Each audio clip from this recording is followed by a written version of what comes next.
the United States and the one headed by the USSR, is described as a dispute between rich countries by Abdulaili, and C. Kauturi declares that he knows of no difference between East and West but only between rich nations and poor ones. All this may seem odd if one is used to regarding the bourgeois as the promoters and sole beneficiaries of the nation.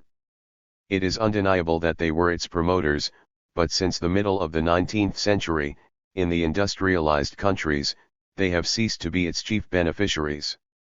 If we recognize the equalization of profits, it must be a matter of indifference to a capitalist whether he is American or Indian. And if we do not recognize the equalization of profits, he would be better off as an Indian than as an American. 32. But it is not at all a matter of indifference to a docker whether he is an American or an Indian.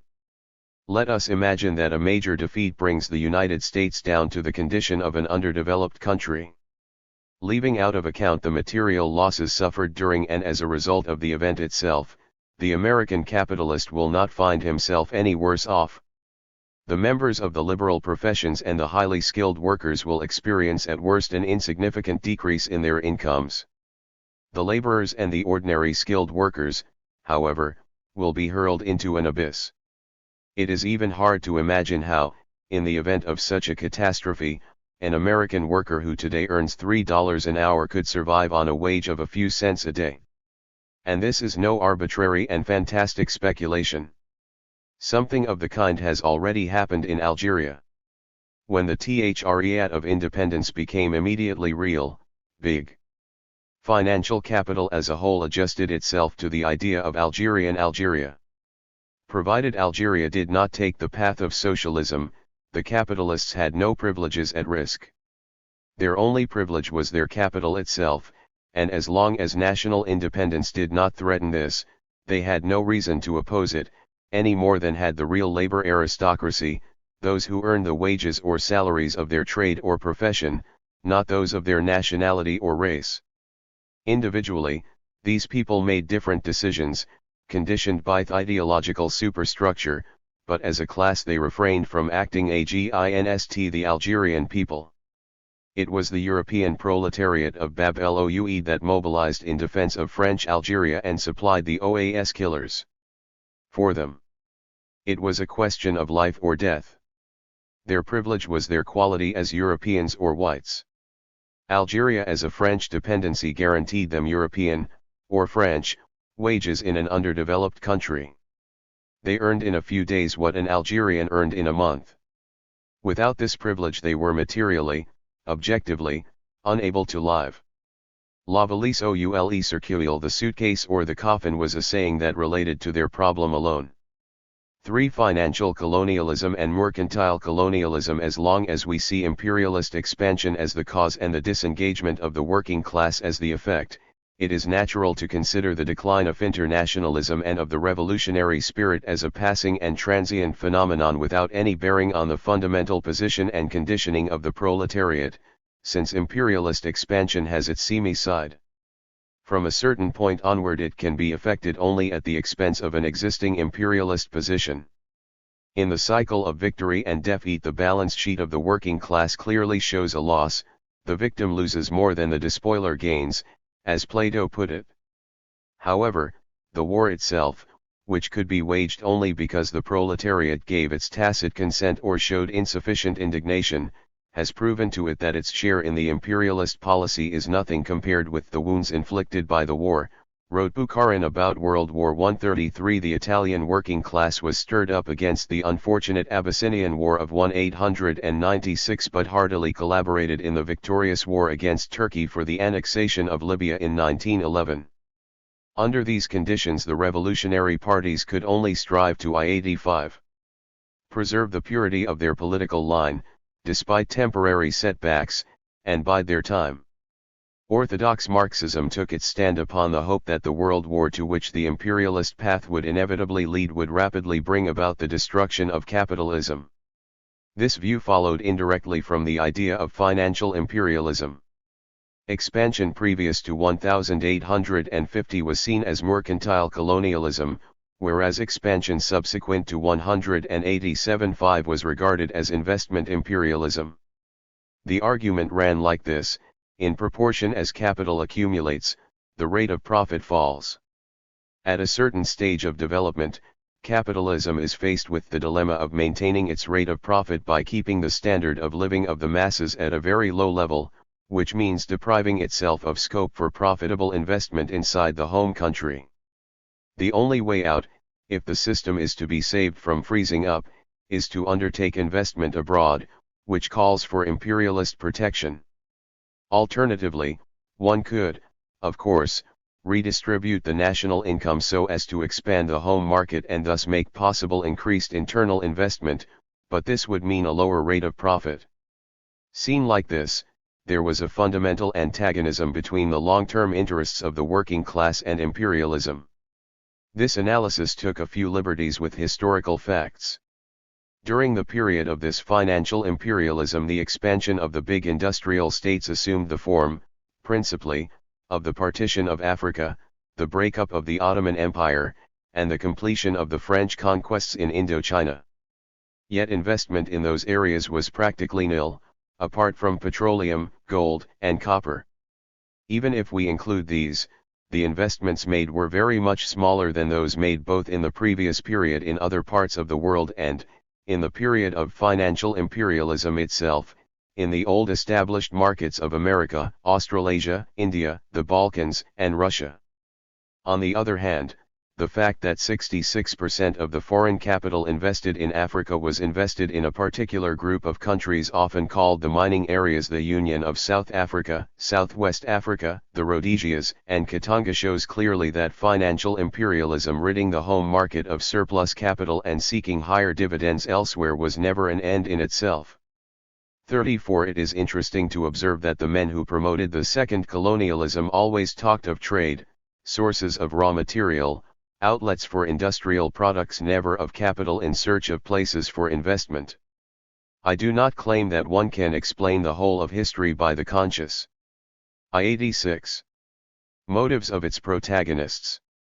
Nevertheless, it does seem to me that if the imperialist states had been suffering at that time such severe constraint from their over-accumulated masses of capital and had felt such an overwhelming need for profitable investments abroad, this would not have failed to find expression, for instance, in the deliberations of that eminently aware race of men, British politicians in general and those of the Victorian period in particular. Not so, however, from Durham, Cobden, and Goldwin Smith to Salisbury, Granville, and Milner, and including Dilke, Disraeli, and Rosebery, all the British statesmen who debated in Parliament first the disengagement and easing off in the Liberal period in the middle of the 19th century and then the revival of colonialism in the last quarter, whether they were for or against, talked always about trade, very occasionally about protection of British capital already invested abroad, but never about capital seeking outlets. When we read their speeches, extending over nearly a century, we are struck by the stereotyped character of the arguments used and the naivete or cynicism of the statements made.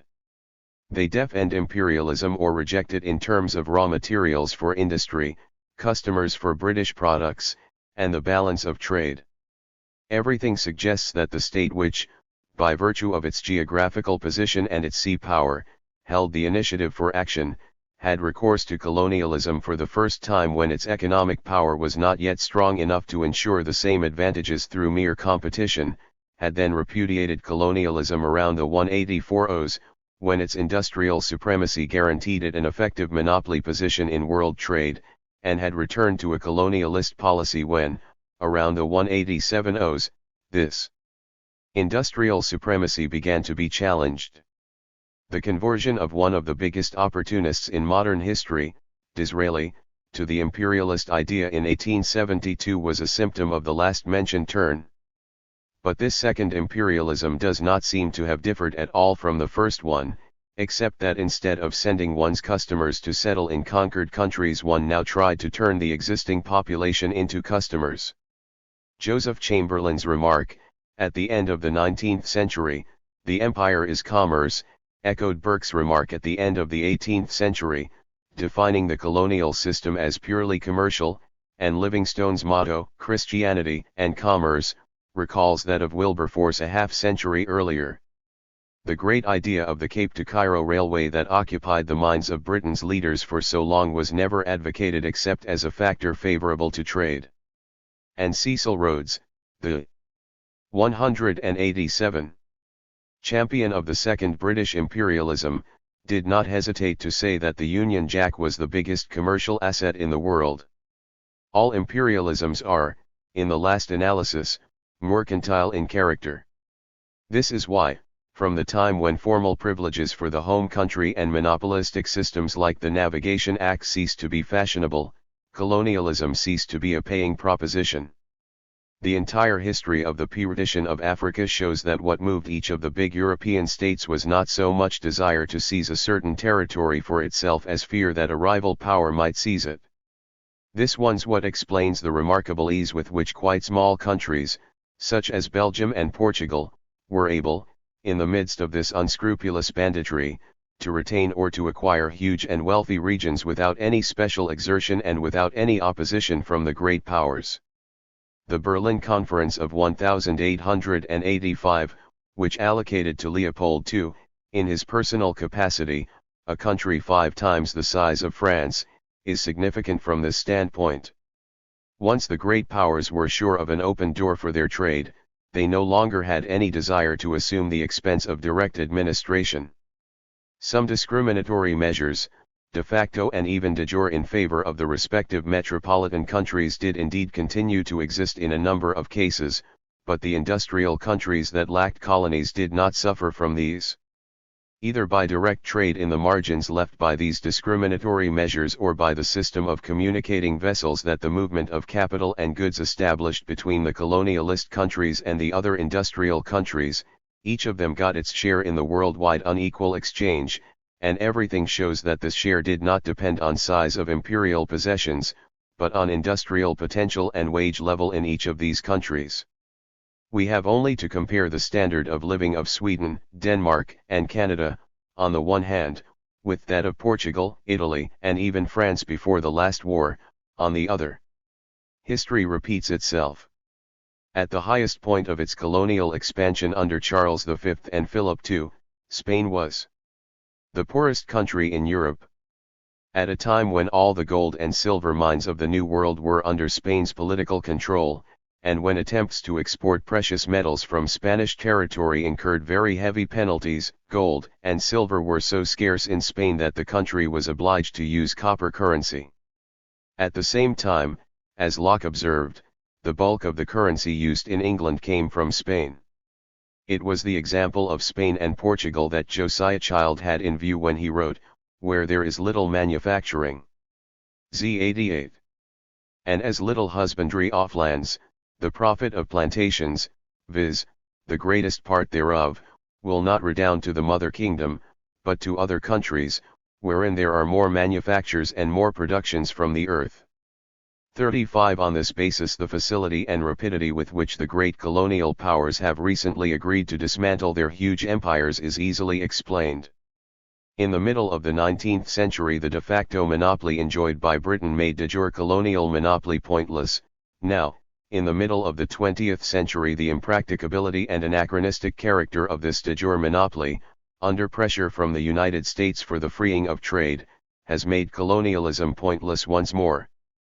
Direct plundering being more or less excluded, the former imperialist states resigned themselves without too much sorrow to letting the free play of economic laws perform the task of attributing to each of them what was due from the product of that indirect exploitation that is constituted by unequal exchange.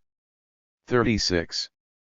For the respective positions of the social classes in the era of colonialism, this misunderstanding about the real nature of colonialism entailed the conviction that the antagonism between capital and labor, even in the advanced countries, was so profound that no long-term loyalty to the nation on the workers' part was possible. In the first place, the unexploited territories in the world are not unlimited in number, and since the growth of the advanced countries proceeds unevenly, a moment must come when the expansion of one imperialist country can no longer be achieved except through redistribution of colonial possessions. This redistribution means war. In the second place, the export of capital, insofar as it is profitable to the capitalists, is detrimental to the workers. The scarcity of capital in the home country exerts an upward pressure on profits and a downward pressure on wages. Whatever share of their super profits the capitalists may concede in order to buy over part or all of their working class, the situation is fundamentally an antagonistic one. The eventual transformation of a large section of the active capitalists into idle rentiers, clippers of coupons, and of their sons into officials to administer the colonies or officers to defend them or hold them down, cannot but lead in the end to the enrichment of the capitalists and the impoverishment of the workers. 37. 189. Things certainly change with the coming of commercial imperialism, but not very much. Whether it be financial or commercial, as long as external expansion is seen as the cause and the incomes of the different classes as the effect, the gain that the working class can draw from it remains subsidiary and subordinate. It is not at all the same, though, if, as I believe, it is wages that are the cause and external exploitation the effect. From that point the initiative is held, consciously or unconsciously, by the working class. It is their demands that become the driving force of the world economic antagonism, and international workers' solidarity becomes an historical misconception. The question may be asked, if, as I have declared, the trade union action of the timber workers makes Sweden rich, that of the weavers and miners does the same for Britain, and that of the iron art steel workers likewise for the United States and Germany, why then do the capitalists of these countries oppose the demands of their workers so vigorously and yield to them only when they are forced to? For the simple reason that these wage increases make poorer not only the low-wage countries, through the terms of exchange, but also the capitalists themselves in the advanced countries. They make them poorer first, in the short run, through raising individual value above social value during the period needed for these increases to become general in the same branch in all the developed countries. Second, in the long run, that is, when these increases have become general in the group of countries in question, they make them poorer through the fall in the world rate of profit that they entail. Let us take up again our numerical example with wage levels the same in different countries. Countries A and A are assumed to be specializing in the same branch, and country B in a different one. In an initial phase, country A increases its wages by 50%. As it suffers from the competition of country A, it cannot increase its prices and, leaving aside the case of increasing costs in A, the capitalists of A must content themselves for the time being with a lower rate of profit. The capitalists of A have had to bear alone the difference in their national wage level, and prices and terms of exchange have not changed. This situation is not a stable one. Either the increase in wages will spread to country A, which specializes in the same branch, and we shall have two groups of countries, one with high wages and the other with low wages, and B, or country A will change its specialization in order to escape from competition by A, and we shall also have two groups with different wage levels, but these will be A and. In both cases capital, which we assume to be immobile and competitive, will by its movements bring about equalization of profits at a general rate lower than before. So as not to overburden this analysis, I confine myself opposite to the first case only, but it is obvious that the second will differ only in its parameters. The capitalists of the developed countries emerge as losers from this operation, since their rate of profit has fallen from 30 to 20%. Those of country A, where the wage increase began, have lost even more than that, since for a certain period they were getting only 17.5%, but their countries have gained, since, thanks to unequal exchange, the national income of each of these countries has risen, in value terms, from 132 to 138. In terms of use values, the gain has been still greater. It has been equal to the differential in the barter terms of trade, that is, 188/134, 182/146. It is their workers who have gained the whole of the difference, the sum of the national gain and the capitalist's loss. On their part, the countries of the second group have lost doubly, both by the fall in the rate of profit and by the worsening of their terms of trade. The preceding analysis may give the impression that a basis is thus created for international workers' solidarity, in that an increase in wages, wherever it occurs, leads to a fall in the world rate of profit. But this would be to confuse diminution in profits due to a local fall in the rate of surplus value with diminution in profits due to a fall in the general rate of profit. If profits diminish owing to an increase in wages in a closed system, and in the short run every system is closed, it is obvious that this benefits the workers concerned. This is merely tautology. But if the profits of the Indian capitalists diminish because an increase in wages in the United States causes a fall in the world rate of profit, this not merely fails to make the Indian workers any better off, it makes their position worse. The Indian capitalists have indeed a solidarity of interest with the American capitalists against an increase in wages in Detroit, but the Indian workers have no solidarity of interest at all with the workers of Detroit. This is so because, under the conditions we have assumed, capital is competitive but labor is not. This is why, inside a nation where both factors are competitive, an increase in wages, wherever it may occur, arouses both solidarities, that of the workers on the one side and that of the capitalists on the other. Chapter 5 with more than two factors. I. General observations. I. The other factors in the formula of prices of production. If we let F represent the sum of the prices of the other possible factors in addition to wages and profits, the general formula for the international price of production of a branch that we will call I becomes, Li Ci plus 6 plus Phi plus Pi. The formula for the general rate of profit will be, 2.m2.ft equals 2.k. K being the capital invested. 1. And the formula for the profits of branch I will be, 2.m2.f pi equals key 2.k. It is then possible to rewrite equation like this. L1 equals C1V1 plus GK1 LMD and show us that 2.m must be greater than 2.f, 2.m 2.f BUs, otherwise T and pi would be negative, which would be absurd. I have already shown by implication in paragraph 2 of the first part of chapter 3, Lm must itself be positive, that is, the actual labor time must always be greater than the necessary time, without which wage labor and the capitalist system itself would become a material impossibility. 2.j is positive by definition. 2. 201. These observations show us the key position that is held by M. It depends on wages, which have already been presented in the previous chapters as the independent variable of the system, and all the other factors depend on 2.m, the sum of which they merely share among themselves. They depend on 2.m, however, only in the sense that it sets the limit that they cannot exceed. Within that limit they may very well behave as independent variables. Furthermore, if we take the aggregate of the branches, 1, 2, 3, n, we shall have. And so on to k2.m 2.fi 2.k. p underscore k2.m, 2.f2 to 2.k. p underscore k2.m 2.fn, and 2.k. L underscore 2.k restitution of the losses due to their terms of trade. Chapter 6. Comparative costs. I. The International Division of Labor. I. General observations.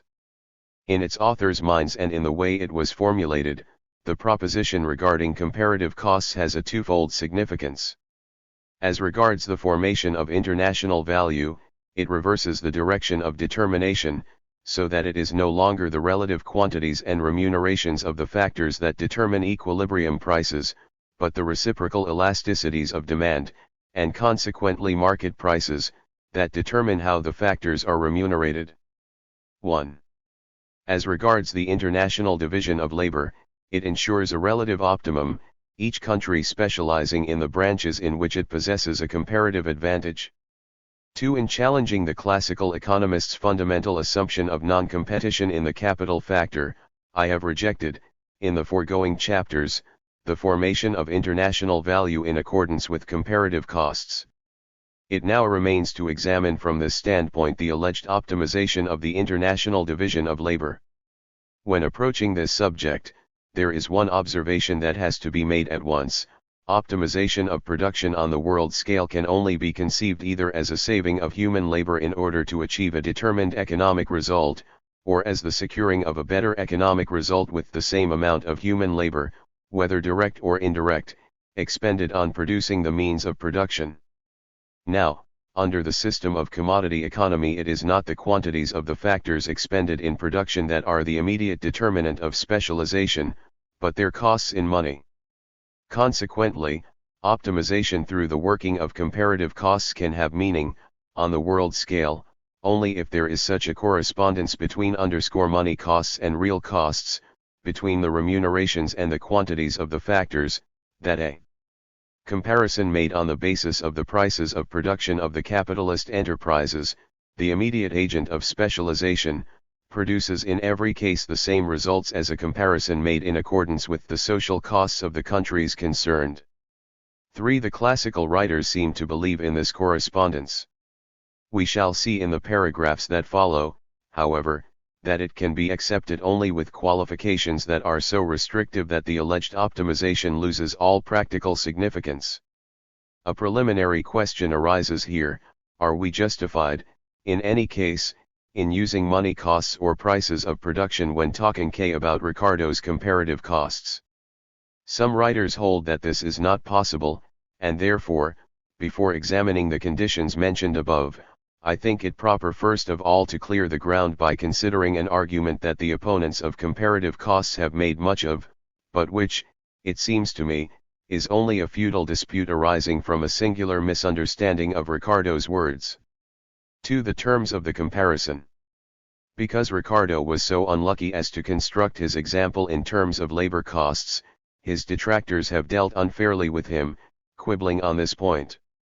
Olin, for example, thinks that the classical economists go back on their steps and prefer, when dealing with international trade, to argue on the basis of simple, untransformed labor value. Angel says much the same thing, but thinks that the problem is solved on the basis of the labor theory of value itself, since, if prices are determined by labor costs, a comparison between prices gives the same result as a comparison between labor costs. Samuelson also says that the law of comparative costs is a proposition derived from barter, which does not necessarily apply to a money economy. 4. Finally, as I had occasion to mention in the introduction, Maurice By also alleges that the theory of comparative costs is inseparable from the idea of barter. This serious misunderstanding about comparative costs is all the more curious since from the very beginning the theory was closely linked with the debate on the monetary problems of Ricardo's time. It was in the Comparative Costs 241. High price of bullion that Ricardo first expounded the theory by assuming that the distribution of money in the different countries would establish such a relation between prices that exchanges would be undertaken in accordance with comparative costs, and as if money did not exist. Later, in Chapter 7 of his Principles, he contemplated two possible cases: with metallic or convertible currency, specialization according to comparative costs would be affected by movements of money and subsequent price changes in accordance with the quantity theory; with fiduciary and inconvertible currency, the same effect would be obtained through alterations in the rate of exchange. True, Ricardo deals with these matters in a way that lacks synthesis and is perhaps even rather uneven, but the two cases can easily be illustrated. Let us suppose that in his example the figure 80,90 express escudos in Portugal and the figures 120,100 express shillings in England, and that before trade began an escudo was worth 2 shillings. Let us further suppose that the price at which the respective demands reach equilibrium is, 1 of wine 1 of cloth, an intermediate rate between the Portuguese cost ratio of 1 of wine 8/9 of cloth and the English cost ratio of 1 of wine 12/10 of cloth. It is clear that, despite the comparative costs, at I escudo 2 shillings Portugal can sell nothing to England, whereas England can sell everything to Portugal. The wine and the cloth, bought in England at 120s and 11 os, respectively, realize in Portugal respectively 80 escape, or 16 os, and 90 escape, or 180s. The wine brings in 33% and the cloth 80%. The English therefore start to sell cloth to Portugal without buying anything from her. Portugal's trade balance becomes negative and the monetary mechanism starts to function. 1. With metallic or convertible money. Bills of exchange drawn on Lisbon will depreciate in London, and as there is no equivalent to be had, their rate will soon fall to the level of the lower limit of the transport costs for metallic money, and then the only way to settle them will be either to dispatch escudos in the form of coins to London, melt them down, and have guineas struck from them at the mint, or else to send ingots of gold and exchange them for notes at the Bank of England. In either case the amount of money in circulation will diminish in Portugal and increase in England. Prices will fall in Portugal and rise in England. If the respective rise and fall come to 14%, wine will cost the same in Portugal and in England, that is, 68 TESC equals 137 TS. This will thus constitute a first limit. Beyond it, Portuguese wine starts to become interesting in England, and some of the bills of exchange on Lisbon are bought by English wine importers. In the vicinity of this limit, however, English cloth continues to be much more interesting in Portugal than Portuguese wine is in England. Indeed, let us suppose that prices rise and fall, in England and Portugal respectively, by 15%. The prices will be, Portuguese wine is thus still too dear in England, compared with the cheapness of English cloth in Portugal. Exports of English cloth continue to exceed imports of Portuguese wine, an excess of bills of exchange on Lisbon continues to glut the market in London, and the flow of metallic currency or gold ingots from Portugal to England continues to bring down prices in the former country and push them up in the latter. If these upward and downward price movements reach the level of 28%, prices of cloth will be equal in Portugal and in England, at 64 escape and 128 TS, respectively. This percentage thus constitutes the second limit. Beyond this limit, it becomes more interesting to export cloth from Portugal to England than the other way round. Between these limits, 14 and 28%, there is an equilibrium percentage that is determined by the reciprocal elasticities of demand. As we have assumed that these elasticities are such that 1 of wine equals 1 of cloth, this percentage is 231%. At this percentage 1 of wine 61173 ESC equals 1 of cloth equals 1231/S2. Fluctuating changes. If the export of escudos in the form of coins is forbidden in Portugal and is out of the question, or if the currency of Portugal is neither metallic nor convertible, then, under the conditions we have assumed, bills of exchange on Lisbon will continue to depreciate in London beyond the gold points. Nominal prices will remain stable in Portugal and in England, but the escudo will fall farther and farther in relation to the shilling. At IESC, the bills of exchange on Lisbon that are circulating in London start to be taken up. This rate constitutes the first limit. Below it, by buying an 80 escape bill of exchange on Lisbon for a little less than 120s. It is possible, with this bill, to buy 1 of wine in Portugal and resell it in England for 120 seconds. In the vicinity of this rate, however, there is a greater demand in Portugal for English cloth, which now costs only a little over 66 3/4 escape, as against 90 escape, the local cost of production, than there is in England for Portuguese wine that costs a little under 12 OS, as against 12 OS, the local cost of production. Bills of exchange on Lisbon therefore go on depreciating. They cannot, however, fall below IESC equals its, because below that rate English cloth costs more in Portugal than the local price of production, which is still 90 escape, and bills of exchange on Lisbon vanish from the London market. In contrast, at this rate Portuguese wine is very cheap in London, since its price is 80 escape XRT equals 88 and S, as against 12 OS, the local price of production. There will therefore be bills of exchange on London offered in Lisbon that will find no takers. Consequently, the rate of the escudo, which we assume to be 2s, before the beginning of trade, varies freely thereafter between I escape, equals its, and IESC equals its, these limits corresponding to 1 of wine equals 8/9 of cloth and 1 of wine equals 12/10 of cloth. As we have assumed that the reciprocal elasticities of demand are such that one of wine equals one of cloth, the rate of exchange will eventually reach equilibrium at IESC equals 1, s without any change in nominal prices. At this rate, English cloth bought in London for IUs will sell in Portugal at Boa Escape. This eliminates the Portuguese cloth industry, which can sell only at 90 escape, and ensures that in Portugal one of cloth equals one of wine equals 80 escudos.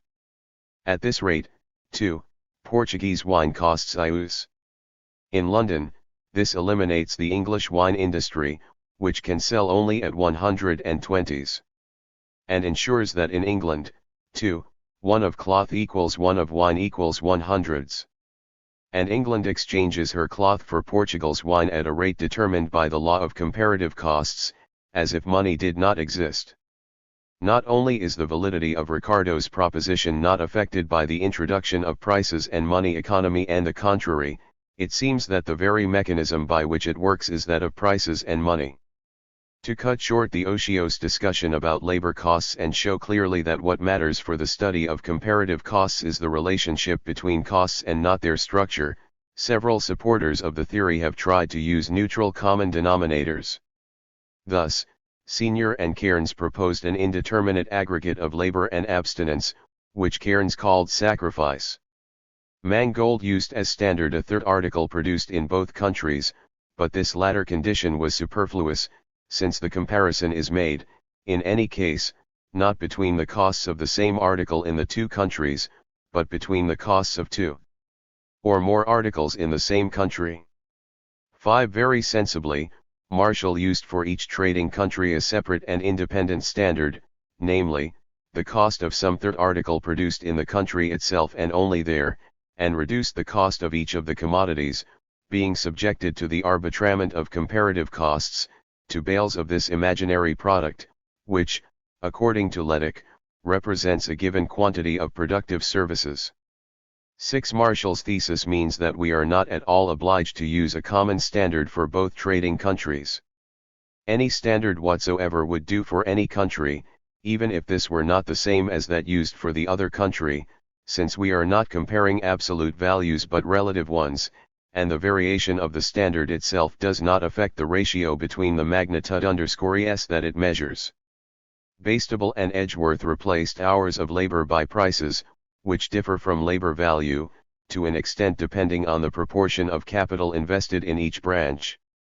Marx later gave the name of prices of production to these equilibrium prices, when he studied in a systematic and thorough way the fundamental problem of the transformation of values. What enabled him to do this was the concept of surplus value and the equivalence between the sum of prices and the sum of values to which this leads. Ricardo lacked these theoretical elements, and this was what prevented him from working out the theory of transformation. But that did not at all prevent him from seeing and accepting the principle of this transformation and coming to correct conclusions on all the particular cases he had to examine. 3. The assumption of equality in organic composition of capital. Let us now look at the implications of Ricardo's proposition in regard to the international division of labor. As we saw in the first paragraph of this section, in order that the optimization called for by the classical writers may be achieved, there must be no divergence between the relationship of the equilibrium prices of the various commodities of each other and that between their real social costs. 8. A first circumstance that may lead to such a divergence is constituted by possible variations in the general wage level. Ricardo himself allows that a modification of this level taking place in a country entails an inverse modification of prices in the branches where capital intensity is higher than the social average, a modification in the same direction in the branches where capital intensity is lower than average, and no change at all in the branches of average capital intensity.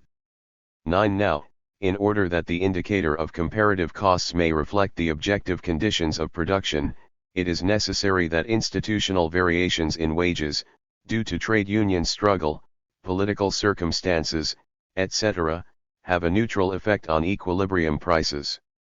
As this is possible only in cases in which all the branches, within each country taken separately, have the same capital intensity, or, to use Marxist terminology, the same organic composition of capital, it follows that the optimization in question is dependent upon this particularly strong assumption. If it does not apply, variations in wages in one or other of the countries participating in exchange may shift the comparative advantage from one of the branches under consideration to another, without any change in the objective conditions of production, and if this happened it would make nonsense of optimization through specialization dictated by comparative costs. Let us take Ricardo's example once more. Portugal expends 80 hours of labor for 1 unit of wine and 90 for 1 unit of cloth. England expends 120 and 100 respectively. Despite Portugal's advantage in relation to both articles, that country will specialize in wine and England in cloth. The Portugal-England entity gains by this. If, in accordance with what has been said in the preceding paragraph, we take these figures 80 go and 120 to 100 as expressing, instead of hours of labor, the prices of production of wine and cloth in Portugal and England respectively, if we also assume that the total capital invested in cloth is 4 times as much as that invested in wine in the two countries, and if, finally, in order to simplify, we leave out of account the constant capital consumed, then we shall have, in order to arrive at Ricardo's figures, the following transformation table.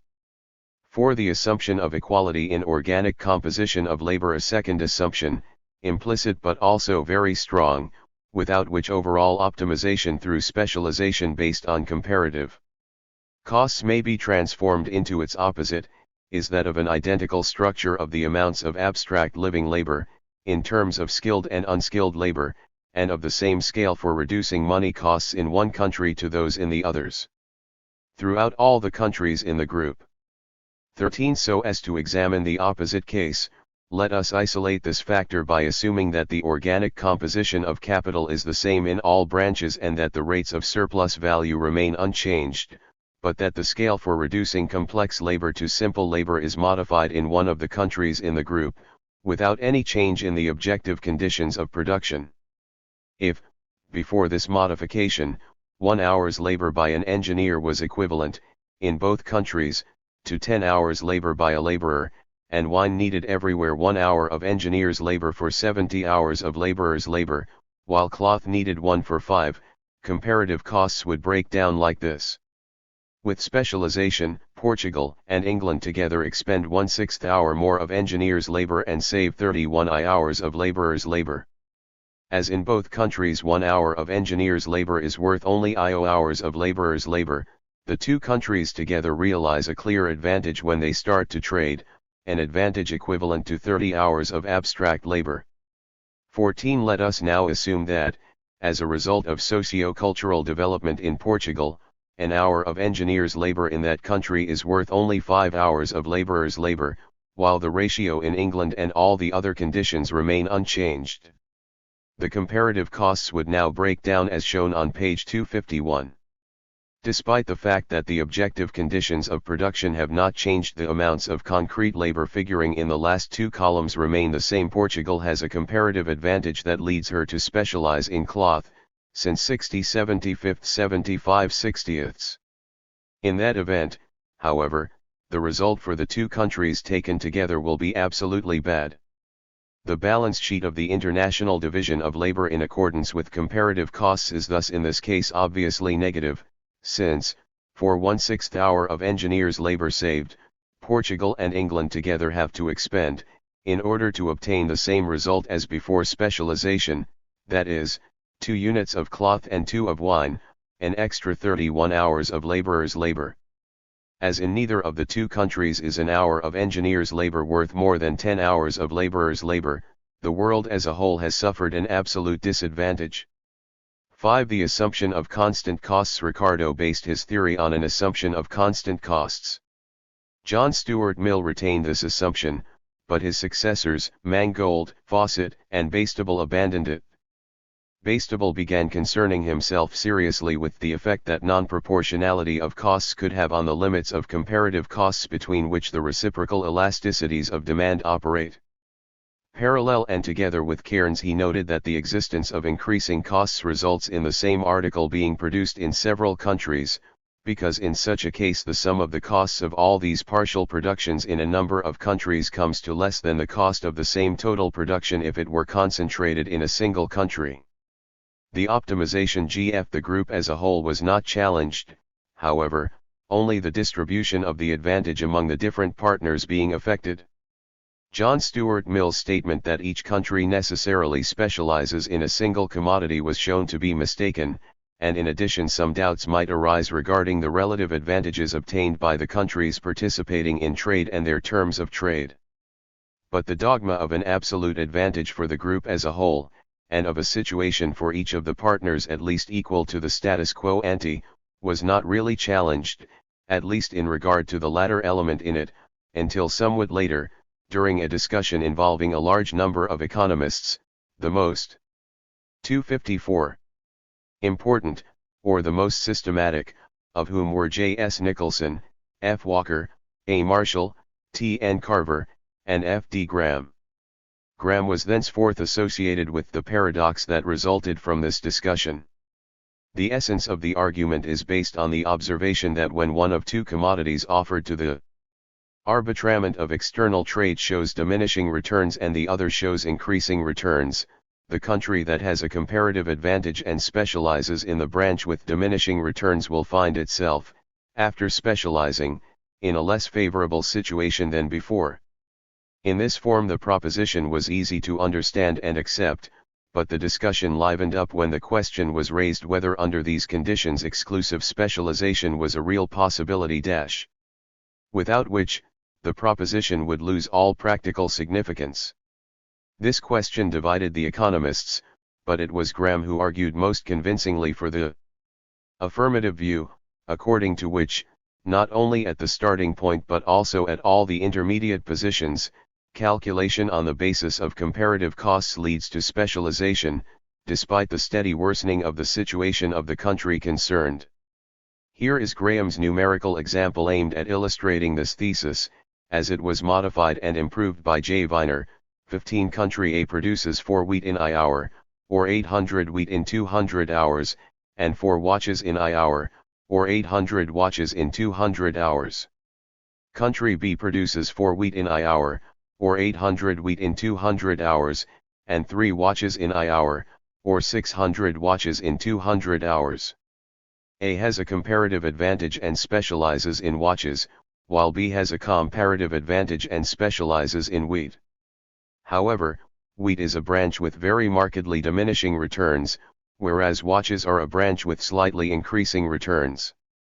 If we take a median position during the process of specialization, A produces 4-5 wheat in I hour, or 450 wheat in 100 hours, and 4-5 watches in I hour, or 1,350 watches in 300 hours.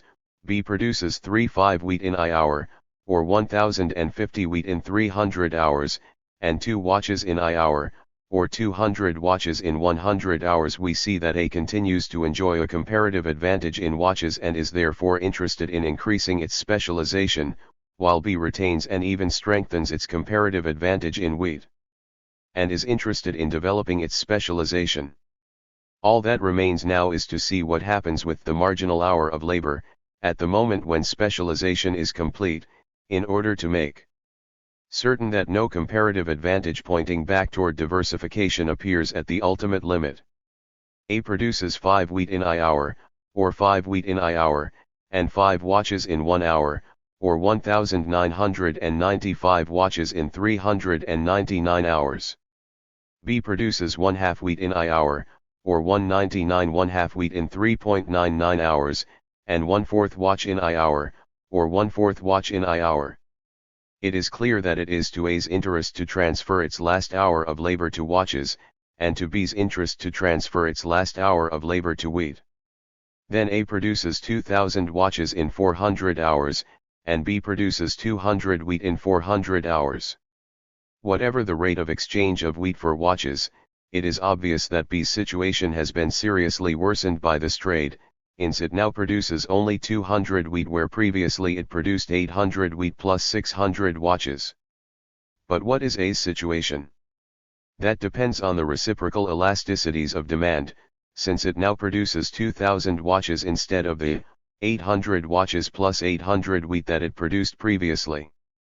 Gram sems, curiously enough, to attach no great importance to the question whether the situation of the two countries, taken together, is better or worse than before.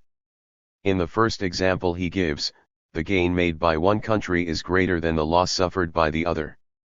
Then he gives a second example: A works 10 hours to produce 40 wheat and IO hours to produce 40 watches. B works 10 hours to produce 40 wheat and IO hours to produce 30 watches. A and B together produce 80 wheat and 70 watches. A specializes in watches and B in wheat.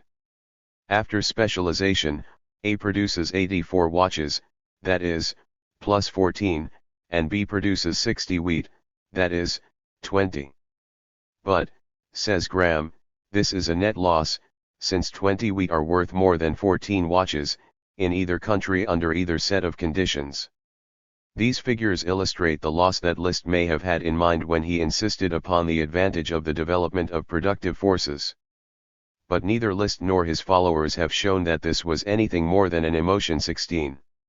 In Weiner's improved example, the ratios between the marginal comparative costs, at the moment of the last transfer, are 1 wheat equals 1 watch, and 1 wheat equals 1/2 watch. At the start they were 1 wheat 1 watch and 1 wheat equals 3/4 watch. By taking the rate most favorable for watches, 1 to 3/4, and translating the whole into a conventional unit of account, we get. Naturally, neither Graham nor, still less, Weiner, stressed this point, which seems to me, however, to be of cardinal importance. It is not at all the same thing to say that the international division of labor can bring disadvantage to certain countries as it is to say that under certain circumstances this division can bring disadvantage to the world as a whole. Pareto approached the problem from the other end by looking into Ricardo's absolute advantage.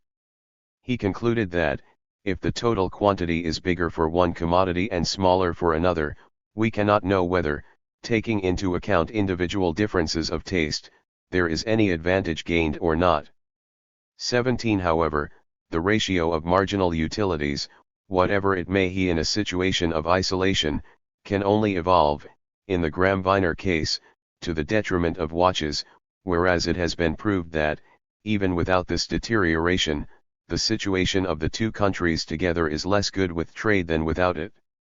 Finally, it must not be forgotten that we are not concerned to prove that in all circumstances calculations based on comparative costs will lead to disadvantage, but only that this may happen in certain particular circumstances.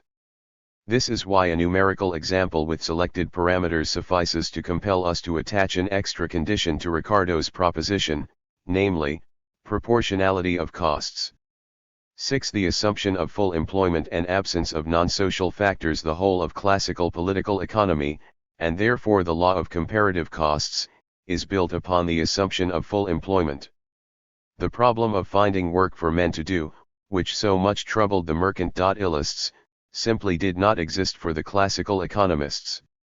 Their Euclidean axiom that incomes equal value added by production, plus the ruling out of any hoarding by income receivers, excludes any idea of disequilibrium between supply of goods and purchasing power, or willingness to buy, and, therefore, any idea of overproduction, depression, and underemployment. 18. The objections brought forward by Malthus and Sismondi did not worry Ricardo and J.B. Say, any more than their orthodox successors. Once employment of the factors is ensured, in quantitative terms, the only problem that remains is that of improving it qualitatively. This task is looked after by the law of comparative costs. Cloth or wine. Diversification can take place only at the expense of specialization, and vice versa. The idea that cloth can be made, not by workers diverted from producing wine, but by workers who would otherwise be doomed to unemployment, does not enter into the assumptions of Ricardo's theory. In all the examples I have cited up to now, and in all the analyses I have carried out, the production potential of each of the countries under consideration was Gn, and it was a matter of maximizing the result that could be got from this potential. if for convenience of calculation, certain examples, and in the first place Ricardo's own, were constructed in such a way as to minimize through specialization the expenditure of hours of labor to achieve the same result, it was implicit that the saving of labor would not lead to simple unemployment, but to the transfer of workers to other branches. It was in this light that labor saving was seen as a gain. Of course, even though the hours of labor made redundant through specialization are not directed into other branches, the national economy as a whole undoubtedly and in every case realizes a gain if it turns out that production and exchange result in the same quantity of goods being available with less labor than before. Individually, the workers will also realize an improvement in their welfare if the distribution of labor and income enables everyone to transform the saving of labor into leisure. Otherwise, despite the overall advantage, one section of the citizens will obtain more goods with the same labor while another section will obtain fewer goods with less labor, the saving of the nation's labor being translated into unemployment or underemployment. But this is not the point. It is not a matter of the reduction in employment determined directly by saving of labor and in proportion to the saving. What is involved is something that goes beyond that, a reduction in employment due to an economic depression brought on by freedom of imports, causing the country concerned to produce fewer values and ultimately to dispose of fewer goods with trade than without trade. It is not a matter, so to speak, of a technological reduction in labor time, but of structural unemployment, or underemployment. Refutation in theory of the classical premise that excludes this kind of underemployment is outside the scope of this study. It would be necessary to refute it within the context of the internal functioning of commodity economy, before thinking of taking away the support it gives to the international division of labor. We have here a separate and enormous subject that calls into question the entire rationality of the capitalist system. Its implications in the field of external trade, considerable as they are, form merely a subordinate question. The same is true of the influence of this trade on the level of internal activity. Within the limits of this book I will content myself with saying that if, for one moment, we were to envisage in practice the possibility of underemployment if, in other words, the Portuguese workers who would be displaced from the production of cloth found nothing else to do, not because of some friction caused by transfer and conversion but because of a structural decline in the level of activity in Portugal resulting from the opening of the country's market to international trade, then Ricardo's proposition would be emptied of all meaning and would become a mere scholastic exercise. If production equals incomes, and if incomes are destined to be spent, in one way or another, whether productively or unproductively, the mere idea of the possibility I have just described, the idea that one may suffer harm by buying from abroad what one cannot make so cheaply for oneself, is intellectually intolerable. But the statesmen of yesterday and today do not seem to have troubled about our mental comfort when they decided to make steel in Egypt or refrigerators in Brazil. And if worldwide and century-old protectionism is not just an illusion, economists will certainly one day have to revise the premises that condition their theories. I said earlier that any aggregate of factors whatsoever can serve as common measure for comparative costs. This is so if we confine ourselves to studying the conditions in which the proposition works. It is no longer so if we require that the specializations obtained on the basis of comparative costs should give us optimization of the entire situation. A first category of factors made up of labor and capital is just as burdensome for a single production unit as for society as a whole. All other things being equal, and taking account of all the circumstances set out above that spoil the calculation, as well as the assumption of full employment, the utilization of these factors represents an equal sacrifice for the individual enterprise and for the nation. But there is a second category of factors, those that I have called other factors, namely, rent and indirect taxes, which, while influencing relative prices and consequently the decision taken by individual enterprises, the agents of specialization, are not burdens upon society as one whole. There may even exist a third category of factors, such as certain natural resources liable to exhaustion, for example, certain forest or mineral resources that, insofar as they are available to production units without any equivalent, or any adequate equivalent, being required, are not true factors by my definition and do not count for the enterprises and for the establishment of equilibrium prices, the basis of comparative costs, though their utilization nevertheless constitutes expenditure on the part of society. It is clear that in every case where factors of the second category, or productive forces of the third category, play a part, the specializations induced by comparative costs do not necessarily represent optimum international division of labor. We must thus include, among the conditions restricting the applicability of Ricardo's proposition, one more, namely, that of absence of these other factors. 19. Conclusions. If by economic underdevelopment we mean a certain ratio, which may be the ratio, both quantitative and qualitative, between the means of production actually set to work and the potential of the productive forces as shown by the technological level attained at the present time, or, more concisely, between the existing implements of labor and those that could exist, then the world is an underdeveloped planet. In this age of interplanetary rockets and of automation we have, for a population of nearly 35 billion, only 930,000 miles of railway, i.e. and an annual production of some 25 million motor vehicles of all kinds, so that several hundred million people continue to travel by the most primitive means or even on foot.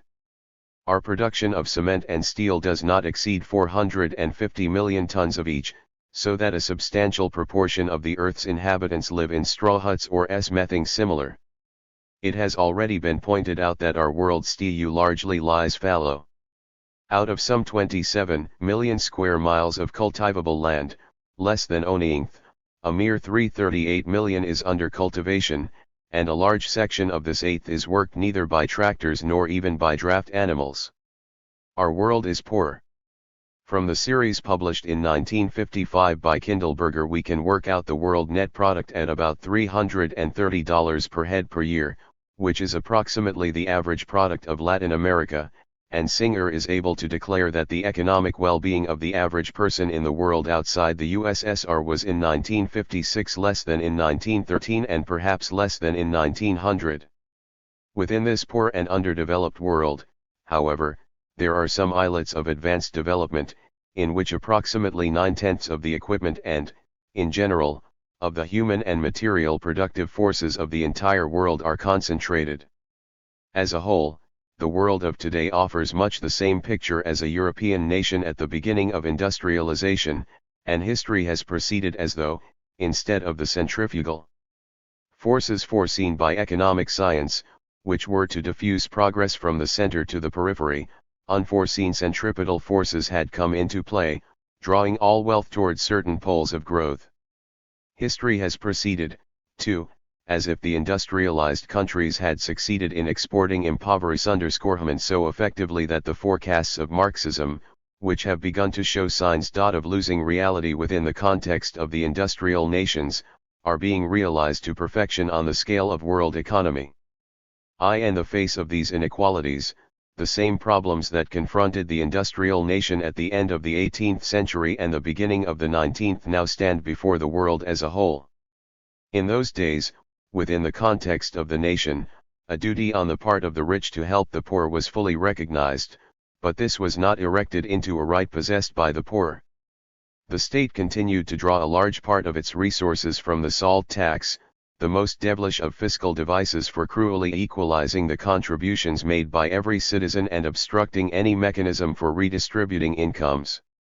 Eventually, as the unity of the national economy was consolidated, industrial society began, despite its philosophy of the independence of the producers, to take note, under the pressure of the demands of its deprived classes, of the fact that poverty and wealth were not accidental phenomena but structural ones, both of them being necessary products of a group of economic relations constituting a whole. And the salt tax was replaced by the income tax, at first proportional and later progressive. Nothing comparable yet exists on the international plane, where we seem to be still at the stage of the moral duty not backed by any law, the stage of voluntary almsgiving. It is as if poverty and wealth were independent phenomena that happened to exist side by side in a world where national independence automatically entailed equal opportunity for development. Not so, however. A change is already underway. As the integration of the world economy increases and becomes complete, awareness of the existence of structural connections and of mechanisms for the transfer of wealth also progresses. In a confused, intuitive way, men are beginning to realize that, in a world that is both poor and unified, the enrichment of a minority would be impossible without impoverishing most of the rest of mankind, that, in relation to the present level of development of the productive forces, some are too rich and others too poor, that, while one may be able to find reasons, whether good or bad, to explain the difference between the wages of an American metal worker who controls a hour press worth $1 million and those of a worker on a Brazilian fee plantation who uses only a simple machete, it is much harder to explain why a building worker who puts up a bungalow in the suburbs of New York has to be paid 30 times as much as his counterpart in the Lebanon, though both of them use the same tools and perform exactly the movements as their Assyrian fellow worker of 4,000 years ago.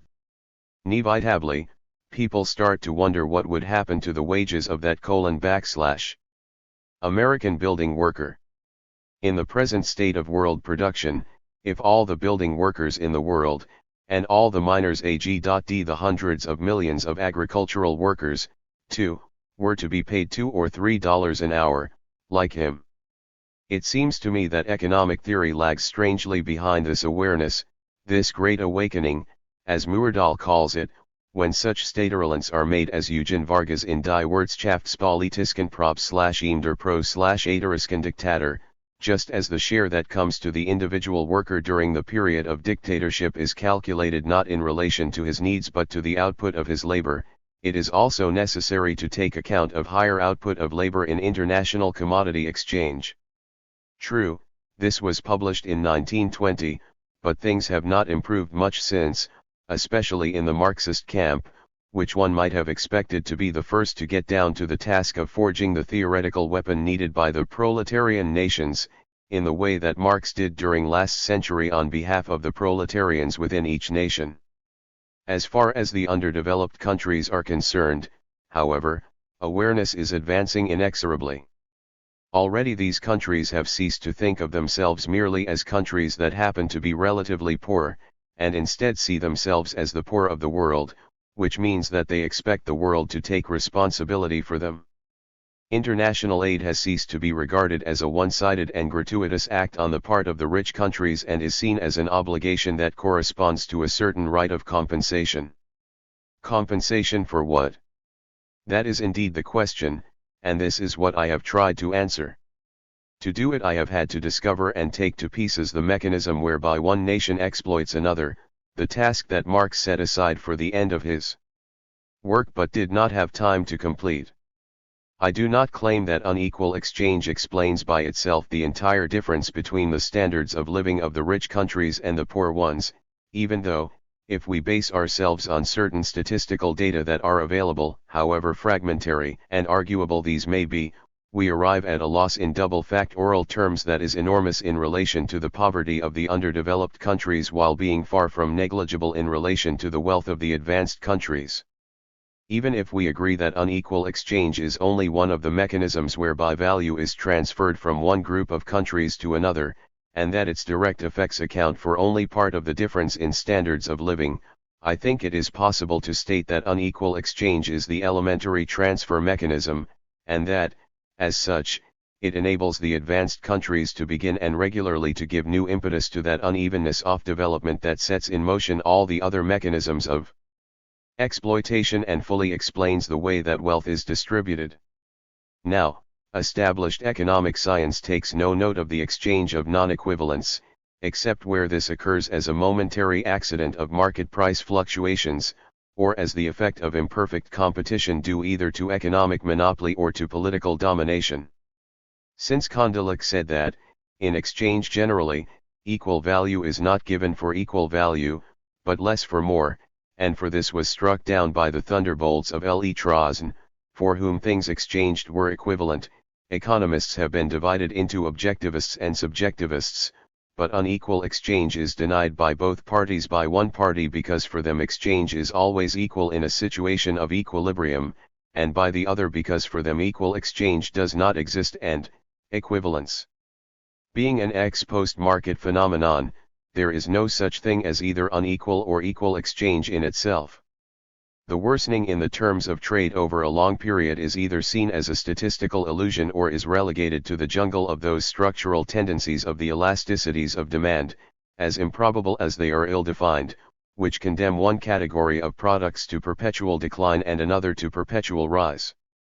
As the worsening in factorial terms cannot be denied, the supporters of the first mentioned position content themselves with repeating the basic argument of the theory of comparative costs, namely, that the gap between incomes is due to the difference in respective national averages of comparative productivity for the article exported and the article imported.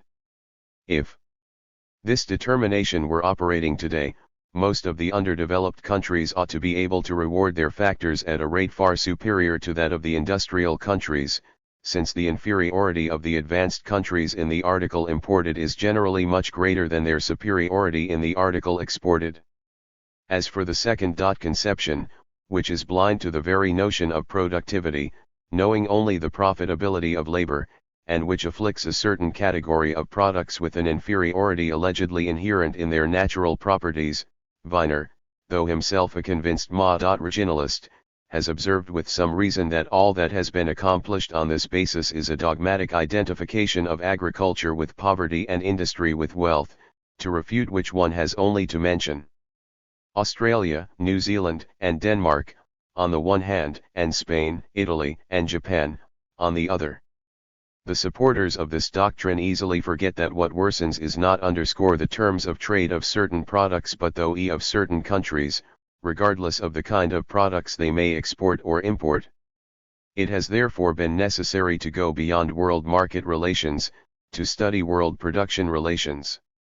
We have had to look at equivalence inside the nation first of all, that is, under conditions of mobility of the factors, and then outside the nation, that is, under conditions of immobility of one or more factors.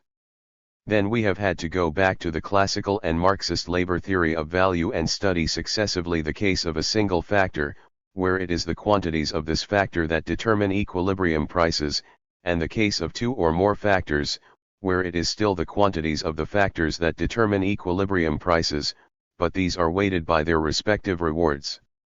We have thus succeeded in integrating unequal exchange and the theory of international value into the general theory of value tout court, as propounded by the classical economists and by Marx, and proving that the former, far from being the weak spot in the latter, as the opponents of the labor theory of value have hitherto claimed, constitutes on the contrary an additional proof of its validity, since it succeeds precisely in explaining such phenomena as the long-term worsening of a certain category of prices, something that all the tricks played with the fundamental deficiencies of demand have proved unable to account for.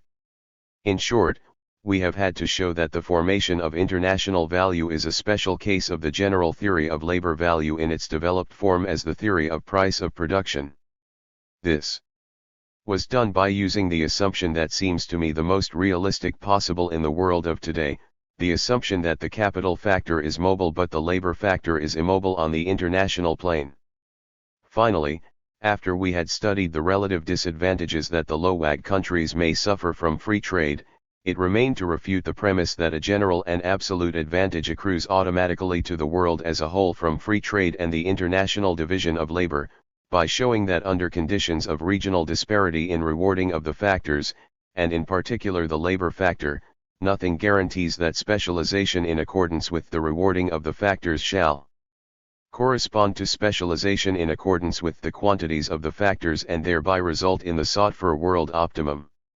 On the basis of the classical and Marxist doctrine of labor value, I reversed the fundamental assumption of Ricardo's theory of international trade. Instead of equal wages and unequal rates of profit, I adopted the assumption of unequal wages and of profits subject to standardization and tending to equalization. These premises led me to take on all points the opposite line to the official theory of international trade. However provocative my conclusions may be, I do not think any different ones can be drawn, once my assumptions are accepted. What must the underdeveloped countries now do in face of the inequality of exchange and the continual worsening of their terms of trade? A sudden leveling up of their wage levels to those of the advanced countries being, of course, out of the question a priori, they can only seek means to keep for themselves and prevent from leaking abroad the excess surplus value that they extract from their own workers. Somebody has to benefit from these low wages. If the national capitalists cannot do this, owing to the standardization of profits, and if it is not desired that the foreign consumer shall be the beneficiary, then only two solutions are left: a tax on exports that will transfer this excess surplus value to the state, and diversification of production through transfer of factors from the traditional exporting branches to the branches that can replace imports, which will enable the national consumer to benefit from the low national wage level. Both of the methods described are suitable ways for channeling the excess surplus value into the hands of the national community, to be used for development purposes, the former through direct utilization of these additional items of revenue in order to finance investment projects, and the second through measures of redistribution that it is permissible to. 268. Take, since we accept the assumption that real wages, and thereby consumption, cannot be raised immediately. If, though, we consider that taxes on exports presuppose agreement between several producing countries, that consequently they are difficult to apply except where there is a natural monopoly, and that, also, they bear a more or less spectacularly aggressive character that entails the risk of provoking very sharp reactions and reprisals on the part of the consuming countries, then we are left with the second solution, that of diversification. This is a very effective weapon, for it strikes at the trading partner in two ways. On the one hand, the traditional exports diminish, while the world's needs continue unchanged for a certain period, which results in an upward pressure on prices. On the other, the traditional imports also diminish, and the partner who stays geared to an expansion of trade sees his sales fall off sharply, which compels him to reduce his prices. In any event, the equilibrium of world transactions cannot be maintained or restored unless the diversification of the production of one country or group of countries is followed by a diversification on an equal scale in the rest of the world. Since diversification requires a certain time to be carried through properly, this gives a definite advantage to the countries that take the initiative in it. When, however, the rest of the world is made up of highly developed countries whose existing specializations involve substantial investments, in which, moreover, any contraction of foreign trade brings dangerous repercussions on the level of internal activity, and in which, also, certain raw materials and certain products of the soil are absolutely lacking, regardless of any question of costs, then we can understand the ferocity with which the advanced countries and the international financial authorities they have set up, such as the IMF, the IBRD, the IDA, etc., combat all tendencies to protectionism and development directed toward the internal economy, wherever they appear, but especially in the countries of the Third World. What then becomes of the international division of labor and the benefits, so highly praised, that it brings to mankind as a whole? When we consider that most tropical products, among them those that today seem most traditional, result from transplants, which themselves were often the result of mere historical accidents, when we consider that the most formidable specialization ever known, that of England in cotton textile goods, was an entirely voluntaristic operation, the weaving of cotton having flourished in other continents before Europe, and in several countries of continental Europe before England, that nothing marked England out specially for this particular specialization, that in the 18th century England possessed neither the relevant raw material nor any experience of weaving apart from the weaving of wool, that industry had itself been implanted just as artificially a century and a half earlier, by means of a draconic ban on the export of wool, with such sanctions as cutting off the arms of anyone who broke this ban, because the cloth industry of Flanders was so much more productive that it was able, despite transport costs, to offer a better price for English wool than could be offered by the English manufacturers themselves, that, subsequently, it was through tariffs and direct legislative coercion that England made India her supplier of cotton and Australia her storehouse of wool, something that, let it be said in passing, had the effect of ruining India but enriching Australia, which is a further proof that the old colonial system did not in itself imply impoverishment of the colonies. Unless it was associated with a low wage level in the countries concerned. When we consider all this, we can legitimately harbor a few doubts as to the intrinsic value of the international division of labor. Even admitting that, however this structure may have originated, a sudden smashing of the existing structure of specializations would entail losses for the world as a whole, it would, I think, be unwarranted to suggest to the poor countries that they sacrifice their national interests for the good of humanity. One may, for example, find it absurd that Poland should neglect the production and export of the cotton textile goods in which she has so much experience, in order to make a vehicle that costs her 1,000 hours of labor, when this same vehicle is produced in Turin with only 500 hours. If, however, a vehicle hour is worth 4 or 5 times as much on the world market as a cotton textile hour, Poland may well find that her advantage lies in producing her own vehicles rather than acquiring them in exchange for her cotton goods, despite the considerable difference in productivity. If world economy does not find this to its advantage, it seems to me that this is not something that Poland specifically has to worry about. Finally, wages being what they are, the whole problem lies in this question: who is going to pay the costs of the world optimum? If the very concept of a world economy has any meaning at all, and if it is not desired. 270. That the poor countries turn in on themselves and thereby cause a dangerous dislocation of the established division of labor, it will indeed be necessary to resolve to set up internationally at least such mechanisms of redistribution as already exist on the national scale. It will indeed be necessary to have an incomes policy on the international scale corresponding to what exists, however imperfectly, inside the nation. What the concrete content of this policy will be depends first and foremost on the social and political transformations that will come about within each country. Appendix I. Theoretical comments by Charles Bettelheim. The basic problem that this book undertakes to solve is ultimately the economic inequalities between nations and the reasons why these inequalities increase. The importance of this problem must be apparent to everyone.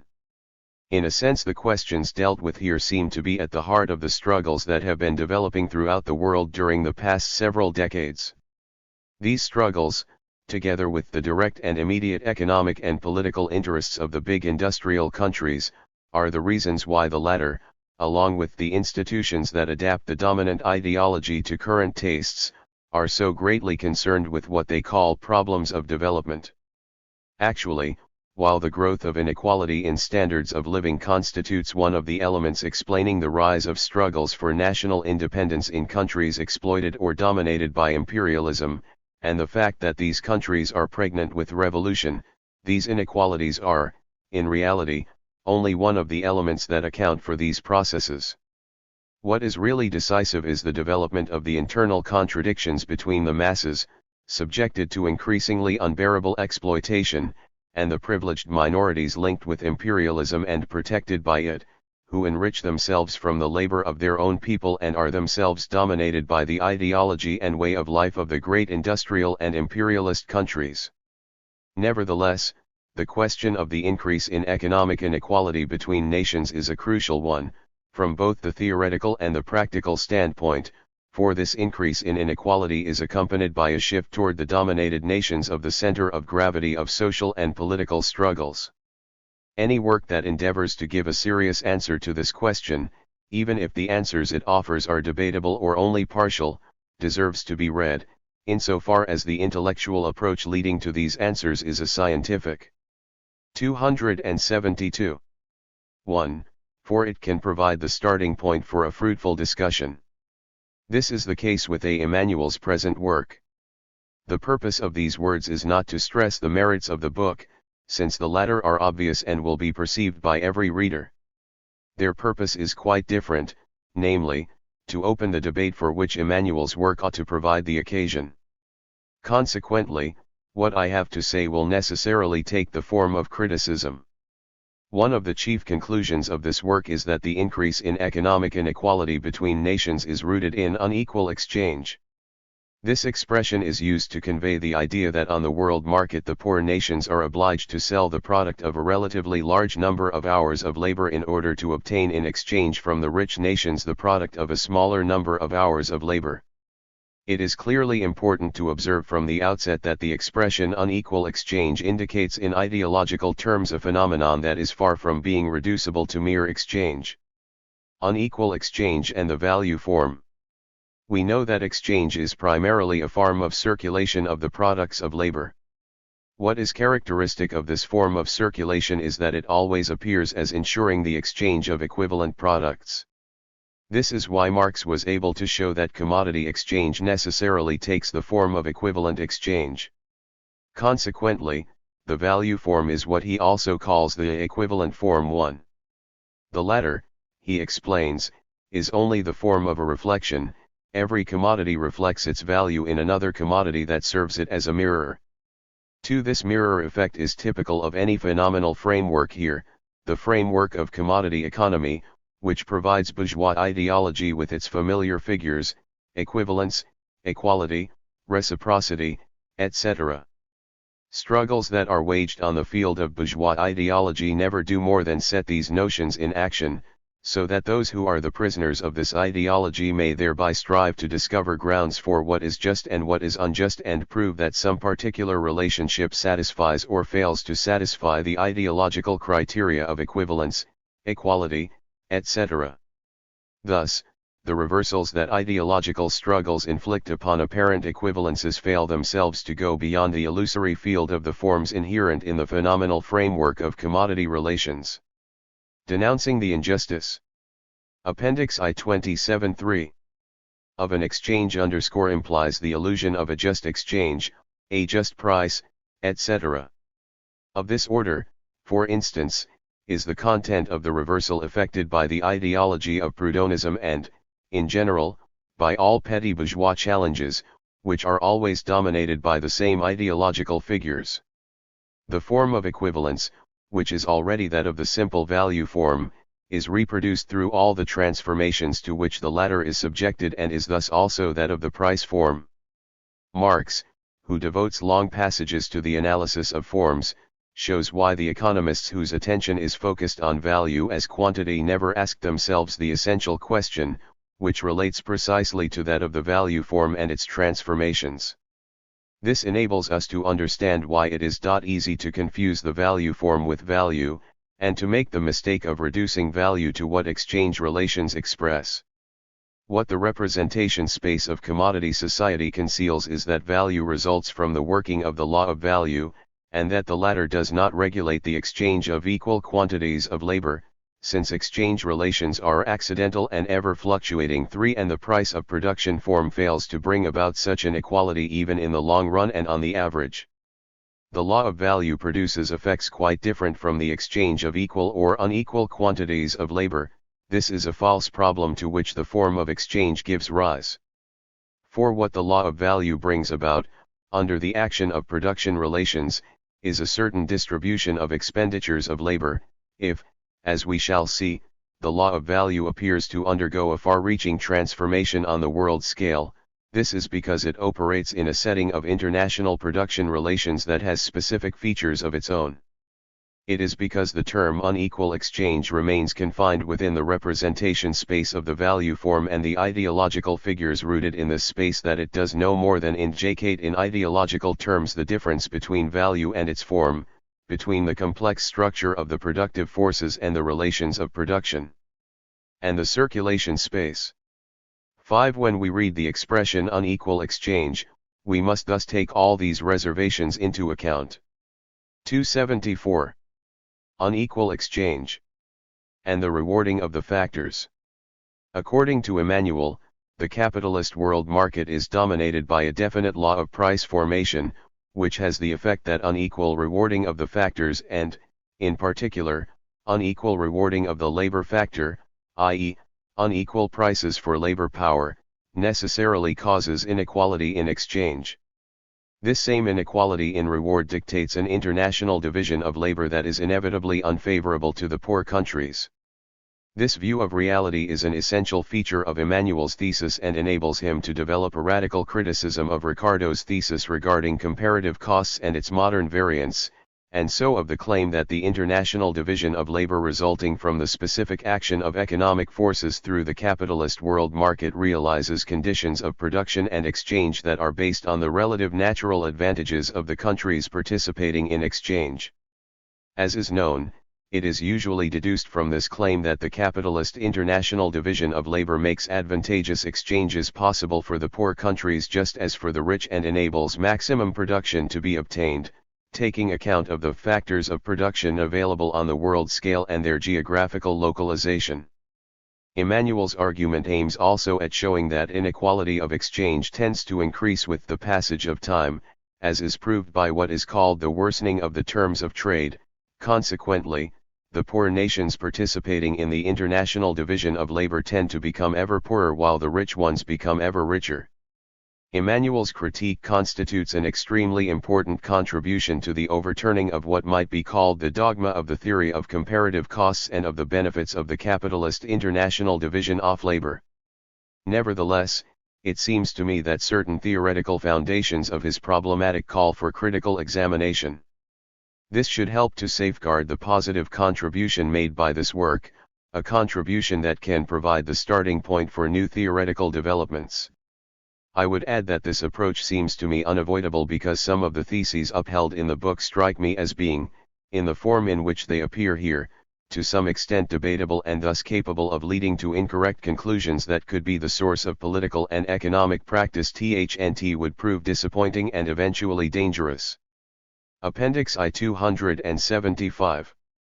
It is, of course, pointless to go in detail here over the author's various theses. I shall merely stress, in order to start the discussion, that in Emmanuel's eyes the law of the formation of prices on the capitalist world market is of the same nature as that which determines the formation of what Marx, in Volume 3 of Capital, called prices of production. If the working of this law gives rise to economic inequalities between nations, this, says Emmanuel, happens because one of the constituent elements of the price of production is wages, and wages are much lower in the poor countries than in the rich ones. It is thus, according to Emmanuel, as a result of this inequality in wage levels that a product supplied thanks to a certain number of hours of labor on the part of the poor countries can be bought by the rich ones by giving in exchange a product that has cost them a smaller number of hours of labor. What in fact counts, he says, on the capitalist world market, that around which the price level of the various commodities oscillates, is not their cost in labor but their cost in money, and this is made up of a cost in wages that corresponds to rates of payment that differ widely from country to country. In their turn, these inequalities of payment are due to the fact that the labor factor does not, as a rule, move from country to country, and so does not move from low-wage countries to high-wage ones. Under these conditions, an international division of labor develops that is automatically advantageous to the rich countries and disadvantageous to the poor ones. This sort of international division of labor contributes not only to maintaining but also to increasing the economic inequalities between nations. This line of argument leads then, inter alia, to a refutation both of Ricardo's theory of comparative costs and of the claims regarding the advantages of the international division of labor that is alleged to follow from it. This reasoning of Emmanuel implies that there exists independently of and prior to imperialist exploitation a commercial exploitation of the colonial or semi-colonial countries. This, it is implied, is much more deep-seated than imperialist exploitation, since it is based on the immanent laws of the capitalist world market. It must be noted here that the idea of an exploitation based on simple exchange relations merely indicates the existence of a problem, namely, that of the reproduction of. 276. These exchanges. This reproduction necessarily refers back to specific production relations, the nature of which must be defined. The reality described by the term commercial exploitation seems indeed to be one of the effects of what Marx called the international relations of production, but which he did not have the time to conceptualize. If so, imperialist exploitation, along with what has here been called commercial exploitation, must be among the effects of these international capitalist relations of production. In the present state of knowledge one can only offer pointers on the question. One of the serious weaknesses of the terms commercial exploitation and unequal exchange is that they obscure the fact that what is described by them is necessarily rooted in production relations. As I have said, Emmanuel's criticism of the theory of comparative costs and the claims regarding the advantages allegedly derived by all countries from the capitalist international division of labor is telling. It shows that, within the context of the capitalist world market, economic inequalities between nations are not to be explained by imperialist exploitation alone. More precisely, this criticism shows, it seems, what we ought to say is that imperialist exploitation is a developed form of capitalist production relations, insofar as these are predominant on the international scale. Yet the problematic on which Emmanuel's critique of the comparative costs theory depends is based, in part, upon grounds that seem to me debatable and that I think need examining. Clearly, I cannot follow step by step all the lines of thought and discuss all the arguments used by Emmanuel. Nor is such a procedure needed here, since what essentially has to be done is to discuss a theoretical problematic. I shall therefore concentrate on a few points that, it seems to me, weaken the theoretical foundations of Emmanuel's theses and that also lead to certain conclusions that I think should be challenged. Price of production and value. One of the first points to be discussed relates to the meaning and place of the concept price of production in the theory of the capitalist mode of production. We know that in Marx's theory the price of production is a form of Appendix I 277 value and that, consequently, its variations correspond ultimately to the variations of value itself. This is what Marx says explicitly when he writes, all changes in the price of production of commodities are reduced, in the last analysis, to changes in value. 6. Under the capitalist mode of production the law of value acts as the law of the formation of prices of production, so that it is not possible to contrast value and price of production. Price of production is the effect of the law of value operating in the capitalist mode of production, that is, in the form of fully developed commodity production. Under this mode of production there is no other value that is more authentic than price of production. Why, then, does Emmanuel, who refers explicitly to Marx, think that he can argue as though there were not one single law of value but two, namely, the one that bears the name, and another representing the law of the formation of prices of production? There appears to be a profound theoretical reason for this. In Emmanuel's eyes the theory of value as it is expounded in Volume 1 of Capital is a theory that applies to a simple commodity mode of production but does not apply to the capitalist mode of production. To be sure, on this fundamental point, Emmanuel seems to be able to invoke in support a passage by Engels. But the authority of this passage is not sufficient. Such a proposition, indeed, contradicts the theoretical structure within which the concept of price of production was worked out, that is to say, it contradicts the theory of value based on socially necessary labor time. It leads, as we see clearly in Emmanuel's book, to price of production being seen not as a transformed form of value but coinciding with conceptions that Marx always opposed as the sum of a group of factors. It is obviously not by chance that Emmanuel begins his analysis by setting up the notion of factors of production. He introduces it as early as the first paragraph of Chapter I and defines a factor of production as an established claim to a primary share in society's economic product. Actually, from the moment this definition has been laid down, the theory of value itself is challenged, since it seems to be possible to think of value equally well as the sum of primary incomes received by the producers of a product or as a magnitude corresponding to the labor time socially necessary in order to obtain this product, which is then shared out as primary incomes. The second paragraph of this same chapter 1. 278. Formulates this indifference principle in relation to the ultimate determination of value. 7. From the formal standpoint the effect of this indifference principle with regard to the determination of value or price of production may seem to be cancelled out by his resort to a theory of equilibrium, which brings in the market to justify the determination of value by the quantity of labor. However, the very fact that Emmanuel is obliged to bring in the forces of the market and a theory of equilibrium in order to reconstitute the theory of value shows that if one starts from a conception that takes as its first term the factors of production, it is not possible to join up again with the theoretical foundations of the law of value as these were laid down by Marx. The Marxist theory of value is not worked out in market terms. On the contrary, it reveals the fact that what assumes the form of value is the effect of a determined distribution of socially necessary labor time between the different branches of production. This law of necessary distribution of social labor is itself nothing but the effect of the requirements for the reproduction of the material and social conditions of production. This is why it is not the market that determines value. The action of the market can appear only at a later stage of the construction of the theory, in order to explain the formation of current prices of commodities, which may depart to a greater or lesser extent from value, whatever the form of the latter, a form that is itself determined by the conditions of production. In any case there is no room, under given conditions, for two ways in which value can manifest itself, but only for one form of value, that which is rooted in the material and social conditions of production and reproduction. Consequently, it is also on the basis of these conditions that a theory can be worked out to explain value, how its magnitude is determined, and how it functions. There is no need to have recourse, like Walras or Pareto, to a general equilibrium that is supposed to be realized through the market.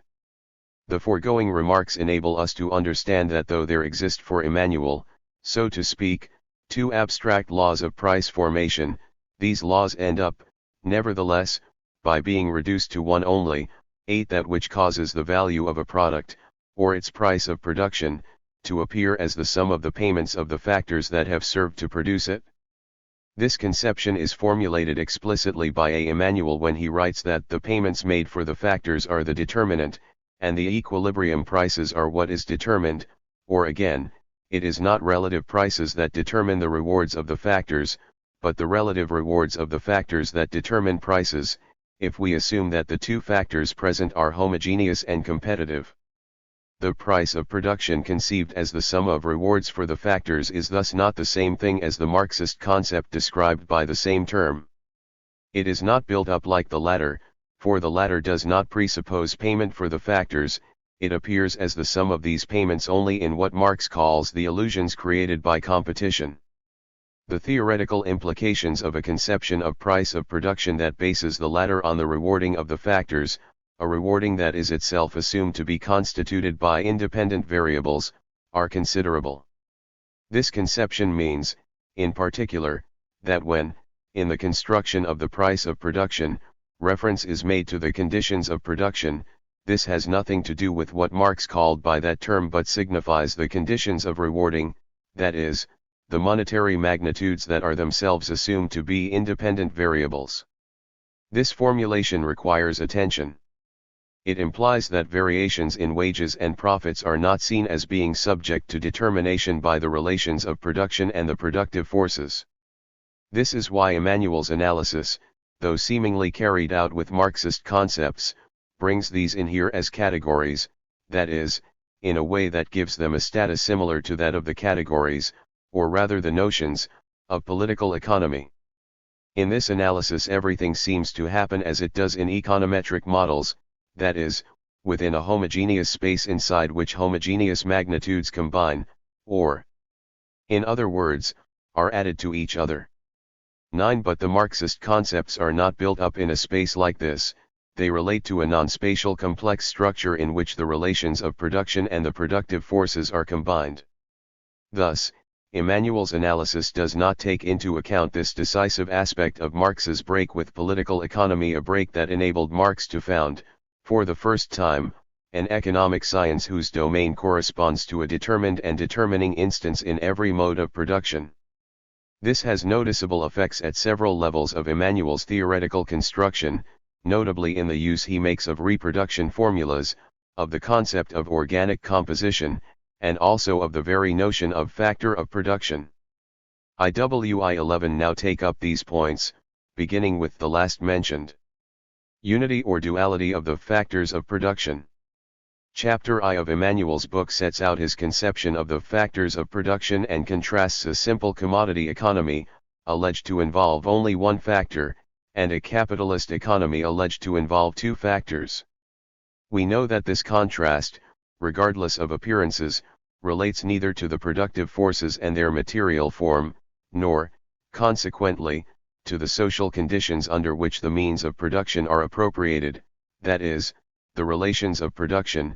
It relates, instead, to the EX of those absent causes, that is, the payments made for the factors. The nature of this contrast shows that the idea of factor of production, as Emmanuel formulates it, does not describe the same realities that Marx means by labor forces and means of production. In fact, means of production are present in every production process, whatever its social form may be. This is precisely why, even in the context of simple commodity production, it is impossible to reduce the value of the various products merely to the living labor expended in current production. Simple commodity production is no more characterized by homogeneity of the elements of production than is the capitalist mode of production. It is therefore not possible to contrast these two forms of production from this standpoint. The contrast exists at a different level, namely, that of the relations of production and the productive forces. What distinguishes the concept of price of production is not that it is more complex than the concept of value, but that it is a transformed form of value, which has emerged as a result of the separation of the production units from each other and of the workers from their means of production. Under the capitalist mode of production, the latter separation takes two forms: the form of capitalist production relations, or capitalist ownership of the means of production, and the form of the productive forces of the capitalist mode of production, forces characterized by the separation of the individual worker from his tools. It is these forms of separation, not found under simple commodity production, that distinguish the doubly articulated structure of capitalist productive forces and capitalist relations of production, and it is they that cause the law of value to function as the law of the formation of prices of production, the law that actually regulates the social process of reproduction.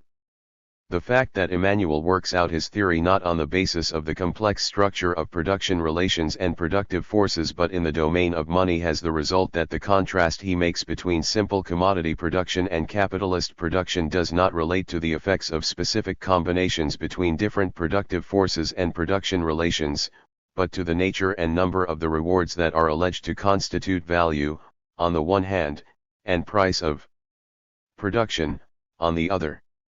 The substitution of the idea of factors of production for that of elements of productiori has an important theoretical consequence. Owing to this substitution, the domain of monetary phenomena is isolated from the domain of production relations and productive forces. Because of this, what appears, in the domain of circulation, in the form of income of labor and income of capital cannot be grounded in the material and social conditions of production. Thus, the totality of monetary magnitudes appears as the result of simple reckonings. Sums of money are spent or received, added or shared, in accordance with the rules that are imposed by competition and that take the form of claims and not of the objective requirements characteristic of a particular mode of production. Refusal to recognize the position always held by the means of production, whatever the forms of production may be, entails a number of theoretical consequences that it is not possible to deal with here. I must, however, recall the importance that Marx attaches to taking account of the necessity, under any form of production, of the functioning not merely of the labor force but also of the means of production. The latter constitute, indeed, the necessary material basis of any and every productive activity, whatever its social form may be, and around this material basis are fought out the class struggles whose outcome is decisive, because on it depends also the nature of the political authority. We know how vigorously Marx criticized Adam Smith for having left out constant capital from his analysis of value. The vigor of Marx's criticism was due to the fact that, by putting constant capital in brackets, so to speak, Smith removed from the economic domain all the problems that are bound up with the necessary existence of means of production, means that can never be reduced to present living labor alone. When we examine the way Emmanuel's reproduction formulas operate, and the concept of organic composition in the construction of prices that he puts forward, we shall perceive some other results of the economic categories that he relies on and that he makes use of. 0. The reproduction formulas. And the concept of organic composition. We know that Marx's reproduction formulas relate to the complex structure of the production relations and the productive forces. This is why they reveal simultaneously the requirements for the reproduction of the social conditions of production and those for the reproduction of the material conditions of production. The very structure of the formulas corresponds to their function. They express the requirements for reproduction cycles. If we withdraw from the formulas the theoretical setting that supports them, we alter their function in a fundamental way. They cease to be the arithmetical or algebraic representation of concepts relating to theoretical objects, thanks to which, through and beyond the appearances of immediate reality, we can grasp the real movement. By losing their relationship with the theoretical setting that supports them, they change their function and become models. By means of such models, the attempt is made to reproduce immediate appearances, the ebb and flow of money received or spent by the economic agents. If we inflict a change of function like this upon the Marxist reproduction formulas, they can no longer serve as instruments of theoretical cognition, since they are henceforth merely one type of model among many others that can be constructed empirically. We know that the economic ideology that is dominant today is marked by a tendency to make use of models of this sort. These economic models are, in fact, of two kinds. Some fulfill technical functions, they play a part in real economic activity and, within their limits, they may answer to the practical purposes for which they are set up without, however, contributing to theoretical understanding in any way.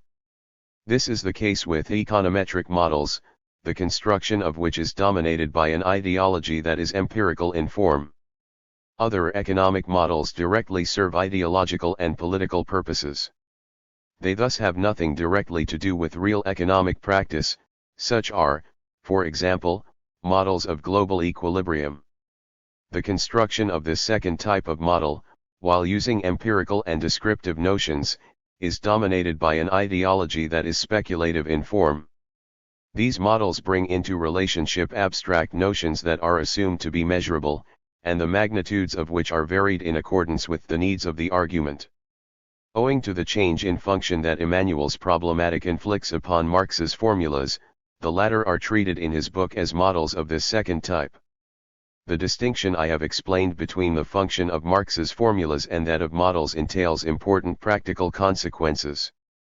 When we are dealing with Marx's formulas and are using them in full awareness of their function, we have no right to alter the magnitudes given in these formulas unless such alterations are justified by variations that affect, in accordance with laws, the different elements making up the structure to which these formulas refer.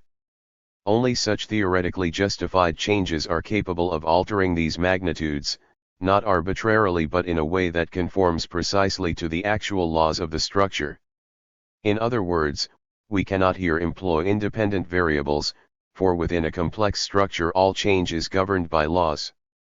It is for this reason that a theoretical structure that is constructed scientifically produces not assumptions but knowledge, that is, it can grasp the real movement of things. When, however, we are dealing with models, the latter, not being constructed in a complete conceptual field, form a one-dimensional system of variables. In such a system of variables we have the right to subject some of the variables to algebraic manipulations, without having to take account of overall theoretical conditions that relate to the real movements corresponding to these manipulations. The latter thus imply a pre-critical use of mathematics, such as many econometrists engage in but which physicists, for example, refrain from, since the magnitudes they work with belong to a rigorous conceptual system and not to a model constructed for the needs of some proof or other. If we can say that in Emmanuel's argument about prices, Marx's formulas play the part of models, this is precisely because the magnitudes with which the prices are constructed are assumed in such a way that they can be varied without the variations having any necessary relation to the changes, whether real or assumed, taking place in the domain of the productive forces or the production relations. This is given explicit expression by the title of independent variable attached to wages. The importance of this last point is substantial. On the practical plane, the description of wages as an independent variable gives rise to the impression that to correct the inequality of exchanges it would be sufficient to change wage levels. I shall come back to this question. For the moment, what matters is to underline two consequences of the conception of the formulas as models containing independent variables. The first concerns the notion of organic composition. The latter, once inserted in a model of this type, seems to be open to any and every variation. Consequently, the organic composition of capital ceases to be a rigorous theoretical matter, with law-governed variations, and becomes a notion the content of which is arbitrary. Thus, one of the essential features of the Marxist concept of organic composition is suppressed, namely, that organic composition in value terms represents technical composition. We know, indeed, that for Marx organic composition is value composition, since this gives expression to technical composition in a particular conjunction of production relations and productive forces. It is thus not a simple arithmetical ratio.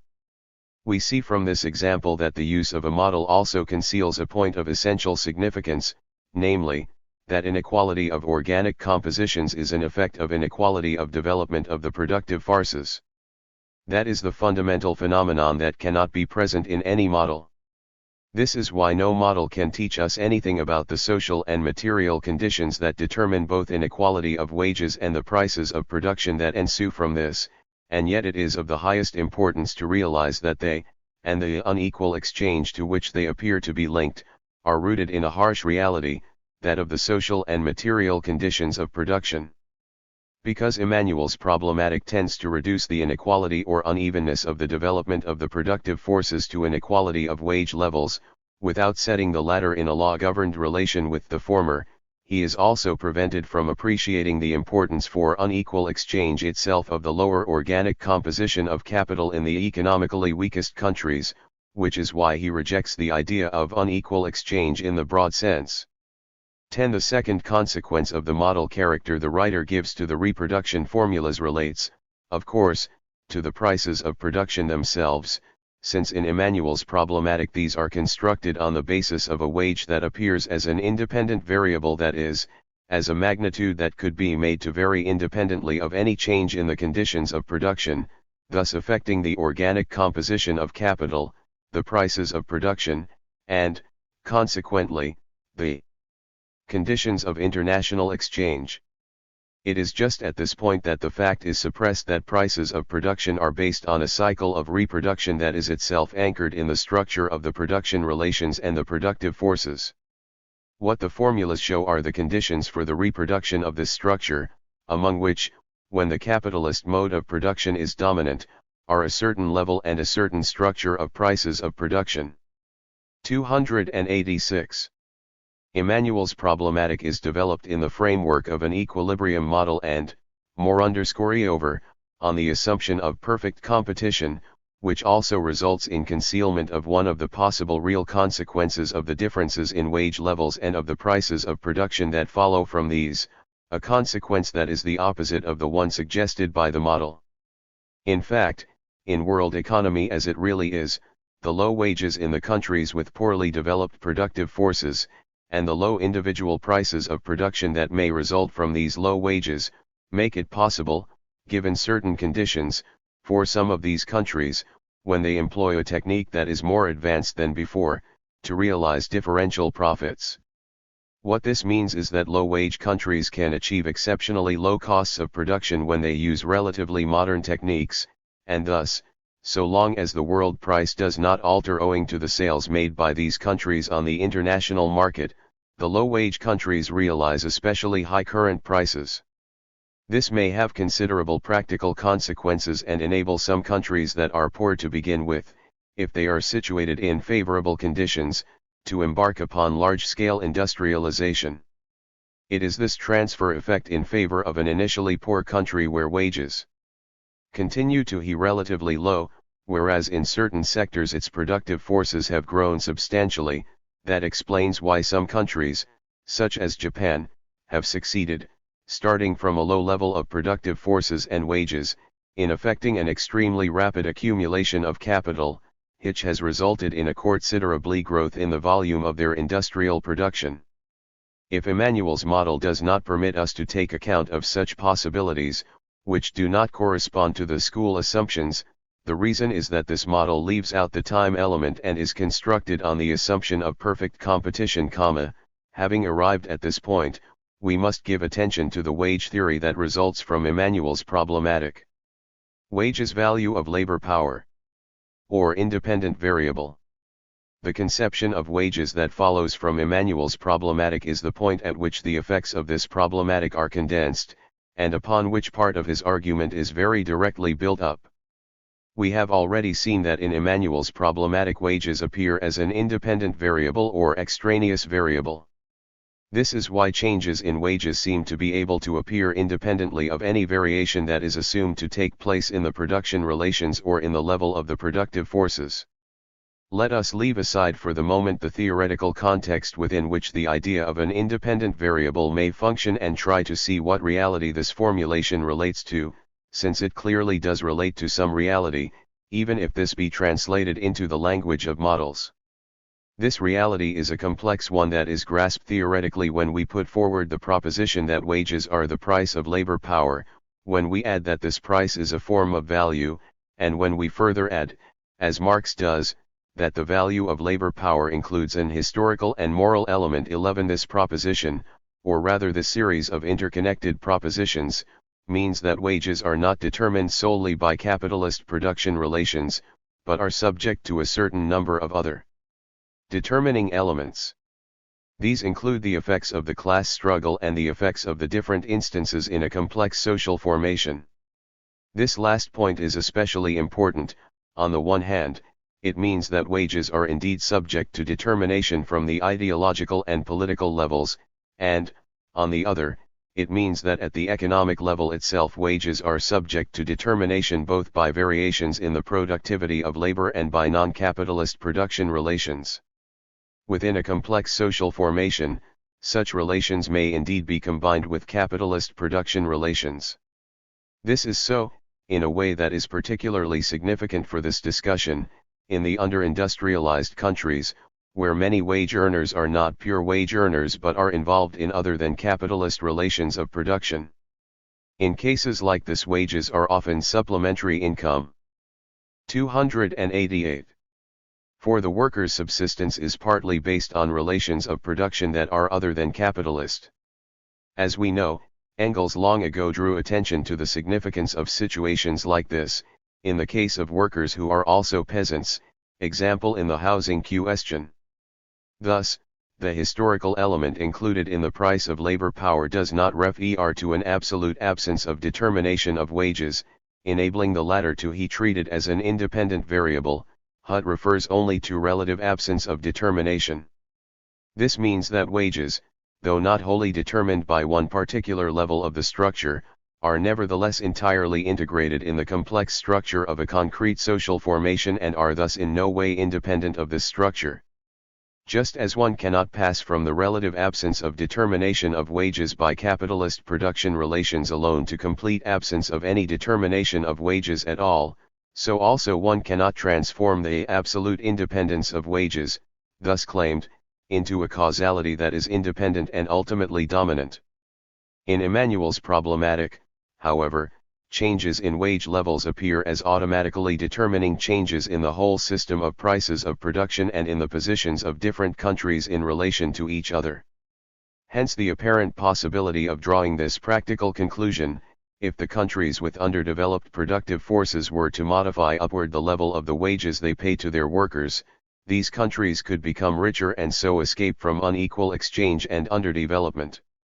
We have seen, however, that when we do not treat wages as an independent variable, we are led to relate the low wages in the poor countries both to the low level of development of their productive forces and to the production relations that have hindered and continue to hinder the growth of these forces. It is the nature and the specific combination of the productive forces and production relations in the poor countries, under the aegis of worldwide capitalist relations, that form the objective basis of the poverty of certain countries, the dominated countries, and explain both their low wages and the unequal exchange that may in some circumstances result from this. To achieve a lasting escape from unequal exchange, there is no other means than the transforming of this objective basis and thus the removal of those production relations that hinder the development of the productive forces. About the idea of blocking the productive forces. This provides an opportunity to emphasize that the ideas of blocking the productive forces, or hindering their development, are not, of course, anything more than metaphors and do not provide any explanation of what they describe. The complete explanation remains to be worked out, but its constituent elements are nevertheless quite clear. The essential element is the domination of the world by the capitalist mode of production. This implies a complex domination, which is economic, political, and ideological. It entails an international division of labor that renders inevitable a polarized development of the world's productive forces, 12 a relatively rapid development of the productive forces of the already more advanced countries, which are the dominant ones, and a relatively slow development of the productive forces of the still poorly developed countries, which are the ones dominated. It thus entails the expanded reproduction of economic inequalities. This polarized development results, first and foremost, from the domination of the world by capitalist production relations, which gives rise to a certain international division of labor that is unfavorable to the development of the productive forces of the poor countries. The material basis of this expanded reproduction of economic inequalities is constituted by the conditions favorable to a rapid development of the productive forces that appeared with the development of machine production in the countries that were the first to be industrialized. Subsequently, a series of other elements, which I shall discuss later, have emerged to reinforce, at the economic level itself, the tendency for economic inequalities to increase. The decisive role played by the existence of a material basis for polarized economic development of the world was stressed by Marx. He showed that in those countries where modern industry was first established, production acquires an elasticity, a capacity for sudden extension by leaps and bounds that contrasts with the conditions of production in the other countries, whose industry is thus easily overwhelmed. These other countries are transformed into fields for the supply of raw material. He adds, a new and international division of labor, a division suited to the requirements of the chief centers of modern industry springs up, and converts one part of the globe into a chiefly agricultural field of production, for supplying the other part which remains a chiefly industrial field. 13. Of course, the appearance of large-scale industry first of all in some countries rather than others is itself to be explained by the transformation of the relations of production that had taken place in those countries, which permitted and gave rise to the development of capitalist industry. 14. While the existence of a specific material basis is the determining element in the polarized development of the productive forces within capitalist world economy, this type of development is subsequently reinforced by the political and ideological domination wielded by the rich countries. This consolidates, within the poor countries, the domination of social classes that cannot play an active role in the advance of the productive forces of these countries. This last-mentioned class domination is overdetermined by the domination of imperialist political and ideological relations, which links the dominant classes of the poor countries with the interests of the big industrial countries. It is this specific combination of internal production relations with production relations and political and ideological relations on the world scale that engenders what is meant by the blocking of the productive forces in the dominated countries. This blocking, with the uneven development of world productive forces that follows from it, thus constitutes both a result of and a condition for the capitalist mode of production.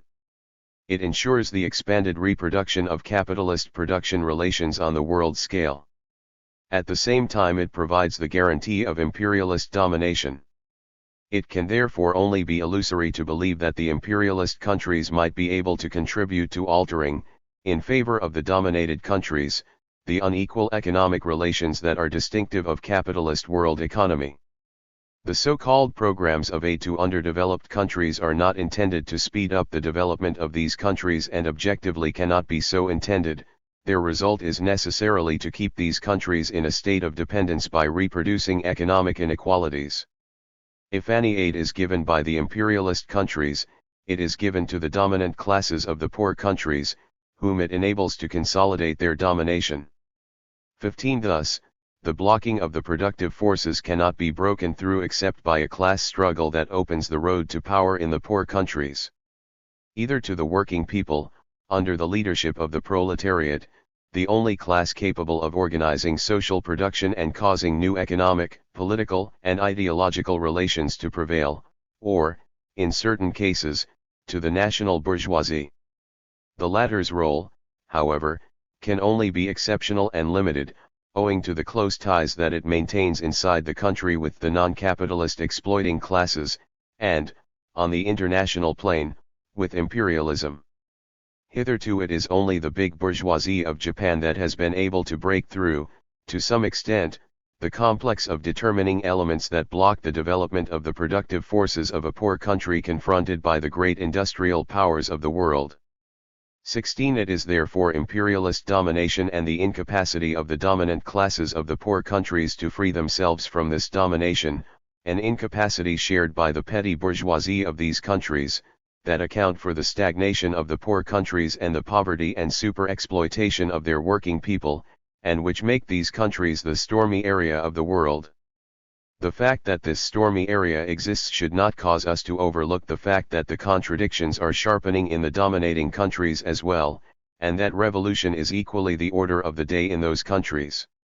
To sum up, what has been said means concretely that it is war ID domination by the capitalist mode of production, resulting from economic, political, and ideological relations, the effects of which are called colonization and imperialism, that has favored the maintenance in the dominated countries of production relations and also of political and ideological relations that have blocked the development of the productive forces. It is thus not a simple exchange relationship, which might be altered, but a definite combination of productive forces and social relations that creates the objective conditions for the maintenance in the dominated countries of a wretched wage level, together with massive unemployment, and underemployment. In these countries the low cost of reproduction of labor power is basically tied up with the low level of subsistence to which the great majority of the population is condemned. This majority live, generally speaking, on land that is cultivated under very bad technical conditions. 17 And they are obliged, moreover, to pay over part of the product of the soil they cultivate to landowners and usurers. 18 In its turn, this situation entails restriction of the home market, obstructs the growth of national accumulation, and favors the strengthening of a comprador bourgeoisie that is hostile to any substantial industrial development. One of the essential conclusions to be drawn from this part of the discussion seems to be this: the poverty of the poor countries, and the wealth of the rich countries, that is, their economic inequality, is prior to exchange between them and to what is called the inequality of this exchange.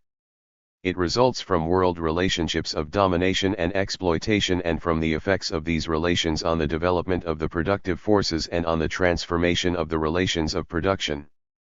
This does not mean, of course, that these economic inequalities do not give rise to inequality in the conditions of exchange, or that this does not worsen still further the economic inequalities, but what it is important to stress is that unequal exchange cannot be explained merely by the rates of reward of the factors, for these have, and this is an essential point, an objective basis. It is this objective basis that supports and reproduces what is described by the expression unequal exchange.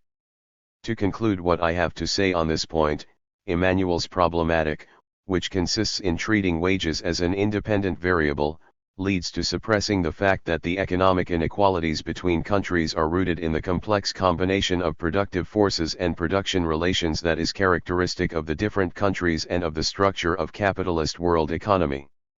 It is this combination that determines the conditions of exchange within this world economy, and that causes these conditions, so long as they are not smashed, to tend to reproduce themselves on an expanding scale. At this point it is possible and necessary to deal more particularly with one of the propositions put forward by Emmanuel on the exploitation of the poor countries by the rich countries. This exploitation, he says, is rooted in the losses that unequal exchange inflicts upon the poor countries. It is this proposition that I will now proceed to discuss. In order to do this usefully, however, we must first examine a certain range of problems. The discussion must obviously start from a reflection concerning the fact that on the capitalist world market the product of an hour's labor contributed in a country with underdeveloped productive forces is sold, on the average, for a sum less than that paid for the product of an hour's labor contributed in a country with more developed productive forces. This is the fact that Emmanuel describes as unequal exchange.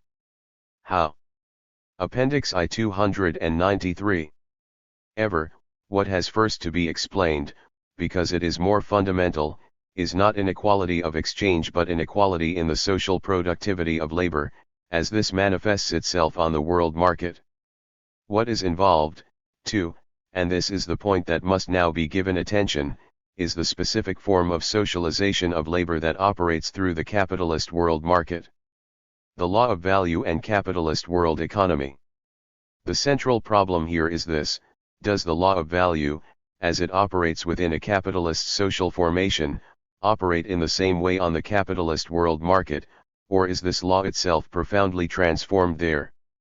Emmanuel's thesis is that the law of value operates in the same way on the capitalist world market as it does inside each social formation, but that it produces different effects owing to the unequal reward of the labor factor in different countries, an inequality made possible by the non-mobility of the workers between countries. This formulation does not strike me as theoretically satisfactory. First of all, it obliges us to describe by an ideological term a reality that cannot be explained by the working of an independent variable. Then, and especially, it does not enable us to grasp why what is a possibility becomes in fact a necessity. We cannot grasp why that is unless we see that the structure of the capitalist world market is much more complex than that of a particular social formation, and that one of the effects of this more complex structure manifests itself in the form of a profound transformation of the working of the law of value. I cannot undertake to produce in the present essay a theory of the transformation in the way the law of value operates on the international scale. All that can be done here is to indicate the direction in which, it seems to me, a satisfactory solution should be sought. This solution would appear to be linked with the development of a twofold tendency characteristic of the capitalist mode of production. This mode of production is marked both by the tendency to reproduction, on the scale of each national entity, of the productive forces and the production relations, and by the tendency to reproduction on the international scale of unequal relations between national entities. This latter form of reproduction tends to break up the former, a process that's described by the expression tendency of the capitalist mode of production to become worldwide. Of course, what appears as a geographical framework, that is, a physical space, is really something quite different. The physical space in question functions, in fact, only as the carrier of a group of agents whose activity tends to reproduce not only the material conditions of existence but the specific systems of places through which these agents ensure the reproduction of their conditions of existence, which are not only material in character. These systems form a contradictory unity that is always tending to transform itself through the action of internal contradictions, the chief of which is that which counterposes the agents, insofar as they are subsumed under the relations that constitute them as classes and social forces. These systems thus relate both to an economic basis and to a superstructure. The defense of the internal and external conditions of existence of each of these contradictory unities is ensured by the role played by a state, or, more generally, by an organ of the political power of a dominant class. The latter upholds, if necessary by using force, a certain type of unity, that is, of class subordination. It undertakes, at the same time, the defense of the existence of the given social formation in its relations with other social formations, the expanded reproduction of which may threaten its own conditions of expanded reproduction. Generally speaking, as long as relations of domination and exploitation continue to exist inside a social formation, expanded reproduction of the latter threatens the existence of other social formations, and that, state power is an instrument destined to put this threat into effect, either by actual use of the force at the state's disposal or by the unequal relations that the possibility of the use of this force, along with the concentration of economic, political, and ideological means in the state's hands, make it possible to establish. The tendency of the capitalist mode of production to become worldwide is manifested not only through the constitution of a group of national economies forming a complex and hierarchical structure, including an imperialist pole and a dominated one, and not only through the antagonistic relations that develop between the different national economies and the different states, but also through the constant transcending of national limits by big capital and through the tendency for historically formed national markets to merge into a common market, something that presupposes the merging or alliance of some big capitalist groups. The action of the two contradictory tendencies characteristic of the STR11 tour of the worldwide capitalist mode of production implies that inside each capitalist social formation that is national, or that tends to take the form of a nation or federation of nations, the law of value ensures expanded reproduction of the material and social conditions of production characteristic of this social formation, a specific form of domination by the capitalist mode of production over other modes of production present in this social formation, the reproduction of the system of places in production that corresponds to this specific form of domination, a specific pace of growth and rhythm of crises of the product_tive forces, a definite level of wages and definite tendencies to variation in this level, and so a national form of the socialization of labor. Within the capitalist world market, the law of value ensures expanded reproduction of the material and social conditions of worldwide production, a definite pattern of domination and subordination of the different social formations, reproduction of the system of places corresponding to these relations of domination and subordination, uneven paces of development resulting from the occupation of these places and the exchange conditions that ensue therefrom. It is therefore in this exact sense that socialization of labor on the international scale takes place through a structure of specific complexity, embracing the structure of each social formation and the world structure of the totality of social formations. And it is the existence of this complex international structure that imposes a change in the way the law of value operates. The law of value, as it operates within this structure, tends, on the one hand, to reproduce, but that it is fundamentally linked with the specific combination of productive forces and production relations characteristic of each social formation. Each specific combination is subjected, however, to the effects of the whole, and thus of the place occupied by each social formation in the structure of world economy, a place that is itself determined by antagonistic relations, that is, by social and national struggles. This is why, furthermore, a country cannot escape the effects of imperialist domination and exploitation except through a long and complex struggle. This struggle is primarily political, but also ideological and economic. Inside each social formation, victory in the struggle thus carried on can be won only through the transformation of the relations of production and the productive forces. Thus, a dominated country, or a previously dominated one that does not alter its situation in the international capitalist division of labor, merely reproduces its unfavorable situation. The more it increases the production of the products that its place assigns it, the more does it participate in the worsening of its own unfavorable situation. Whatever may result from this last point, we see that it is the necessary heterogeneity of the material and social conditions of production which contrasts with the relative homogeneity of the conditions of reproduction within each separate social formation that causes the working of the law of value on the international scale to undergo fundamental transformations. It is obvious that the foregoing propositions, apparently essential for the construction of the concept of the capitalist world economy, need to be elaborated further, something that cannot be done here. I will therefore confine my if to a few pointers, which can only serve as the beginning of an investigation. They merely correspond to a first attempt at thinking out, in the terms of historical materialism, the observed tendencies, that is, those that have already been given practical concepts, but linking them with the theoretical concepts of historical materialism. The necessary heterogeneity of the material and social conditions of production on the world scale describes the effects produced by two tendencies in the expanded reproduction of the capitalist mode of production, one of which predominates at one pole of capitalist world economy and the other at the opposite pole. These tendencies take the following form: 1.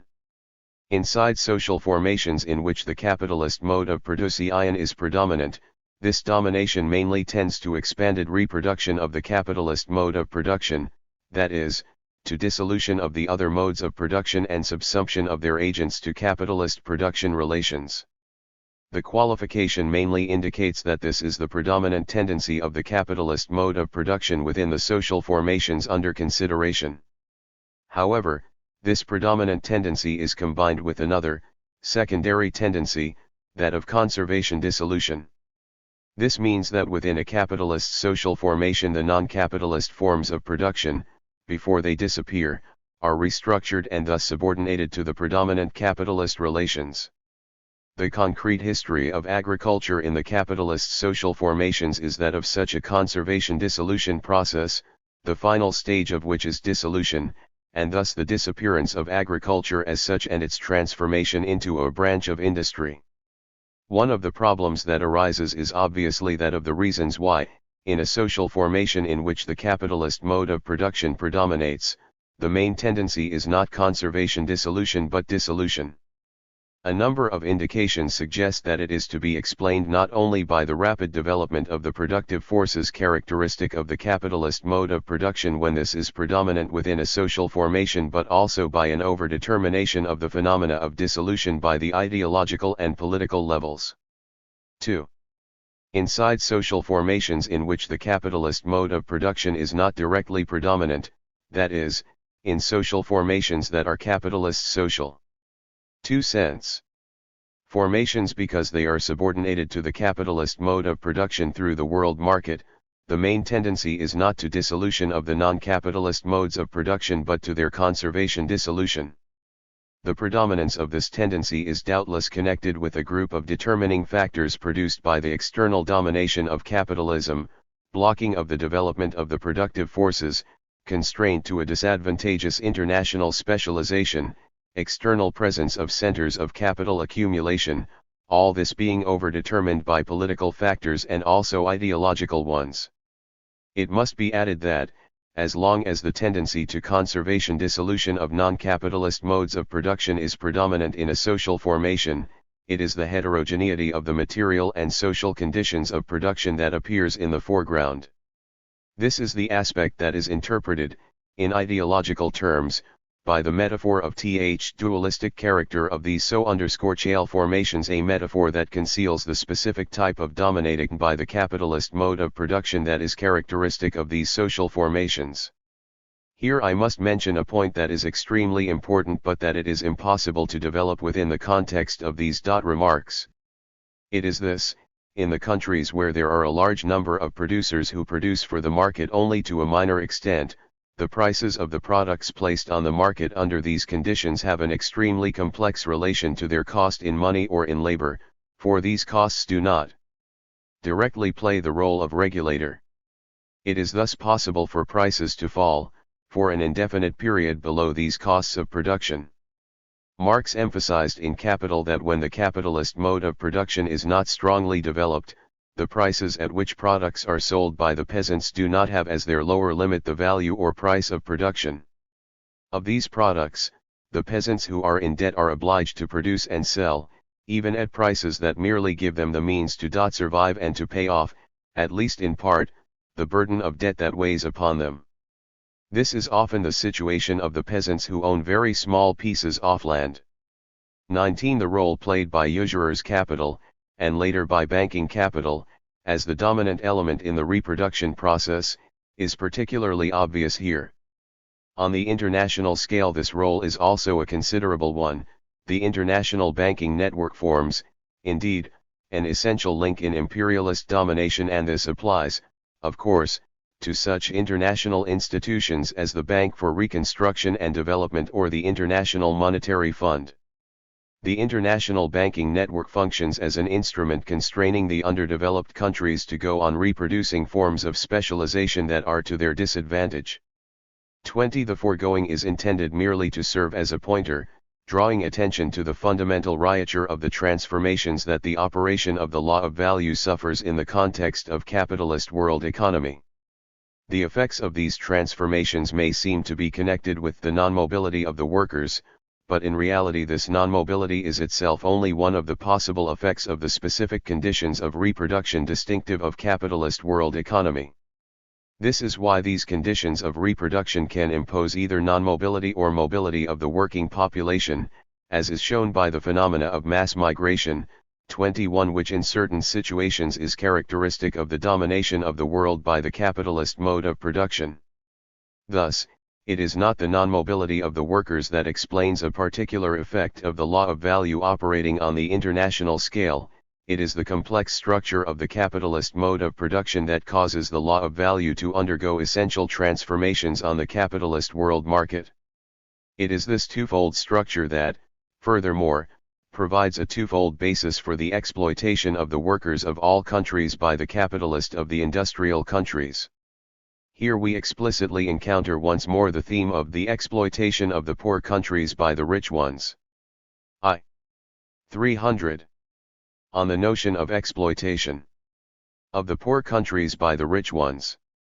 The foregoing enables us, in fact, to understand through what a complex structure the capitalists of the industrialized countries have at their disposal not only a basis of their own for exploitation, that is, the basis that ensures expanded reproduction of the predominant capitalist relationships through exploitation of the proletariat of the industrialized countries, but also an international basis of exploitation, ensured by the enlarged reproduction of the international production.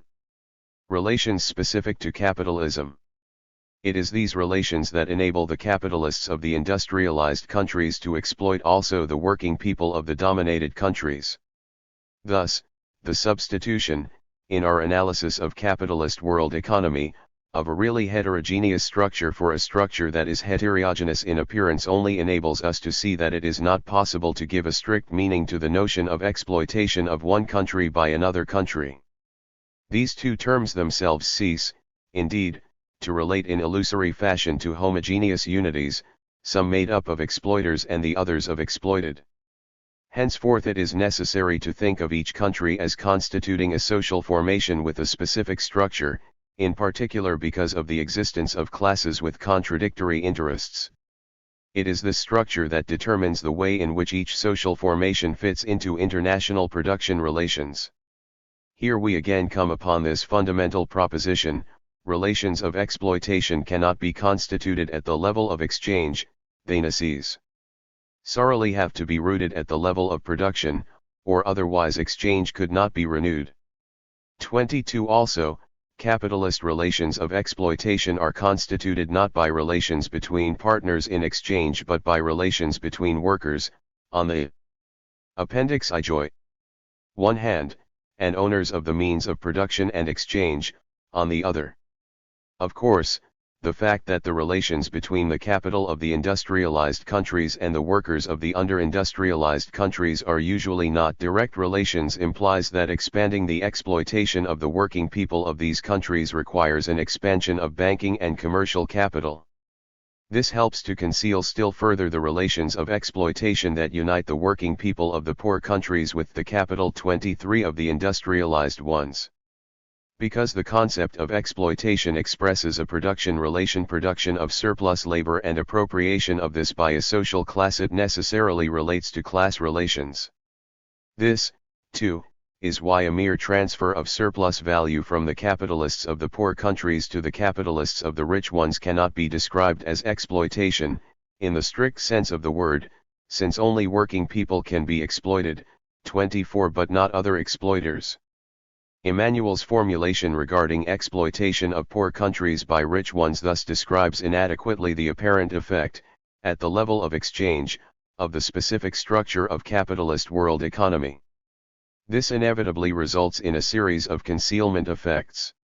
In the first place, this formulation relegates imperialist exploitation, namely, the exploitation to which the working people of the countries dominated by the international monopolies and trusts are subjected directly, to a position of secondary importance, whereas this exploitation is bound up both with the important fact of the penetration of the capitalist mode of production into the dominated countries and with the structural changes that movements of capital give rise to within capitalist world economy. In fact, these movements tend to create an increasingly hierarchical structure of capitalist world economy, since even the already industrialized countries themselves tend, to an increasing extent, to fall into subjection to a dominant imperialism precisely because of the international movements of capital. Second, this formulation leads to making the proletarians of the rich countries appear to be exploiters of the poor ones. These proletarians, 302, must therefore have ceased to be exploited themselves, which must mean that their labor is no longer a source of surplus value. In reality, these workers are, in general, more exploited than the workers in the poor countries. Marx emphasized this, noting that, owing to the high level of intensity and productivity of labor in the rich countries, the wages of the workers in those countries, though nominally higher, and higher in purchasing power than in the poor countries, generally correspond to a smaller proportion of the value these workers produce. Thus, speaking of a rich country that he is comparing with a poor one, Marx writes, "It will be found, frequently, that the daily or weekly, etc., wage in the first nation is higher than in the second, whilst the relative price of labor, i.e., the price of labor as compared both with surplus value and with the value of the product, stands higher in the second than in the first." 25 In other words, the more the productive forces are developed, the more the proletarians are exploited. 26 That is, the higher is the proportion of surplus labor to necessary labor. This is one of the fundamental laws of the capitalist mode of production. If some may find the above proposition paradoxical, this is because they reduce relations of exploitation to crude super-exploitation carried out on a primitive foundation, and they cannot grasp the fact that the workers of the industrialized countries, while they have mostly ceased to be exploited in that way, are exploited in a way that is more refined, more civilized, and therefore also more efficient and more intensive. While the proletarians of the industrialized countries are not subject to super-exploitation as are the proletarians of the dominated countries, they are more intensively exploited. The capitalists, who cannot be accused of not knowing how to do their sums, are not deceived. They know that, generally speaking, it is more profitable to exploit the proletarians of the industrialized countries than their brothers in the poor countries. It is this intensive exploitation of the proletariat of the industrialized countries that provides the chief explanation of the extreme concentration of international capital investments precisely in the industrialized count. Appendix I 303. Tries. This is why the big international companies have made the advanced countries their preferred sphere of investment, so that, out of nearly $2 billion of new direct annual investment by the United States outside of its own frontiers between 1963 and 1966, only $300 million was invested in the underdeveloped countries. 27 The attempt to conceive of the economic relations between countries in terms of exploitation thus produces a series of concealment effects. It transforms the concept of exploitation into an ideological notion, which, instead of describing a relation between classes, is then given the task of describing a group of relations of different kinds that cannot be grasped by a single concept. As a result of the ideological transformation that is thus inflicted on the concept of exploitation, we see emerging again that ideological pair which historical materialism eliminated from its field of work, namely, the rich and the poor. Moreover, and this is what is decisive, by thinking in this way one ceases to be able to grasp an essential fact, namely, that domination by imperialism is based above all upon the exploitation of the proletarians in the imperialist countries. Indeed, if the imperialist countries are countries whose productive forces are developing rapidly, This is just because the level of development attained by them enables the capitalists of the imperialist countries to impose a high rate of exploitation upon their proletariat, which results in a huge mass of profit being put at the disposal of the capitalists of the imperialist metropolitan countries. This mass of profit, greater than that which can be extracted from the working people of the dominated countries, whose labor provides only a meager surplus product, feeds an accumulation fund that is constantly growing. This growth, which contrasts with the relative stagnation of the under-industrialized capitalist countries, is bound up with the rapid expansion of the productive forces of the dominant countries. In turn, this expansion ensures reproduction of the conditions for exploitation of the working people of the dominated countries. This explains why, when the internal contradictions develop in a dominant country and the expansion of its productive forces slows down, its world domination is also quickly brought into jeopardy. Britain provides an excellent example of this situation. The efforts of the Wilson government to freeze the wages of the British workers are conditioned by the requirements of British imperialism's world policy. It is very important not to lose sight of the fundamental role played in imperialist domination by the exploitation of the proletariat of the imperialist countries themselves, for this role is of decisive strategic significance from the standpoint of the class struggle on the international scale. This role explains, moreover, why the domination exercised by each imperialist country is much more fragile than it looks at first sight. This domination is constantly threatened by the expanded reproduction that develops in the other imperialist countries. Today, expanded reproduction in the imperialist countries as a whole is marked by great rapidity and also by great international unevenness. The rapidity of the present-day pace of development of the productive forces is given concrete expression in the extreme brevity of life of each generation of machines. 28 Thus, the rate of exploitation of the proletarians of the imperialist countries must be ceaselessly and rapidly increased. 29 Which means that capitalist exploitation is concentrated to an ever-increasing extent in the imperialist countries. 30 Whereas the growth in relative surplus value plays as yet only a secondary role in relations between imperialist countries and dominated ones. What is decisive in the relations between the dominating and the dominated countries is not so much the increase in the exploitation of the workers of the latter, however real and brutal this may be, as the maintenance of this exploitation. This situation is conceived of, ideologically, as the blocking of the development of the productive forces in the dominated countries. It is because the working of capitalist world economy essentially requires both maintenance of the exploitation of the working people in the dominated countries, with the draining off part of the surplus value resulting from this exploitation to the metropolitan countries of imperialism, and blocking of the development of the productive forces. I in the dominated countries, that it is possible to say that world domination by the capitalist mode of production is based upon a twofold foundation of exploitation, that of the proletarians in the imperialist countries and that of the working people in the dominated countries, exploitation of whom also increases, but more slowly, just as the productive forces of these countries develop more slowly. Appendix I 305. It is obviously not accidental that the capitalists of the industrialized countries constantly strive to put obstacles in the way of the development of imports from the under-industrialized countries.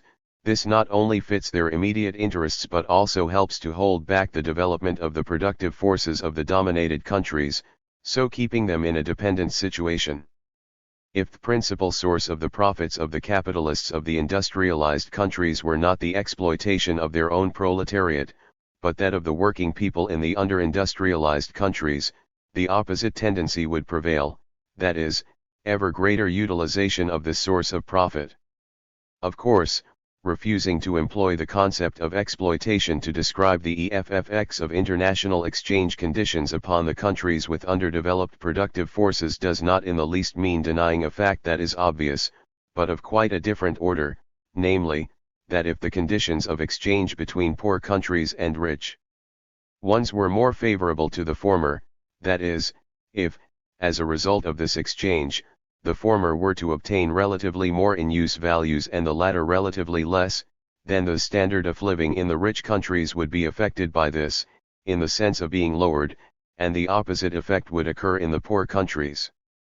Recognizing this fact, however, and recognizing also that the living conditions of the workers in the rich countries might in some circumstances be lowered, is not at all the same thing as alleging that there is exploitation of the workers and peasants of the poor countries by the proletariat of the rich ones. In short, the exploitation of the working people of the dominated countries by the capital of the industrialized countries is itself twofold in nature. On the one hand, it is an indirect exploitation, resulting from the polarized structure of capitalist world economy. On the other, it is a direct exploitation resulting from investments made by the capitalists of one country in another country. It is these investments that make it possible directly to exploit the workers of the country where they are made.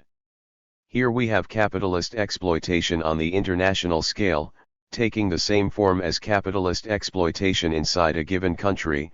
However, though the same in form, it can be a source of exceptional profits, whenever the capitalists of the industrialized countries are able, thanks to the investments thus made, to take advantage of the polarized structure of capitalist world economy. On the international scale, what is specific is the set of effects produced. 306. By the polarized structure of capitalist world economy, insofar as this hinders the development of the capitalist mode of production in the dominated countries, maintains or develops other forms of exploitation there, keeps prices and wages there at a relatively low level, slows down the development of the productive forces.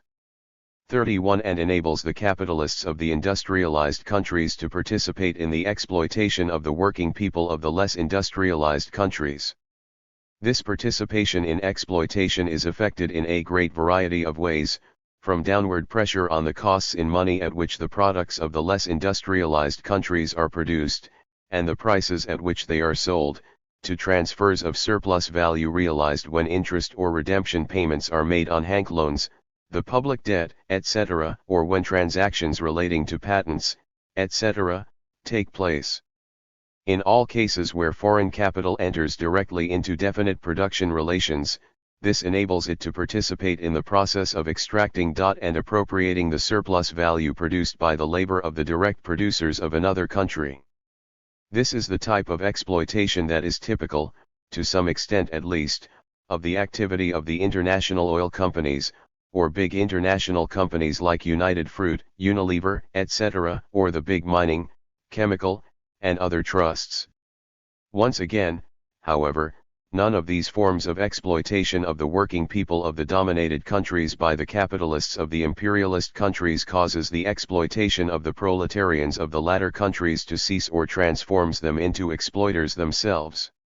True, it does happen that the capitalists who exploit the working people of another country relatively reduce the exploitation to which they subject the workers of their own country, in an attempt to corrupt them by creating a labor aristocracy.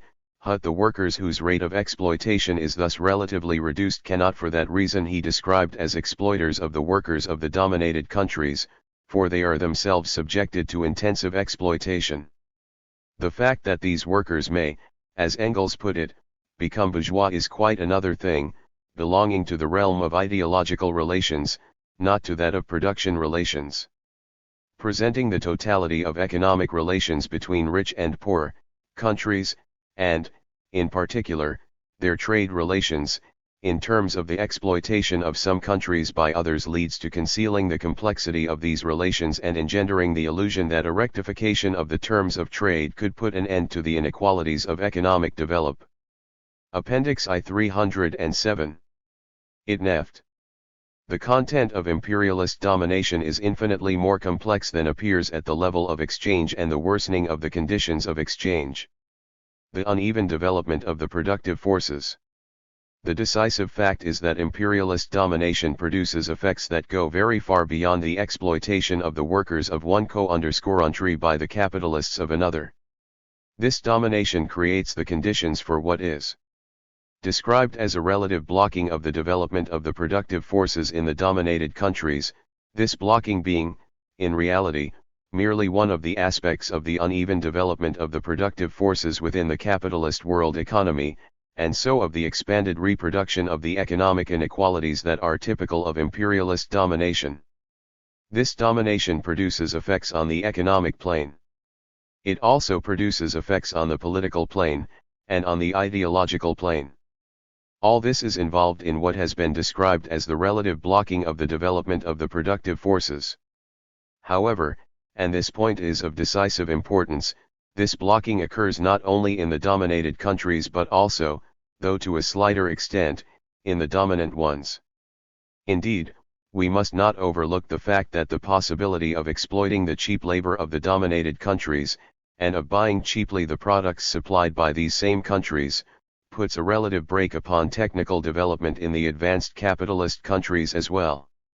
This is why we observe that when economic relations between imperialist countries and dominated ones are at their most difficult, both groups of countries are able to achieve exceptionally rapid progress in some of their branches of production.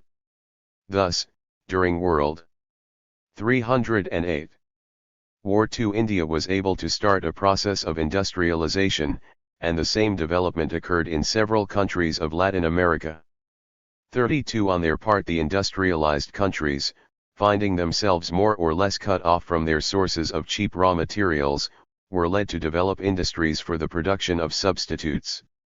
Industries like these generally prove capable of supplying something more than substitutes, namely, products that play a considerable economic role and the cost of which, as a result of technical progress, eventually stands comparison with that of the natural products obtained by exploiting cheap labor. The blocking of the development of the productive forces brought about by imperialist domination is thus effective at both poles, the dominating and the dominated. Obviously, these consequences are much more visible and dramatic for the poor countries, but from the standpoint of theoretical analysis this double effect must not be ignored. The foregoing enables us to understand how mistaken is the idea that the dominant countries must necessarily be ruined by the ending of their period of domination, on the grounds that this will suddenly alter their terms of trade. Such ruin could come about only if the wealth of the dominating countries arose not essentially from the uneven development of the productive forces but from unequal exchange. If these were so, indeed, by losing the advantages that unequal exchange gives them, the dominating countries would lose the very source of their wealth. If, however, the source of the wealth of the rich countries is, above all, the relatively high level of their productive forces, the losses they would suffer through the disappearance of unequal exchange would reduce only to a limited extent and, above all, only during a period of 1. Transition, the level of their real incomes, this reduction being capable of more or less rapid compensation through the development of their own productive forces brought about through the disappearance of the blocking induced by the existence of relations of imperialist domination. The question of who in the industrialized countries would be affected by the losses that would result from the upheavals in international exchange conditions cannot, of course, be decided a priori. A superficial view would lead one to think that the chief losers would be certain to be the international trusts, since it is they who at present benefit most directly from the exploitation of the working people in the under-industrialized countries. In reality, however, the dominant position held by the most powerful trusts in the imperialist metropolitan countries, their relations with the state, and so on, would enable them, generally speaking, to ensure that others bore the burden of such losses. In terms of profit, the big capitalist monopolies often even manage to gain from such upheavals by realizing profits from speculation. The idea of the ruin or catastrophe that would be suffered on the economic plane by the imperialist countries as a result of the struggle for liberation waged by the countries at present under imperialist domination forms part of the mythology of what might be called apocalyptic economism. Such myths can contribute to reducing the proletariat of the industrialized countries to political passivity by persuading them to await the inevitable catastrophe. Some tendencies in Marxist thought, both on the left and on the right, are marked by such a vision of future events, which has nothing scientific about it. 33q. It a different matter, of course, is the question of what effects the liberation of the peoples who are at present dominated would have upon the scope and character of the class struggles inside the dominant countries. These effects would necessarily tend toward an upsurge in the revolutionary movement in those countries, for whatever shakes one of the pillars of capitalist exploitation also shakes the other pillar as well. Thus, the working class of the industrialized countries has absolutely nothing to fear, but quite the contrary, from the revolutionary struggle of the dominated countries. The victories won in this struggle contribute to overthrowing one of the foundations of the power of imperialism and therefore create increasingly favorable conditions for the proletarian struggle in all countries. The objective solidarity of the peoples of the rich countries with those of the poor ones is just as great today as in the age of Marx and Lenin. Today, just as yesterday, the revolutionary victories of the peoples of the poor countries are also victories for the peoples of the rich ones. They weaken the common class enemy, the capitalist class, whose basis for exploitation shrinks. They create better conditions for revolutionary struggles in all countries and constitute no lasting threat to the standard of living of the workers in the industrialized countries. 34. This is contrary to what is proclaimed by a certain propaganda that aims at uniting the working class with the capitalist class in the imperialist countries, a propaganda that has had an effect in some countries, especially the United States. In this regard, it must not be concealed that Emmanuel's thesis concerning the exploitation of the poor countries by the rich ones, in the form that he gives to this thesis, leads to relations between classes being made to appear as simple relations between countries, that is, to replacing the real antagonism between workers and exploiters by the fictitious one between rich nations and poor nations. A formulation like this, which links up with the ideological thesis about proletaria and nations, can be used both by the imperialist bourgeoisie and by the national bourgeoisies of the poor countries. The latter are always trying to convince the working masses of their countries that their poverty is due not to the class exploitation of which they are victims, and the existence of production relations that block the development of the productive forces, but to the national exploitation of which rich and poor, capitalists, peasants, and workers are said to be all alike victims, and which could and should be reduced through a sufficient alteration in the terms of 1. The ideological character of the contrast between poor countries and rich ones obviously produces effects even at the level of description. It suggests that this contrast may be in some sense natural, so concealing the fact that it describes the result of a twofold social process, a process of differentiation between levels of development, on the one hand, and, on the other, a process of internal differentiation. The poor countries are not naturally poorer than the others, and often their only poverty is that of their exploited masses, not that of their resources. A typical example is provided by Brazil. As always, ideological formulations tend to shift onto an illusory nature the responsibility for what is actually the result of a social process. In concluding this commencement of a discussion, let me say that what seems to me fundamentally positive in Emmanuel's thesis is his contribution to proving the invalidity of the theory of comparative costs.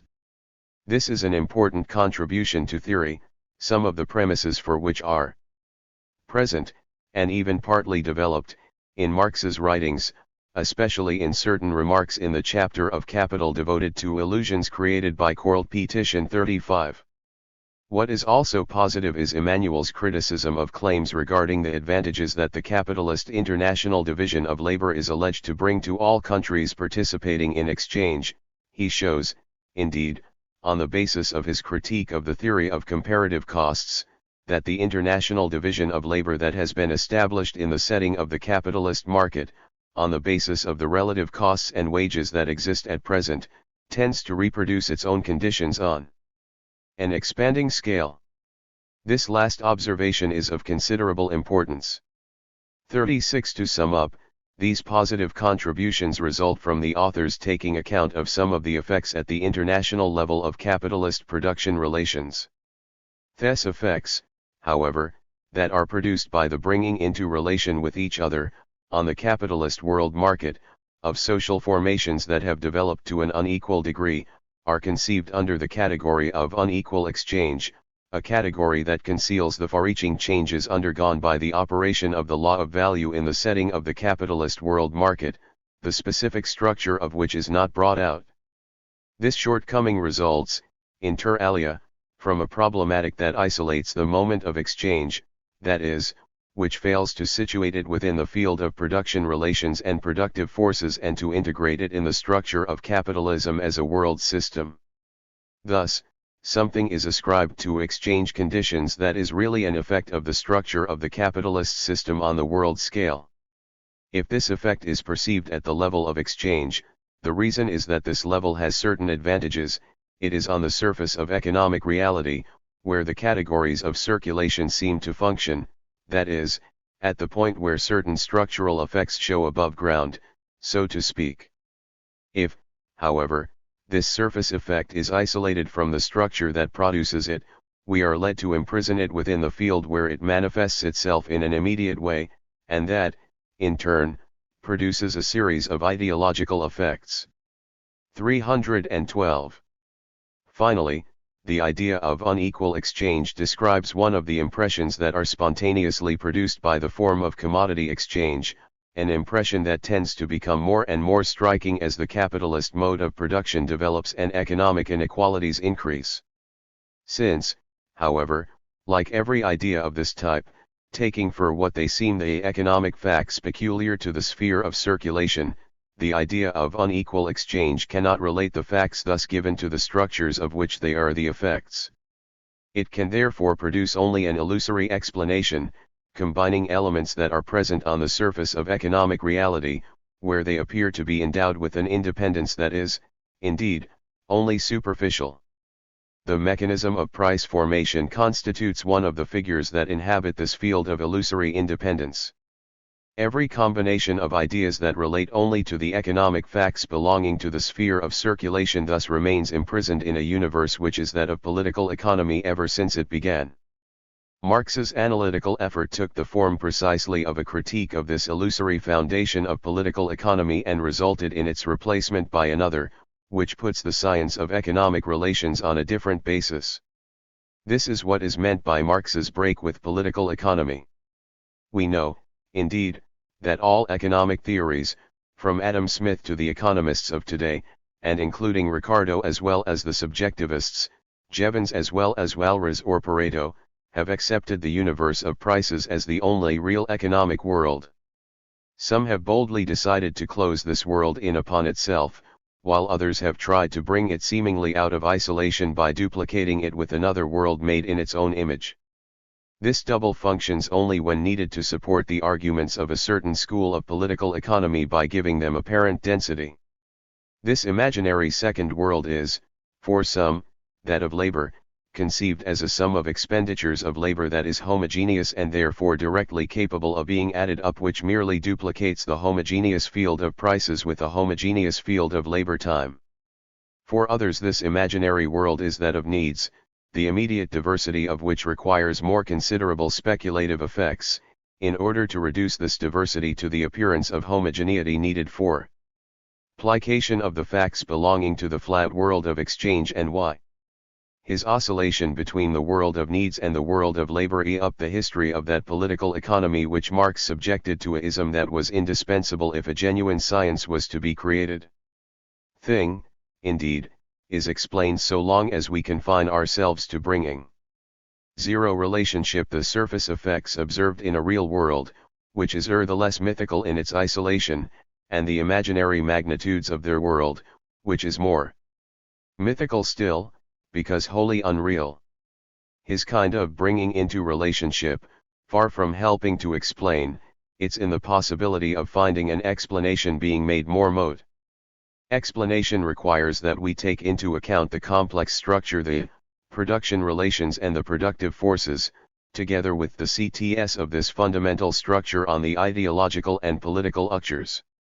Only if we analyze these structures, using concepts adequate to the purpose, can we explain, among other things, the real price systems inside a social formation and in the world economic system.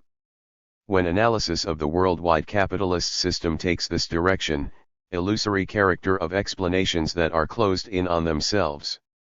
Through the construction of price systems of greater or less complexity, becomes plain, together with the impossibility of constructing a system of World prices on the basis of a single model. In addition, analysis shows the extreme diversity of the conditions of FFFRLCE formation on the world market, and theory enables us to understand that if these prices are subject to a single law, the latter, operating within a complex structure marked by extremely heterogeneous conditions, production can only ensure the reproduction of this heterogeneity. The oath that determines the form of this reproduction is never reduced to a form rule.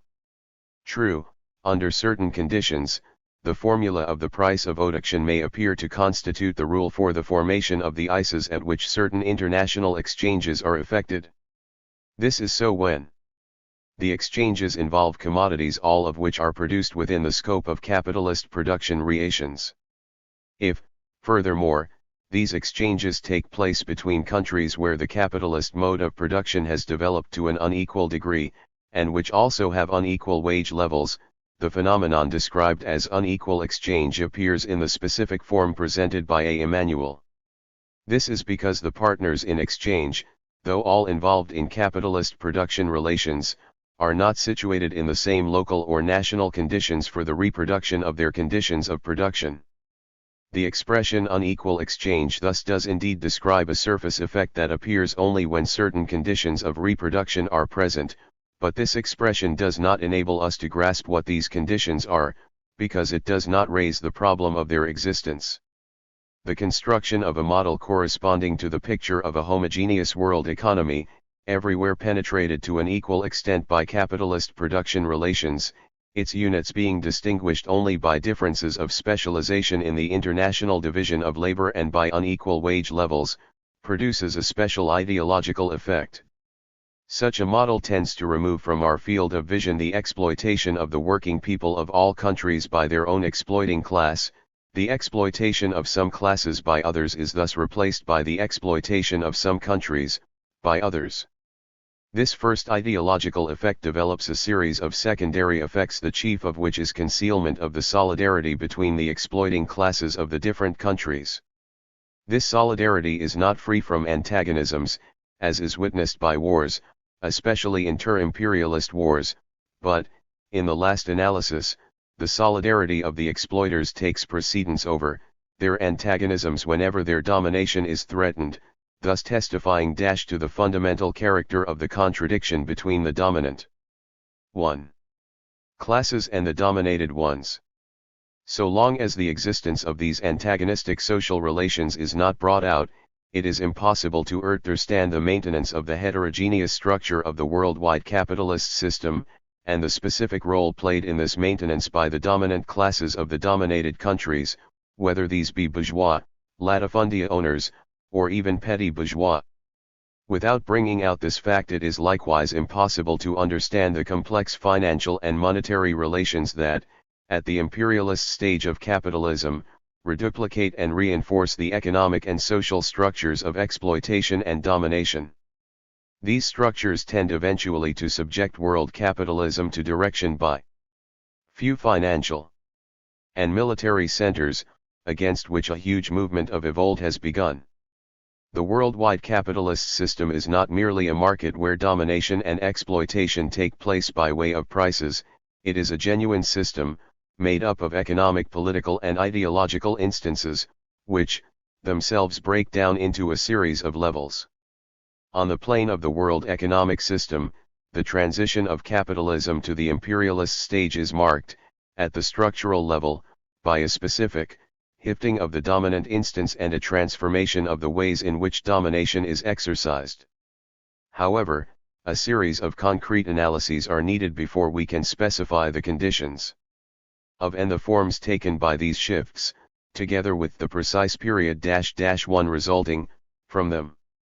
At the level of class struggles and struggles for national liberation, the transition to the imperialist stage, followed by the breach in world imperialist domination begun by the October Revolution and carried further by the Chinese Revolution, have also caused a series of shifts in the principal contradiction, both on the international scale and inside each social formation. Within the worldwide capitalist system, the setting up, on the morrow of World War II, of a new structure for the international monetary and financial system has enabled and is continuing to enable the imperialist powers to have part of their investments and their budget deficits financed directly by the dominated countries, the effect of this being to intensify still further the draining off toward the metropolitan countries of imperialism of the surplus value extracted from the working people of the dominated countries, something that is obviously not without influence on the concrete conditions for the formation of prices on the capitalist world market.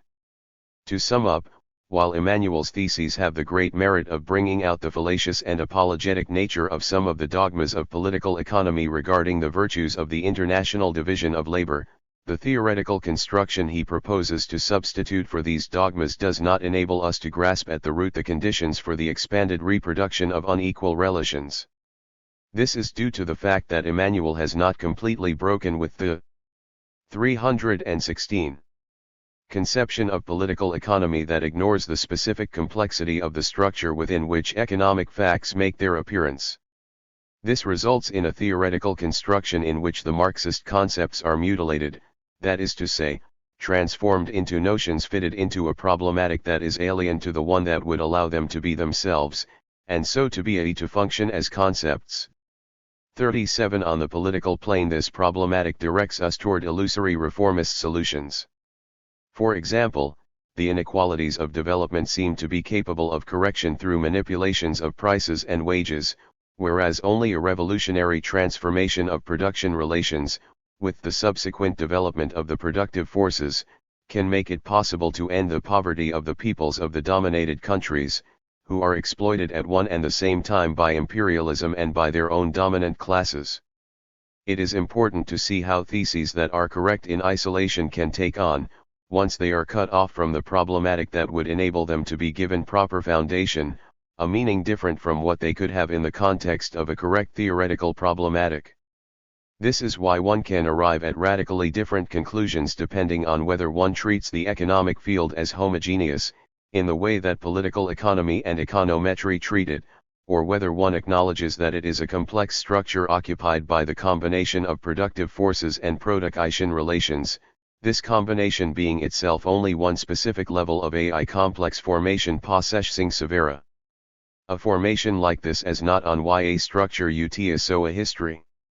Because it is the sphere of uneven developments, contradictions, and one's struggles, including class struggles, which are, as it has been said, the Appendix 2. Reply to Charles Bettelheim. I am one of those who do not consider that the law of value as bequeathed to us, partly in the first volume of Capital, which Marx himself published, partly in the rough drafts and the notes from reading, which were published decades later by Engels and Koski, and partly in preliminary sketches, the manuscripts of which have still not all been discovered and published, constitutes a finished theory. Still less do I regard as finished the theory of wages, on which Marx intended to write a special book, a plan that he unfortunately did not have time to carry through. The coexistence of so many passages from Marx's pen, differing in maturity and in systematic presentation, has given rise to endless dispute among Marxists about how the link between labor value and price of production is to be understood, all of the disputants being armed with authoritative arguments in the form of quotations from Engels, and even from Marx himself, that are, apparently or actually, in contradiction with each other. Since, on the one hand, I had no wish to bring this scholasticism into the present work, and since, on the other, J was not particularly concerned about orthodoxy and aimed at addressing myself to economists of all tendencies in a common language, it may be that I have here and there taken some epistemological shortcuts, to which Bettelheim, no doubt quite rightly, is especially sensitive. This is the only way I can account for Bettelheim's surprising allegation that I recognize the existence of two distinct laws of value, one for simple commodity economy and the other for the capitalist mode of production. Not only do I not believe in this dualism, it seems to me that I go further than Bettelheim in a monistic conception of the law of value. I say this because Bettelheim, and this is the deep root of the disagreement between us, while upholding the identity of the principle, the content, yet sees price of production as a transmuted form of value, a view that comes close, it seems to me, to a certain dualism, whereas I uphold 3-4. Not only identity of principle but even identity of calculation.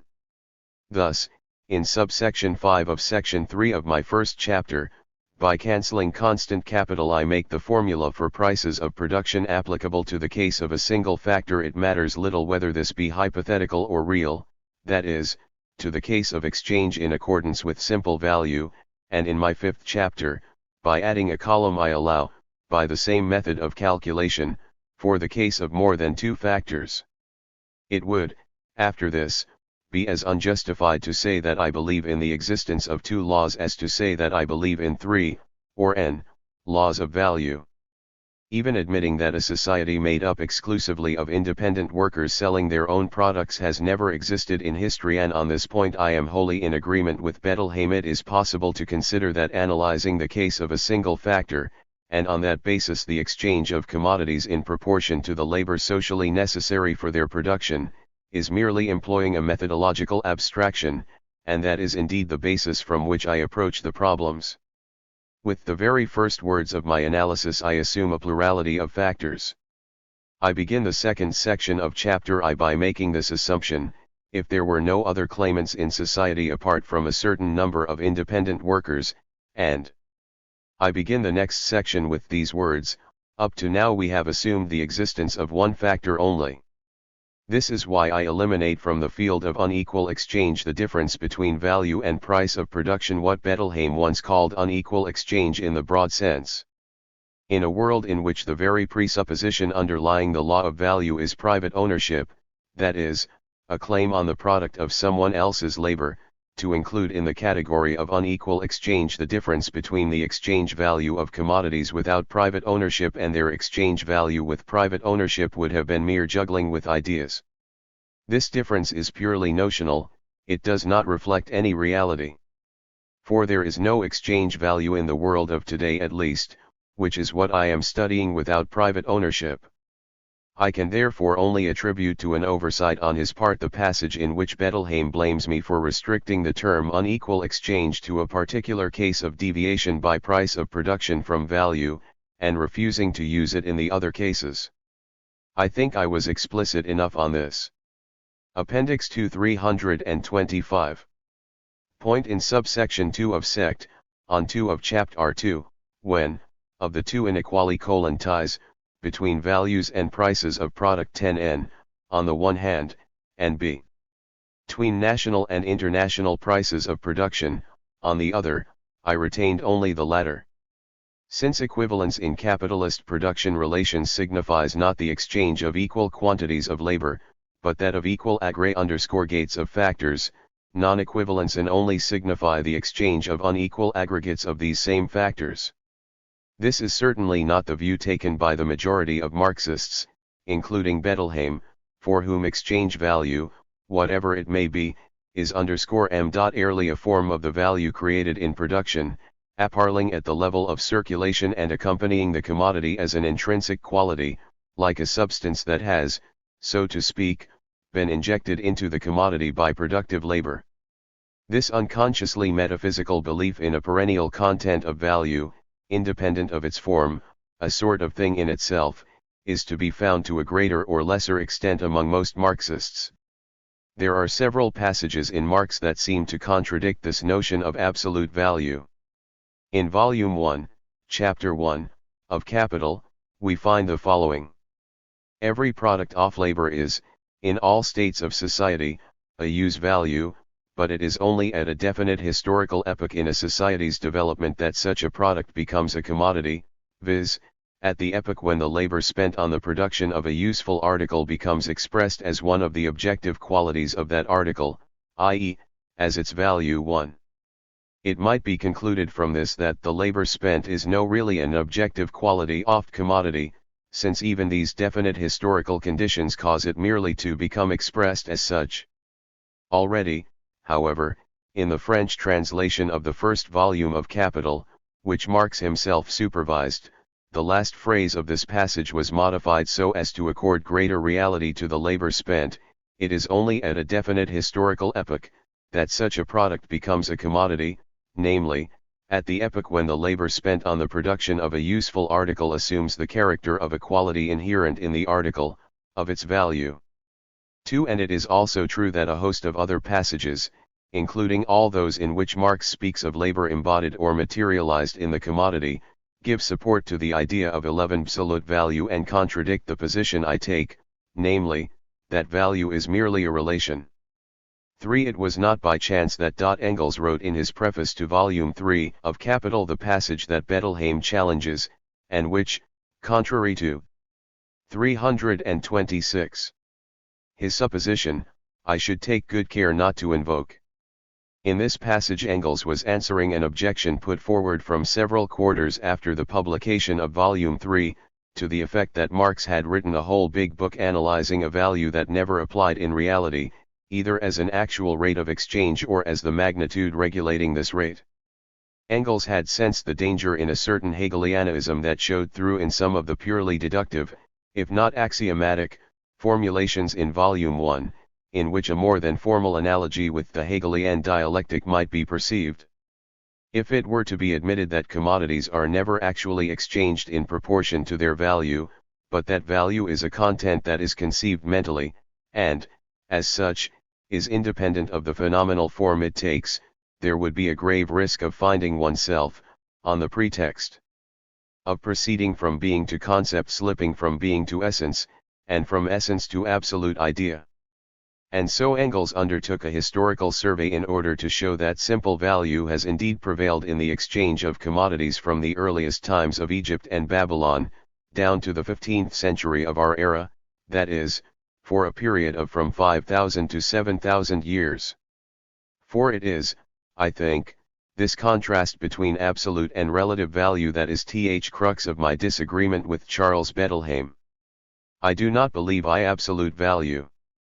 The very fact that value is measured not by labor actual expended but by socially necessary labor, which can only mean, as several of Marx's writings make clear, labor that is necessary for reproduction, shows in my view that it is absurd to talk of materialized labor, since existing commodities cannot give material form to labor that does not yet exist, future labor. If, however, accept that what commodities materialize, and what is exchanged on market, behind the material appearance of commodities, is the claims their producers, we understand very well that these claims are measured not by the conditions of past production but by those of future productio, since it is only by refusing reproduction to certain commodities and transferring themselves from one branch to another that the producers are to press their claims. 5. The law of value is not a law of magnitudes /law of relations and of the movement of these relations. It is ultimate nothing but the law of the distribution of the productive forces among different activities and of the distribution of the product in a society of independent owners. These claims are not to be found on the surface, at the level of circulated. Appendix 2 327. As Bettelheim puts it, both theoretically and historically, they are prior to everything else. But we must not confuse these claims with the legal forms that clothe them and consolidate them in any particular social formation, and which are undeniably subsequent in character. Thus, private ownership, as we conceive it today as abstract wealth, is a derived category, being merely the capitalization of a primary and pre-existent claim to income. The first thing that started the long process of dissolving the primitive community and preparing the ground for the law of value was a tribute levied on the produce of the soil by some ruler or bandit. 6. It was the regularity with which this right was exercised, this due collected, and the fixing of its amount in proportion to a certain area of land that led to the idea of the first kind of private ownership, property in land, and it was the capitalization of this right of ownership that produced the price of land. This shows through in the everyday expressions people use. Thus, it used to be said that land was sold at 20 years purchase, or at 25 years purchase, meaning 20 or 25 times the rent, and today they say on the stock exchange that such and such a share is selling at 20 or 15 times, thus revealing the fact that behind the illusion of joint ownership of certain concrete means of production lies the real content of a share, which is merely a claim to a proportionate share in the profits of an enterprise. It is thus not the appropriation of the means of production that is the cause, and the rewarding of the factors that is the effect, as Bettelheim maintains, but the existence of the factors as claims that leads to the idea of appropriation, as the legal form assumed by the rewarding of the factors. 7. Exchange is not, as Bettelheim supposes, something that complements production at a level external to the latter, and at most a condition for capitalist production. It is an essential moment of this production.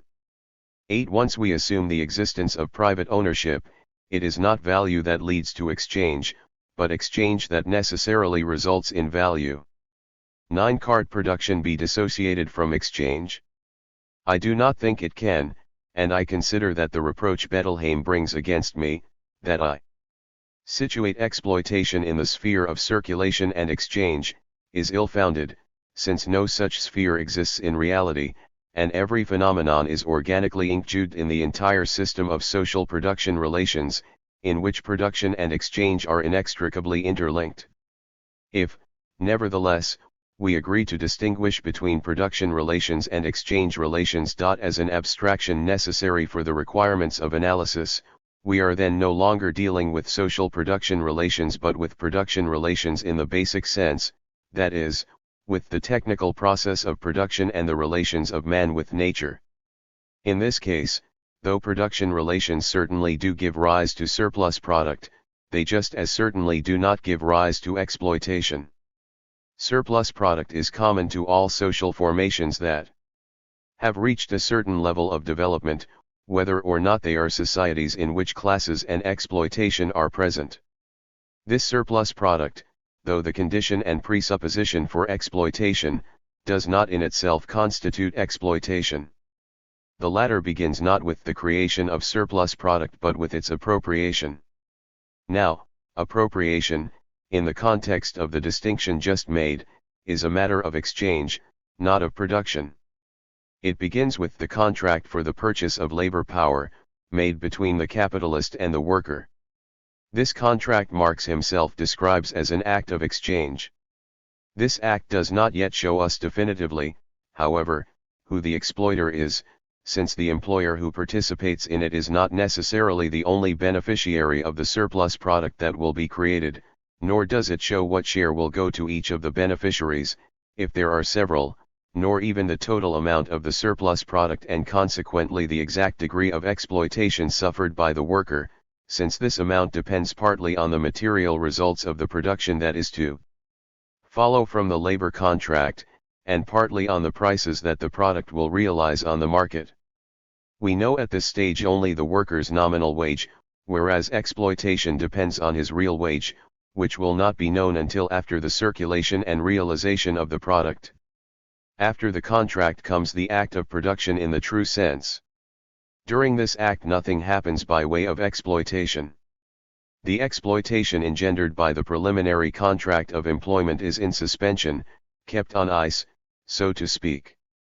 Finally comes the phase of circulation and the exchange of the product, in the course of which not only does the subject, the agent, of exploitation change, since the surplus value produced is partly transferred from one subject to another, from the industrialist to the rentier, or to the merchant, or to the banker, etc., and also from one branch to another and from one country to another, but also the volume of exploitation changes, since the total amount of surplus value is modified.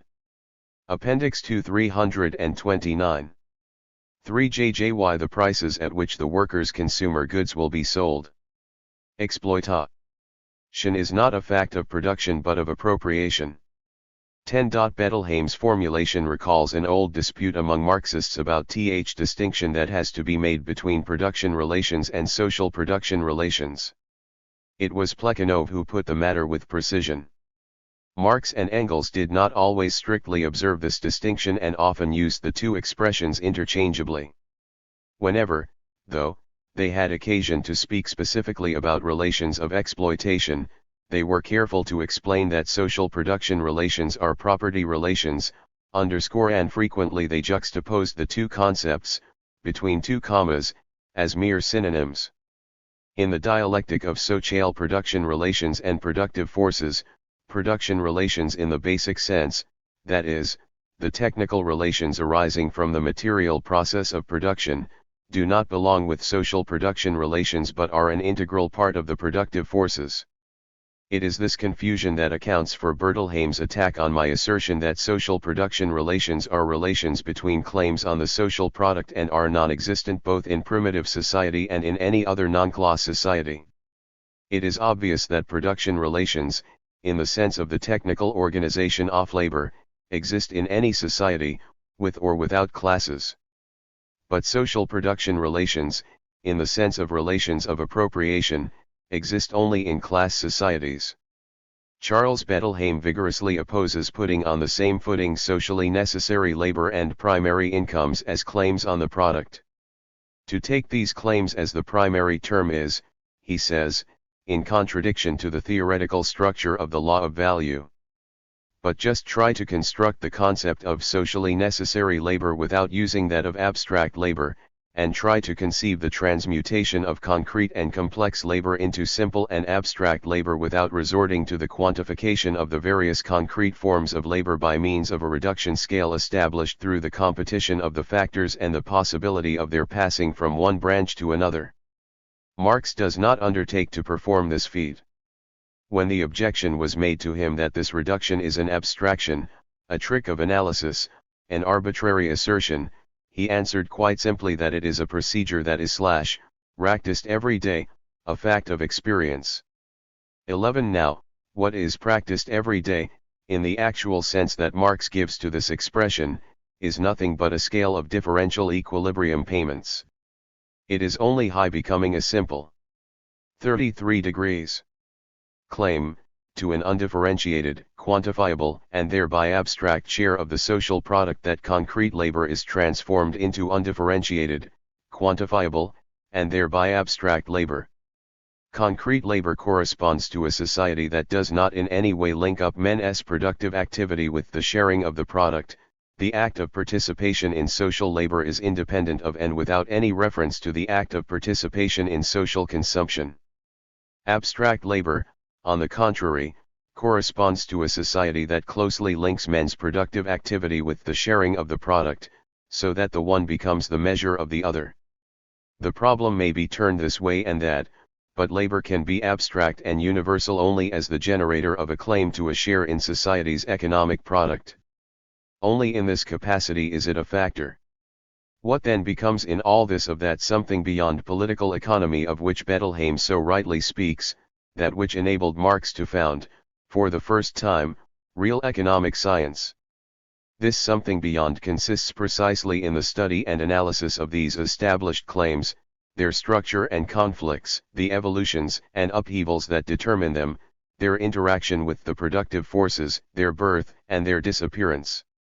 12. We enter upon this study automatically as soon as we discover that these established claims result from the class struggle. I do not think that in the present work I should go beyond this point. I take these established claims as given. My subject is the exploitation of one nation by another, not the exploitation of man by man. The former cannot exist without the latter, says Bertelheim, in effect. Whoever dreams of denying this? The very fact that the indispensable condition of unequal exchange is the equalization of capitalist profits assumes capitalism as presupposed.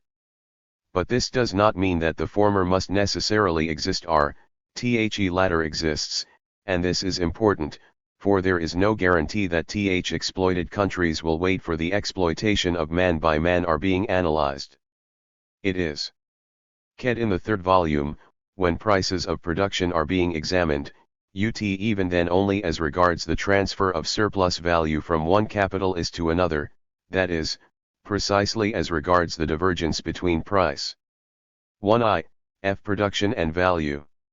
This is what has led a substantial number of nomists to consider either that there is a contradiction between volume I and volume 3, or that price of production is merely a market anomaly. If, however, this question is not asked and answered, then the conclusion be drawn that the hatter and the joiner, existing as real persons, are 33-2. Obliged to conform to a combination of concepts engendered by pure reason, and there we are, In the midst of Hegel's world, this is why Engels feels the need, in his preface to Volume 3, mentioned above, to fill in this gap. In order to do this, he undertakes a whole historical analysis to show that the quantity of labor contained in each commodity ends by being known to the exchanging parties, and that this has been so since the earliest limited markets of the Middle Ages, etc. Engels's analysis fails to achieve its purpose because the question to be answered is not if and how the hatter and the joiner know the ratio between the quantities of labor embodied in their respective commodities, but why they must fix their respective prices in accordance with this ratio. Unless we take this equalization process into account, the very construction of the concept of socially necessary labor becomes impossible. Whatever the truth may be, the answer that Marxists generally give to this question is that what compels the hatter and the joiner, in concrete reality, to allow the ratio between values to determine their exchanges is competition. What competition? Competitio on the commodity market, or competition of the factors? This is the crucial question. We are told that when supply and demand are in equilibrium, HA will be exchanged for chairs in the same ratio as that of their respective. Appendix 2 333. Entities of socially necessary labor. This is untrue. When supply and demand are in equilibrium, the price of hats and the price of chairs may be anything at all, above or below the ratio between values. Everything depends on the quantities of each of these clees produced and marketed, and on the respective elasticities of demand. If we assume that 1 franc expresses 1 hour of labor, a hat may sell 1 degree at 1 franc, just as it may sell at 10 francs, and the market will none be in equilibrium. But what makes the 1 franc price unstable in the upward direction, that is, what causes it to engender by itself secondary forces that alter it by increasing it, and what makes the 10 franc price unstable in the downward direction, that is, what causes it to engender secondary forces that alter it by decreasing it, and what makes 5 francs a stable equilibrium price, meaning that it can be changed only by fresh primary impulses from without, is that, when the price stands at 1 franc, hatters go bankrupt and leave the trade. When the price stands at 10 francs, hatters do too well in comparison with other producers, so that the latter leave their trades, and when the price stands at 5 francs, hatters make just enough not to want to change their trade, but not enough to make other producers want to change theirs. It turns out that this price corresponds exactly to the quantity of labor socially necessary to produce a hat. Why? Because we have assumed that the direct producer is the only claimant to a share in the economic product of society, and that this labor is homogeneous and competitive, that is, reducible to a simple quantity and capable of being transferred from one branch to another. When these conditions cease to exist, when for one reason or another the hatter cannot become a joiner when he chooses, or vice versa, and that happens often, the real price is freed from determination by value or price of production, however perfect the competition may be on the commodity market, and the embodied labor cannot prevent this. The price that equilibrates the market is neither the value nor the price of production, but the market price, that is, a price that may differ substantially from both of these. The value price, in the case of a single claimant, or the price of production, in the case of several claimants, are the prices that equilibrate production, stopping transfers of productive forces from one branch to another. This is why my analysis, which begins with the factors as pre-established claims to a primary share in the economic product. 334. Of society, is not an analysis at the level of circulation, as Charles Bettelheim alleges, but an analysis at the level of production. Actually, the competition of the factors is only verbally identical with the competition of commodities. It is this word competition, perhaps, that gives the impression that my analysis proceeds on the plane of circulation. The word stands, in fact, for something quite different in these two contexts. In the first case it means the mobility of the factors between branches of production. Having said this, I must add that it is true that my analysis contains an ex post element, namely, the equalization of equilibrium rewards. But I consider that it is impossible to arrive at the concept of abstract labor, an indispensable link in the process of constructing the concept of socially necessary labor, without this ex post element. An entirely ex ante reduction of concrete labor to abstract labor is, it seems to me, impossible to effect without resorting to artificial means. Marx himself did not attempt it. 13. On the other hand, it is easy to see that if we think of value as an actual substance injected into the commodity by productive labor, we are naturally led to link this labor, and by extension the conditions governing its reward, closely and directly with the material conditions of production. This is why Bettelheim insists particularly on the technical significance of the organic composition of capital and blames me for manipulating Marx's reproduction formulas in an arbitrary way. This is evidently another slip on his part, since I nowhere use the reproduction formulas but only the price of I production formulas. The difference between them is ATF essential 1, for what can legitimately be done with the latter cannot be done with the former.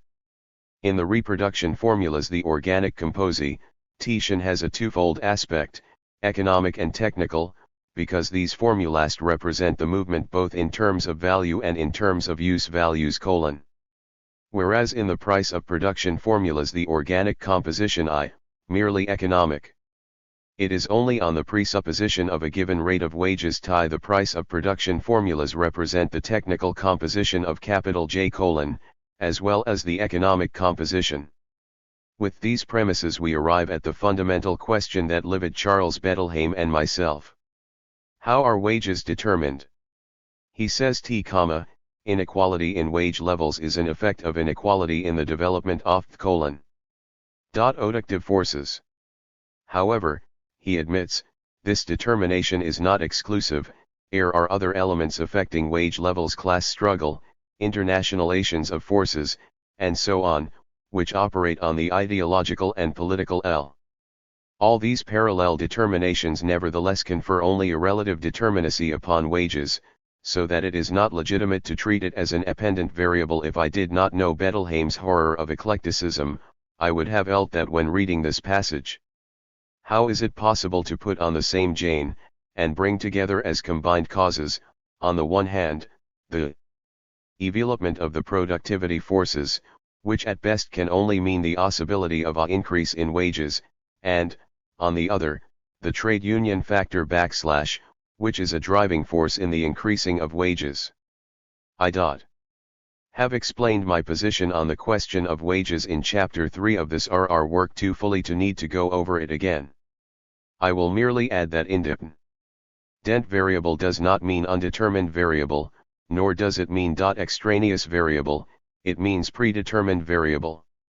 This is what Marx expresses when he says that, despite the previous determinations of the value of labor power, in a given country, at a given period, the average quantity of means of subsistence necessary for the worker is also given. 14.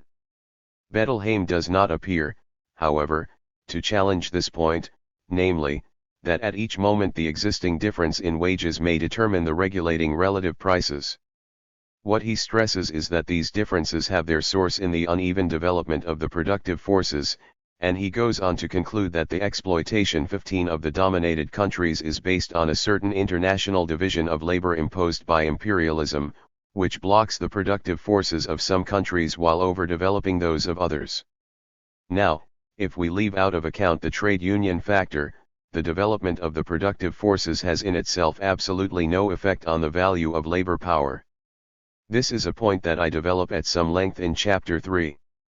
I would only add that Marx, when he studied the effect of the development of the productive forces on wages, concluded that this development, far from helping wages to rise, exerted on the contrary a strong downward pressure upon them, and he explained the reasons why: division and simplification of labor, displacement of workers by machinery, destruction of small enterprises and proletarianizing of the middle classes, increase in the organic composition of capital and, consequently, relative diminution.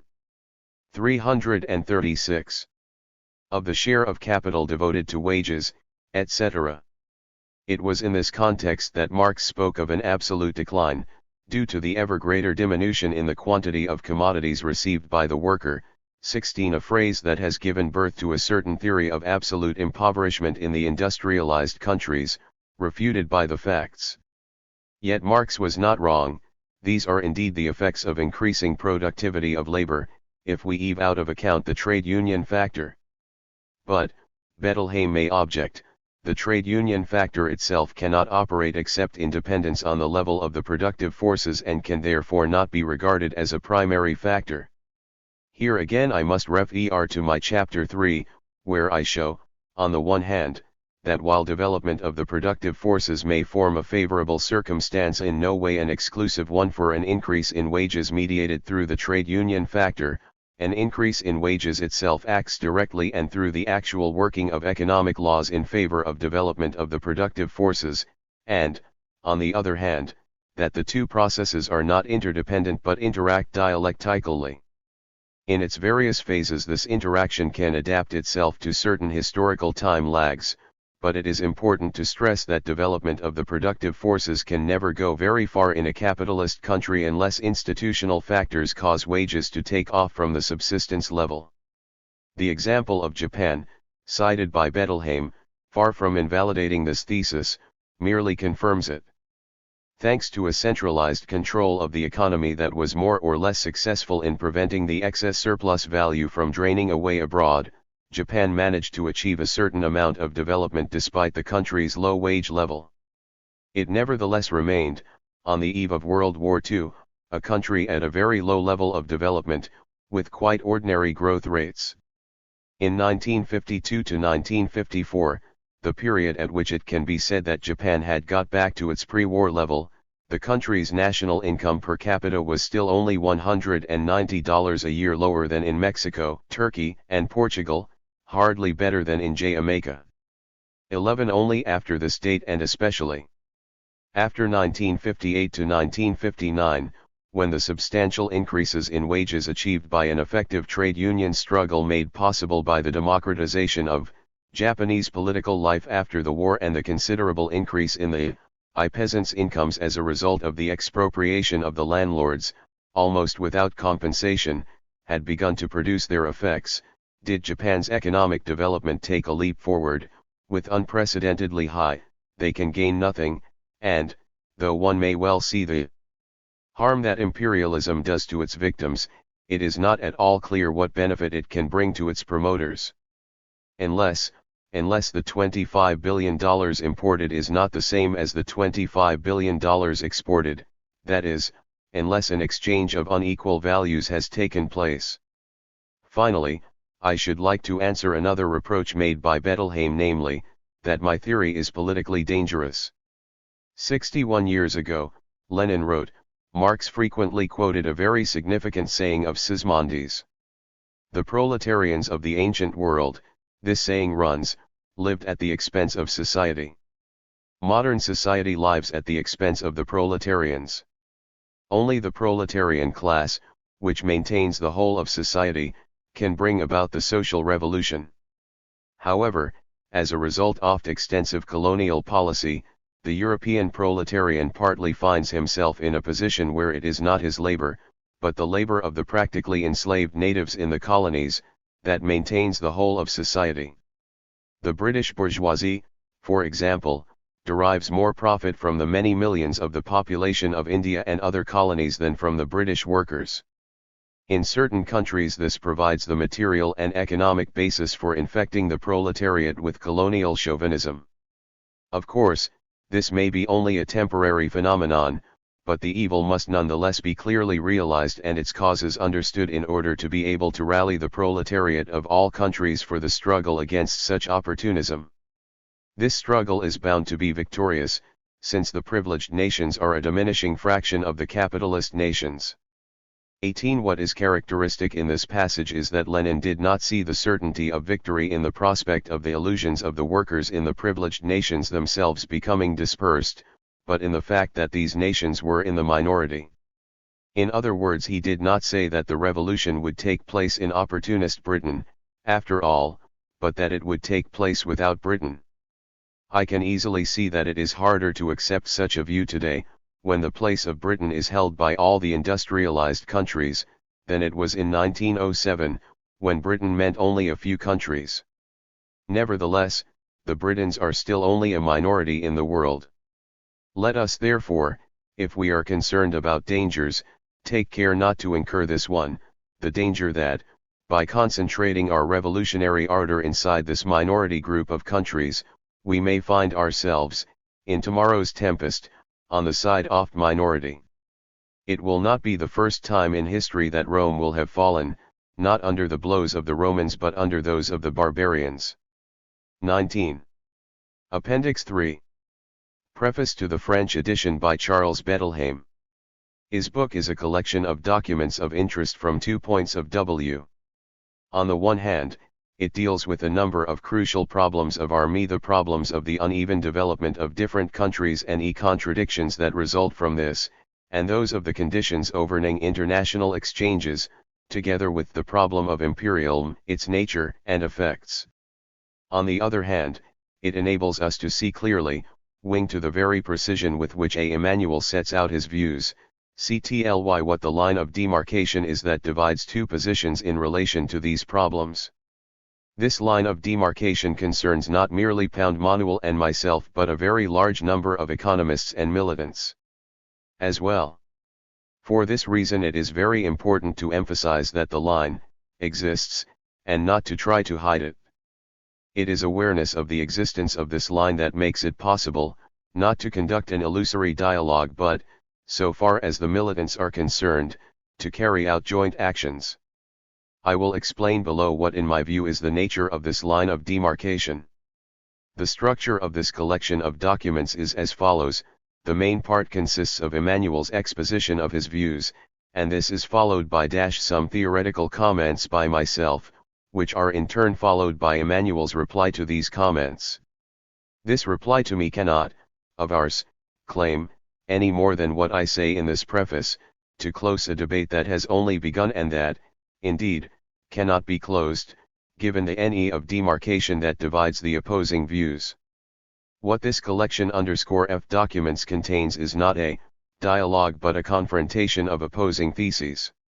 These are the reasons why this collection of documents takes the format OES, and it seems to me that it is essential to make this plain to readers, as duty incumbent on me in my capacity as director of the series in which J1E book appears.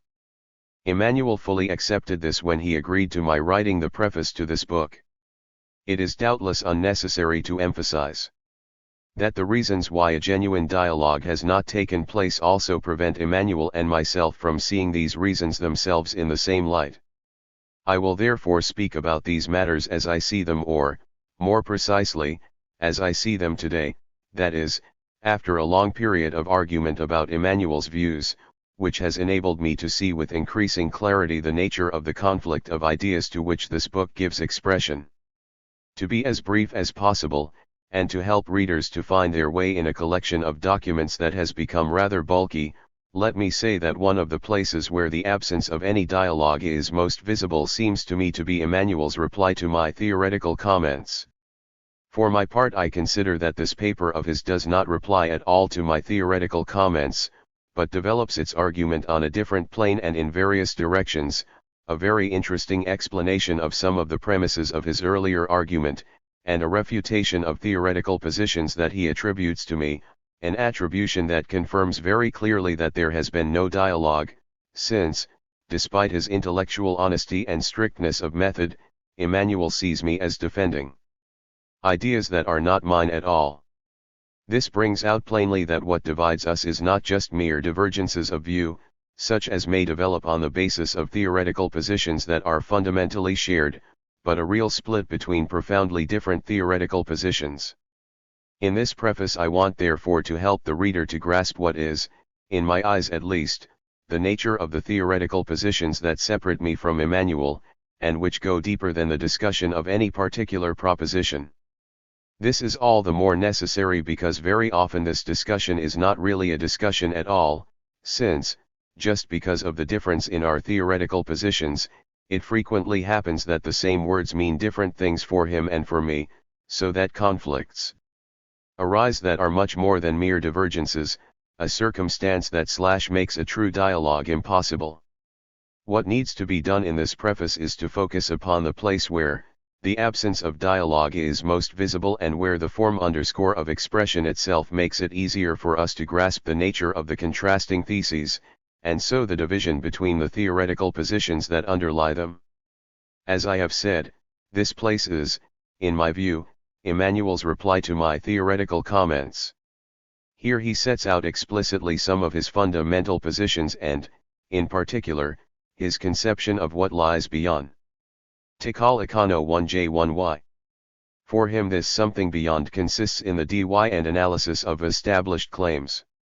He adds that the fact that Marx essented the problem in these terms enabled him to found, for the first, a real economic science. Here the division between us is a radical one, even though Emmanuel s it possible to draw a distinction between law and claims. 1. The conflicting theses are, briefly, as follows. For Emmanuel, what lies beyond political economy is constituted by established claims. As for me, I think that the something beyond gnomic forms is made up of the structure of production relations and productive forces. Furthermore, I think that this is Marx's theoretical position, the position that enabled 111 to carry out a revolution in theory. See, what we have here is a question of decisive significance, one that in sense governs all the others, since it concerns very precisely the epistemological break that enabled Marx to found the doctrine of historical materialism and thus to replace political economy by a science of modes of production and social formations. This point governs all the others to such an extent and throws so much light on our theoretical conflict, that I feel obliged to make my view on the question quite explicit. It seems to me that when one seeks what lies beyond political economy in the realm of established claims, one takes up not Marx's position, from which, in contrast to what happened in the other continents, every vestige of primitive community relations had disappeared. For yet, though a necessary condition, the previous existence of capitalist relations was certainly not a sufficient one for the Industrial Revolution. At the time when they took off, the countries of Europe were not merely capitalist, they were also comparatively rich. Centuries of direct plundering had made possible for them a kind of primitive accumulation on an international scale. From the days of those terrible men from the sea, a strange, vague memory of whom has been handed down to us in early Egyptian inscriptions, to the traders in black slaves of more recent times, and including the Romans, the Vikings, the Crusaders, the Venetians, and the explorers, the history of Europe's relations with the rest of the world has been one long story of acts of piracy. 5. Thus, at the time when capitalist production relations came to flower, an immense mass of booty had been accumulated, and long before the dates of Rostow's takeoff, Europe was considerably ahead of the rest of the world. While this lead was not yet expressed in the wages received by laborers, a small minority of the population at that time, it was indeed expressed in the standard of living of the average citizen, and underscored also in a substantial degree of development of the productive forces. The latter especially took the form of a high level of training, remarkable achievements in the crafts, and notable progress in transport, both in roads, bridges, and harbors, and in land and sea vehicles. 6. All this, however, is only, so to speak, the prehistory of economic imperialism. My real dispute with Charles Bettelheim begins beyond this point, when we come to analyze the content of the antagonisms between nations at different levels of development and to explain the conditions for the expanded reproduction of these antagonisms. Polarized development. Bettelheim's view is not entirely unprecedented. In several recently published writings, a number of Marxists have outlined the various elements that go to make up this view. Simplifying somewhat, it can be summarized as follows. In order to ensure the development of the productive forces, it is not enough to accumulate a surplus in value terms. One must, in addition, produce the material means, the specific tools, that enable the productivity of labor to be increased. These are, first and foremost, machines, in the widest sense of the word. It is thus necessary to become industrialized. Industry is not restricted to its immediate natural environment. It is endowed with a special elasticity and can reach beyond this limit by importing from abroad such raw materials and means of subsistence for its workers as it lacks, paying for these with the excess products of its headlong expansion. In order that this exchange may take place, other countries have to specialize in primary production. The first countries to become industrialized thus tend to block the industrialization and, consequently, the development of the others by dominating them either through direct political intervention or through the mere impact of trading and financial relations. Once this system of places has been established, the rest just follows and plays only a subordinate role. If unequal exchange exists, it is only a consequence of the differential productivity of labor engendered by an international division of labor that is favorable to some and unfavorable to others. The transfers of value that result from this are marginal and insignificant. They are far from covering even the costs of defending the positions conquered by imperialism. They merely reinforce the blocking of development and perpetuate the system. It is causes, not effects, that need to be dealt with. Is mechanization synonymous with industrialization? In reasoning along these lines we find a series of jumps in the argument and arbitrary assertions of equivalence. 360. JT does not in the least follow from the fact that increased productivity of labor depends on mechanization, and machines are produced by industry, that an indispensable condition for such increase in productivity is one's own industrialization. Mechanization and industrialization are two different things. Primary production agriculture, stock breeding, fisheries, forestry, mining can also, broadly speaking, undergo mechanization, and in certain branches within these sectors, indeed, mechanization can be carried even further than in transformative industry. Belief in the diminishing productivity of agriculture results from a prejudice bequeathed by Ricardo's theory. Today this is being abandoned. There are many statistics and estimates available to disprove the classical proposition about diminishing returns.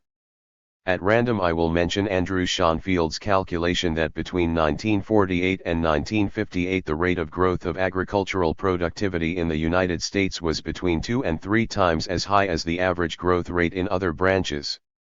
McDougall evaluates the total increase in real product per hour of labor in the same period as 80% for agriculture and 30% for the other branches of the economy, which confirms Schonfield. The study published by the FAO in 1959 showed that 1 hour's labor was needed to produce a quintal of wheat in the United States, as against 54 hours in Japan, 2 hours 45 minutes in the United Kingdom, and 25 hours in Greece, which shows that the elasticity of the spread of productivity in agriculture is not less than in industry. It may be objected that the jumps and gaps are here so spectacular because the level of reference is low. This is not so, however. Comparison in absolute terms between the present levels in agriculture and in industry is not at all unfavorable to the former. Here are a few figures from a long and detailed series of statistics published by Colin Clark. They relate not to the real product but to comparative indices of value produced in the different sectors, per head of the workers engaged in each of these sectors. Since agricultural prices nowhere enjoy especially favorable terms of trade, and wages in agriculture are not higher than elsewhere, such indices of value produced per worker as 152 for Australia and New Zealand, I36 for Denmark, and I27 and 106 for such highly industrialized countries as Great Britain and Germany can be accounted for only if the capital intensity, and so the mechanization of agriculture in these countries is not only not lower but actually higher than in industry. 7. Obviously, these figures relate only to the advanced countries. In the underdeveloped ones the picture is quite different. Since, however, the question that concerns us is whether or not there is an international division of labor that is favorable or unfavorable in itself, what is of interest is not the actual but the potential mechanization of the different branches. If it be found that capacity to absorb technical progress is fundamentally the same in the primary sector as in the others, it will then be interesting to discover why the sector has been mechanized in some countries and yet not in others. It will then be possible to ascertain that it really is the differences in wages that constitute the prime cause of the phenomenon, though Bettelheim wants to relegate them to the status of an effect. If the primary sector can be mechanized as much as the secondary sector, if not more, it is hard to see why any country should not be able to specialize in the primary branches, importing all the machinery it needs to mechanize these branches and paying for them with the surplus of products thus made possible. Mechanization, then, does not imply industrialization.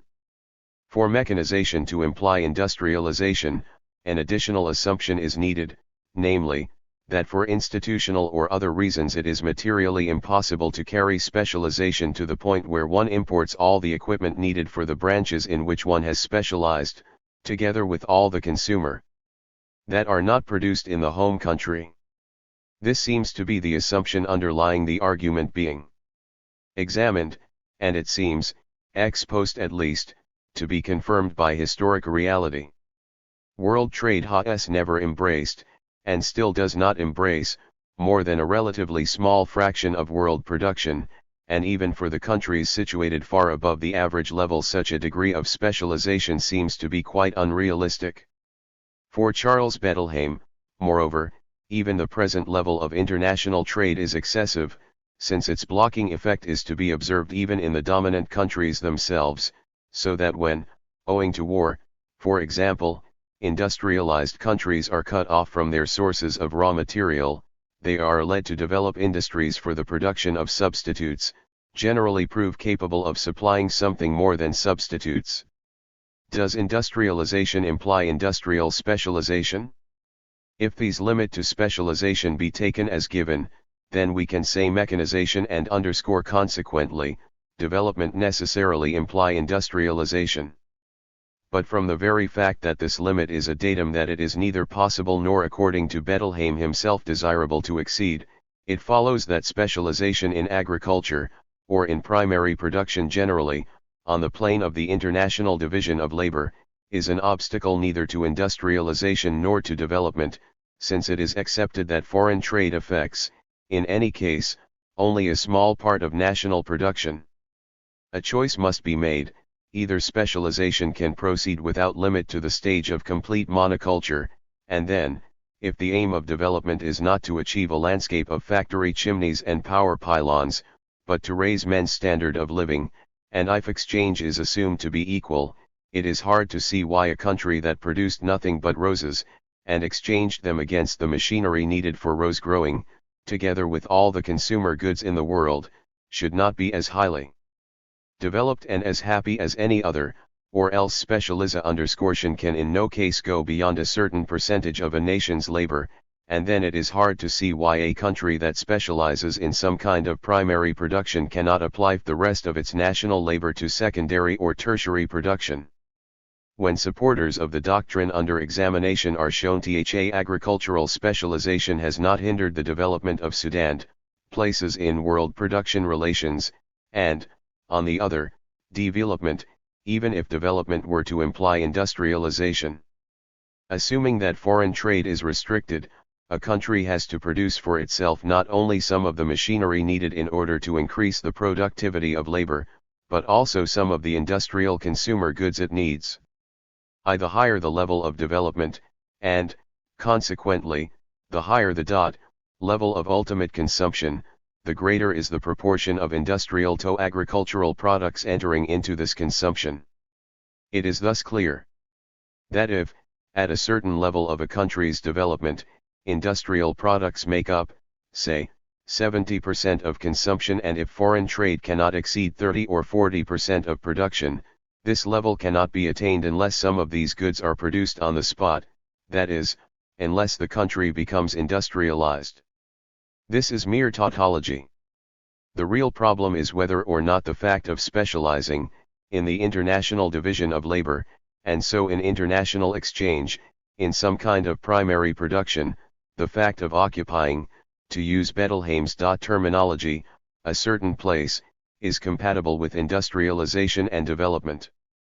The example of the countries mentioned, to which, if we go back to the 19th century, we can add several others, such as the United States and Canada, and the explanation of this that is given by those who claim that industrialization is essential, prove that it is indeed compatible. Australia, New Zealand, Denmark have kept their place as agricultural and primary producers in the international division of labor. Nevertheless, they have become industrialized, advanced countries. Yet this has not happened with India. 9. There must, therefore, be another factor at work. Up to now nobody has to my knowledge explained how countries so thoroughly blocked as were Britain's colonies of settlement proved able not merely to escape from this situation but to surpass by far the level of their former metropolitan country. It is surprising that a writer like Gunder Frank can put forward such an outrageous proposition as this: the development of the British ex-colonies in North America and Oceania was rendered possible because the ties between them and the European metropolis at no time matched the dependency of the now underdeveloped countries of Latin America, Africa, and Asia. 10. One must really be short of arguments to have recourse to such historical untruths. In 1710 the first attempt to set up a small textile manufactory in North America was vigorously condemned by an act of the British Parliament. In 1732 the transport of hats from one province to another was forbidden, in order to prevent this branch of craft production from becoming an industry. In 1750 a ban was placed on the establishment of any enterprise where iron was worked. In 1765 emigration of craftsmen and skilled workers to North America was made illegal. In 1770 Lord Chatham declared that he would not allow so much as a horseshoe to be made in the colonies. Many more examples could be quoted. If this is not dependency and blocking, what is? But what about Latin America? Did the Spanish government impose no bans? Yes, indeed, on olive trees and vines. Technical complementing. There is direct and indirect blocking. Bettelheim emphasizes the latter. However, he proceeds by way of assertions rather than proofs. Since a negative cannot be proved, discussion of views set forth in this way becomes very difficult. One thing is certain, though he agrees that wages and prices do play a certain part, Bettelheim relegates them to the end of his ideological chain. The same applies, more or less, to the social and political regimes in the underdeveloped countries. These factors play a certain role of overdetermination and consolidation. They ensure the reproduction, possibly on an expanded scale, of existing inequalities. What ensures their production, however, the element that determines the polarized develop one end of the productive fork within capitalist, worlded economy, one's the existence of a specific material basis, closely linked one with the use of machinery, to employ Bettelheim's own terms. He does not define this in any other way. What we have here, and in the writer's own mind, is evidently less the formulation of a theory than the outline of an approach to the problem. If, however, the words have the same meaning as I give them, this specific material basis can only be a set of special physical connections between certain branches of production, and between these branches, on the one hand, and technical progress, on the other. Here we encounter views that have recently been formulated in man, strategic sectors ere the network of input-output flows is densest, in the sense that the eye of both inputs and outputs is bought from and sold to other industries. Bert Hirschman. These branches, described as dynamic, driving, depending on the particular vocabulary of the writer, the industrialing industries, to use the more expressive term employed by G. Standabemis, are said to bring a long-term advantage, in cont to the short-term advantage of the momentary rate of exchange, Maurice By puts it. 11.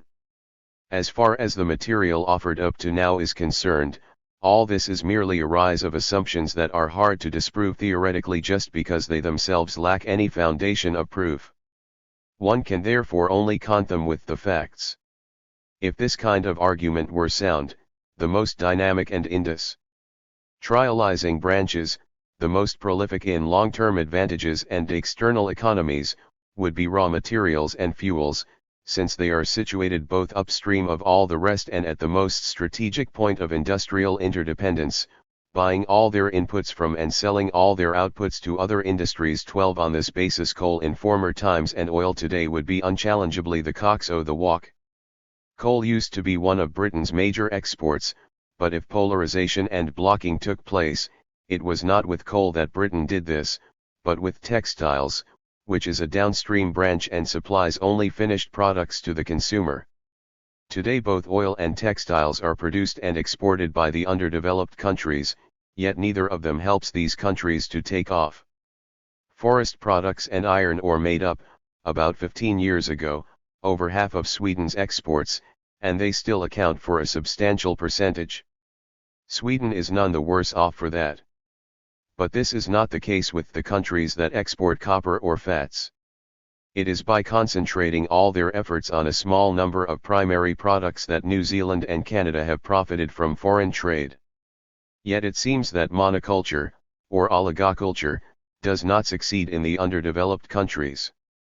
Besides, the share of the underdeveloped countries in the total value of exported primary goods, 366, was only 3.5% in 1913. It amounted to 4.7% in 1953.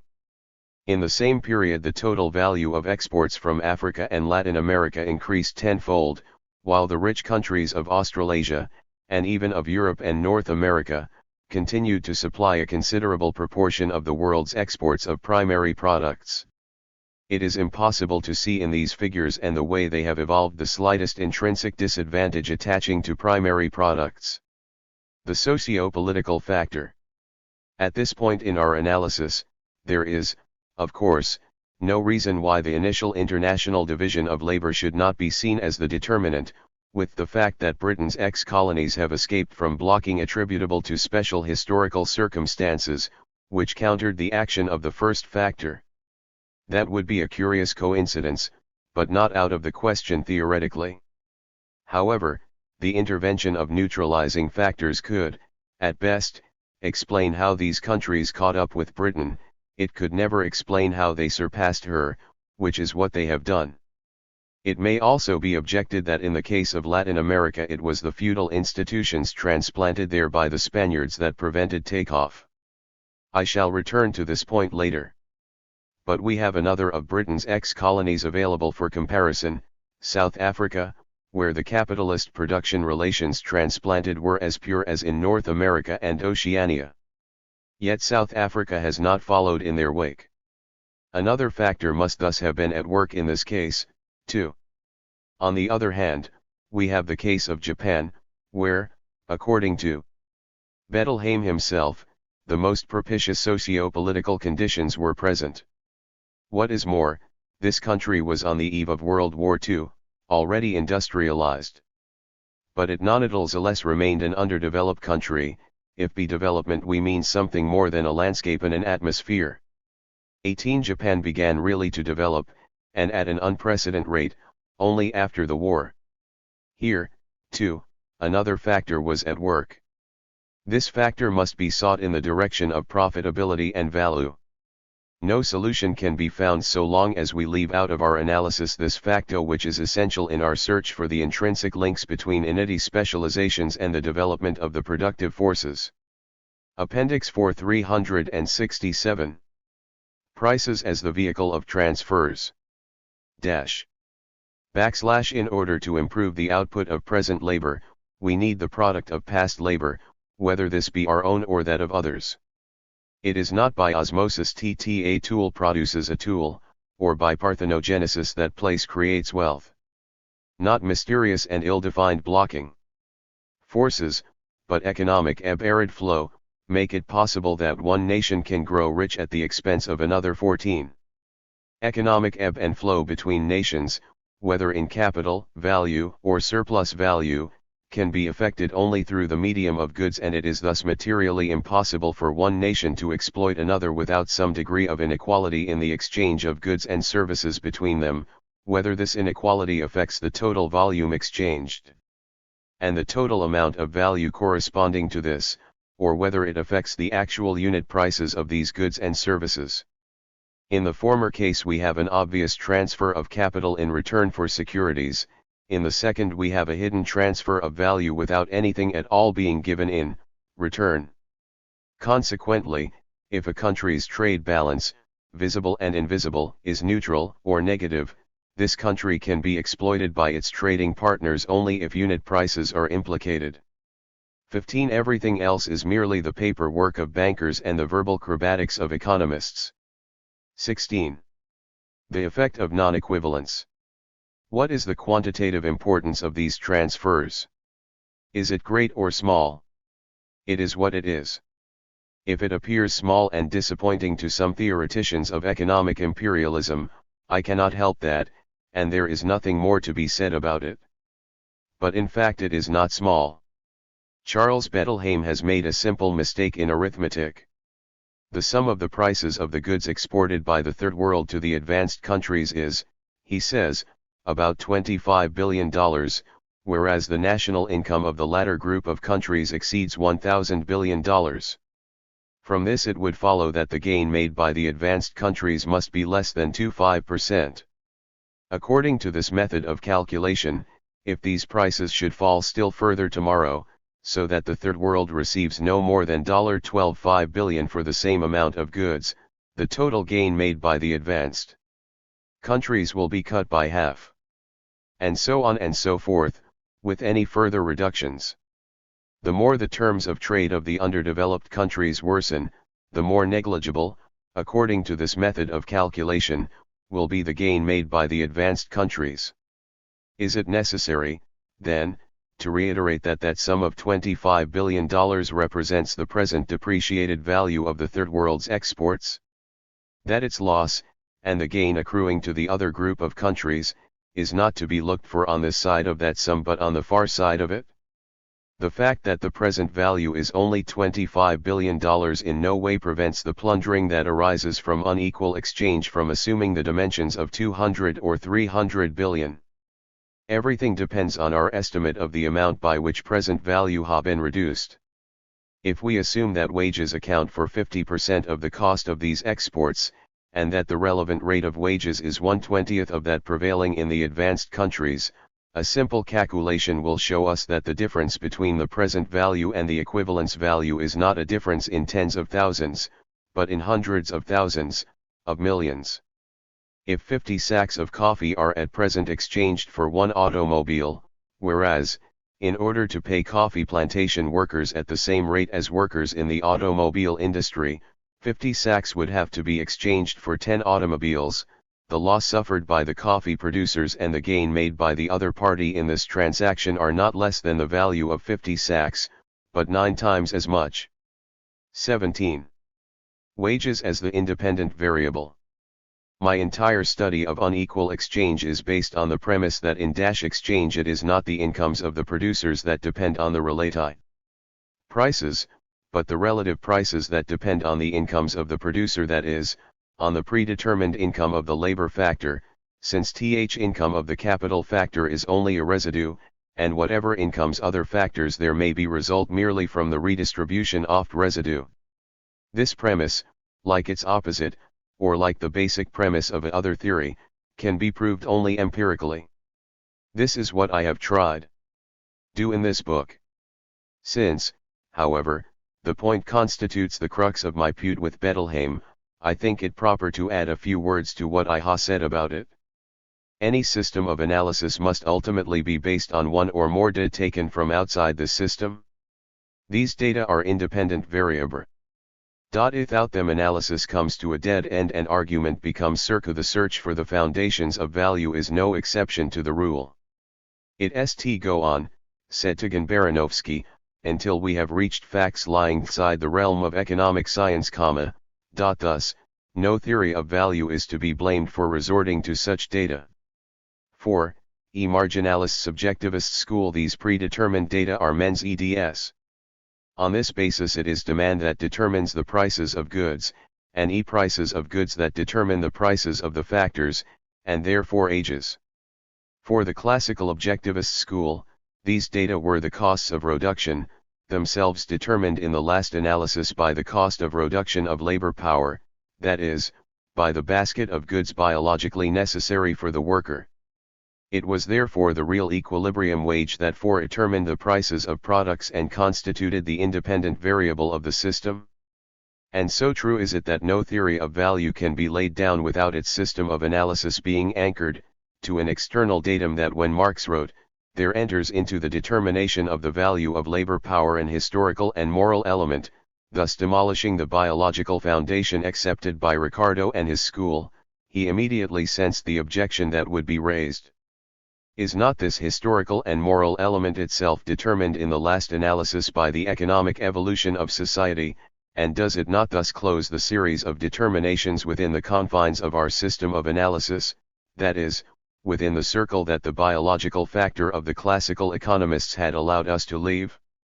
What then becomes of our datum, our external anchor?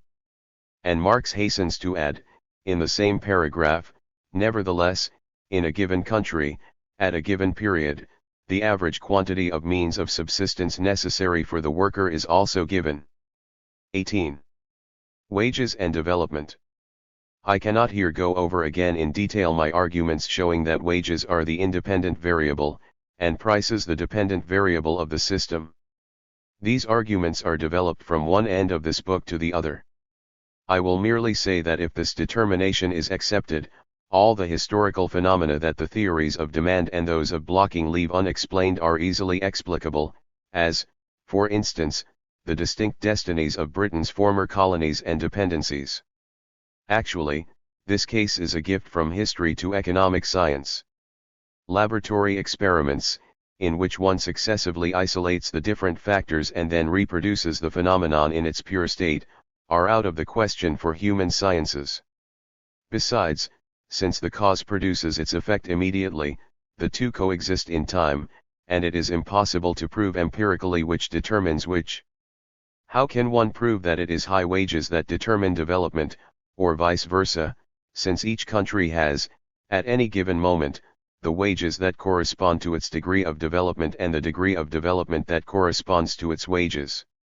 And now, lo and behold, here we have an historical accident that reproduces the conditions of a laboratory experiment. Men set out to build, ab ovo so to speak, integrated and independent societies in an economic vacuum. And a series of interesting phenomena ensued. The emigrants were by no means the best or most productive people in their home country. Most of them, indeed, were unemployed, social rejects. At the start they possessed no capital. But they brought with them a relatively high standard of living, together with additional demands justified as compensation for having left their native land. Their labor power was much more expensive than that which stayed behind.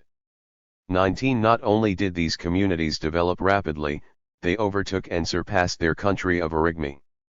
This did not happen in Latin America, where not only was the emigrants' standard of living lower to start with, but the partial survival of the natives, and interbreeding between them and the colonists, kept the value of labor power at a low level. And if we are to take into account the feudal institutions of which I spoke earlier, what did these mean in practice? This, that the Spanish conquistador had a choice between taking employment as a wage earner, and cultivating a piece of land burdened with tithes, taxes, or rent, whereas the British adventurer had a choice between taking employment as a wage earner and cultivating free land. It can therefore be said that these feudal institutions were, in the last analysis, only a supplementary factor in the differentiation of wages between Latin America and North America. Inside North America itself, the slave-owning states of the South developed much less rapidly than those of the North, not only during the period of slavery owing to the low cost of the slaves, but even after the abolition of slavery owing to the low wages of the freedmen. If we compare the British colonies of settlement with Britain's other Appendix 437R. End and size, which experienced the same constraints and the same direct-indirect blocking, but where the workers were natives receiving /low wages, the difference in evolution leaps to the eye. Here, for PLE, is India, compelled to produce cotton, and Australia, coned into a colony for growing wool. Even among Britain's 5 onis of settlement, though, there is a notable exception, South Africa. Resources just as rich and a climate just as healthy as the 4 others, settlers of the same stock, linked with the same source of capital and the same financial and commercial networks, South Africa has only seeded in becoming a semi-developed country. One factor alone was inherent here, namely, the fate to which the native inhabitants were ed.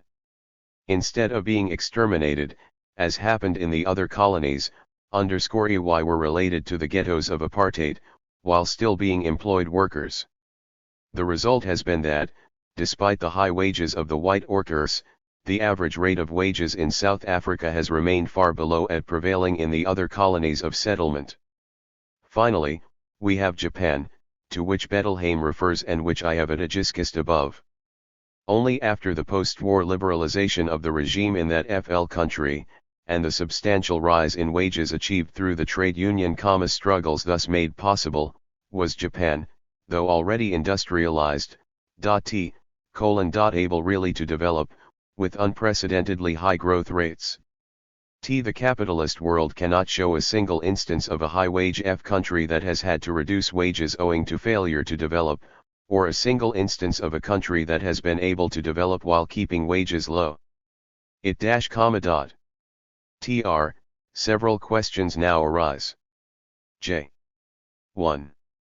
Would it be enough to improve the terms of trade, by increasing wages, for development to follow? Certainly not.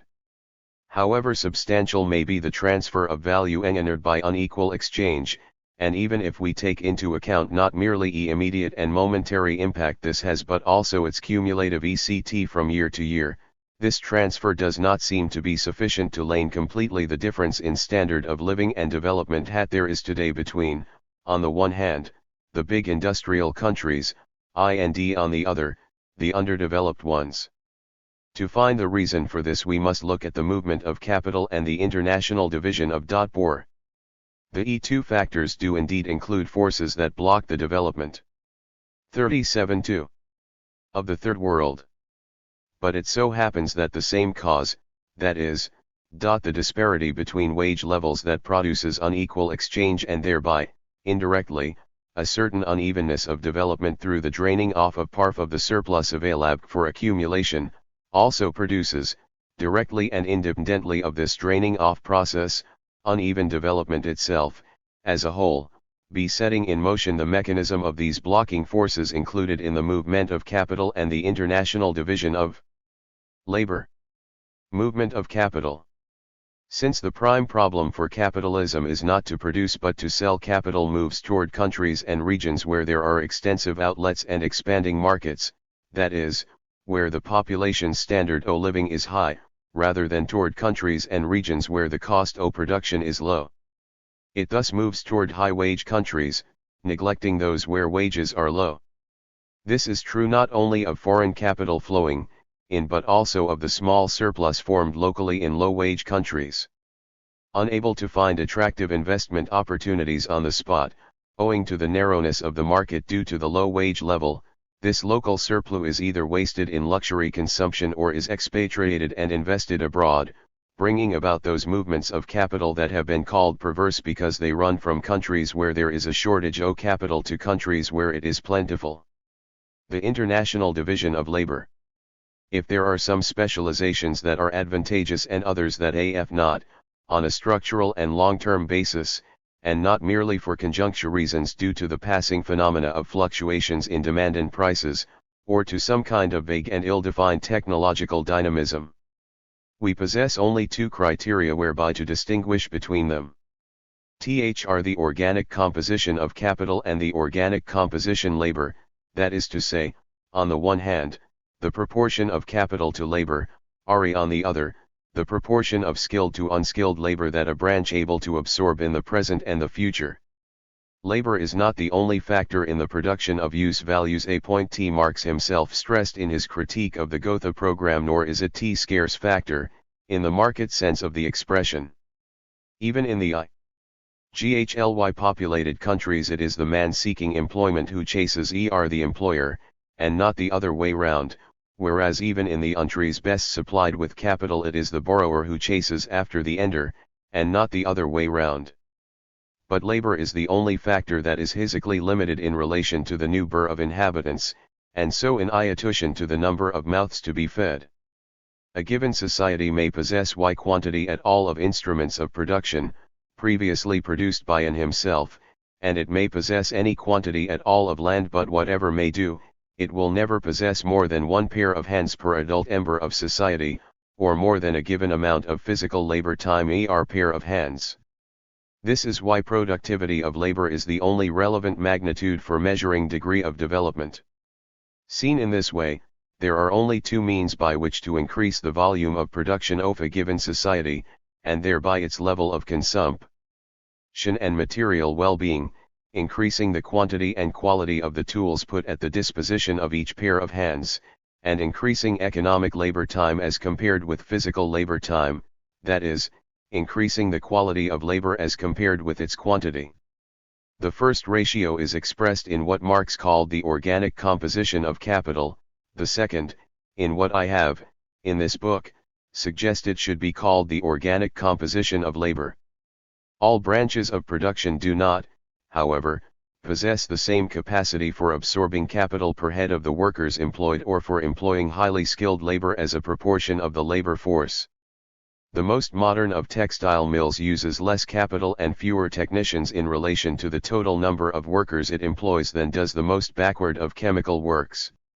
Now, all other things being equal, the private investor, motivated solely by the desire to maximize his profits, selects in each country those branches that absorb the largest proportion of the factor that is relatively cheapest, and, within each branch and as far as possible, he also selects the techniques that involve the greatest use of this same factor.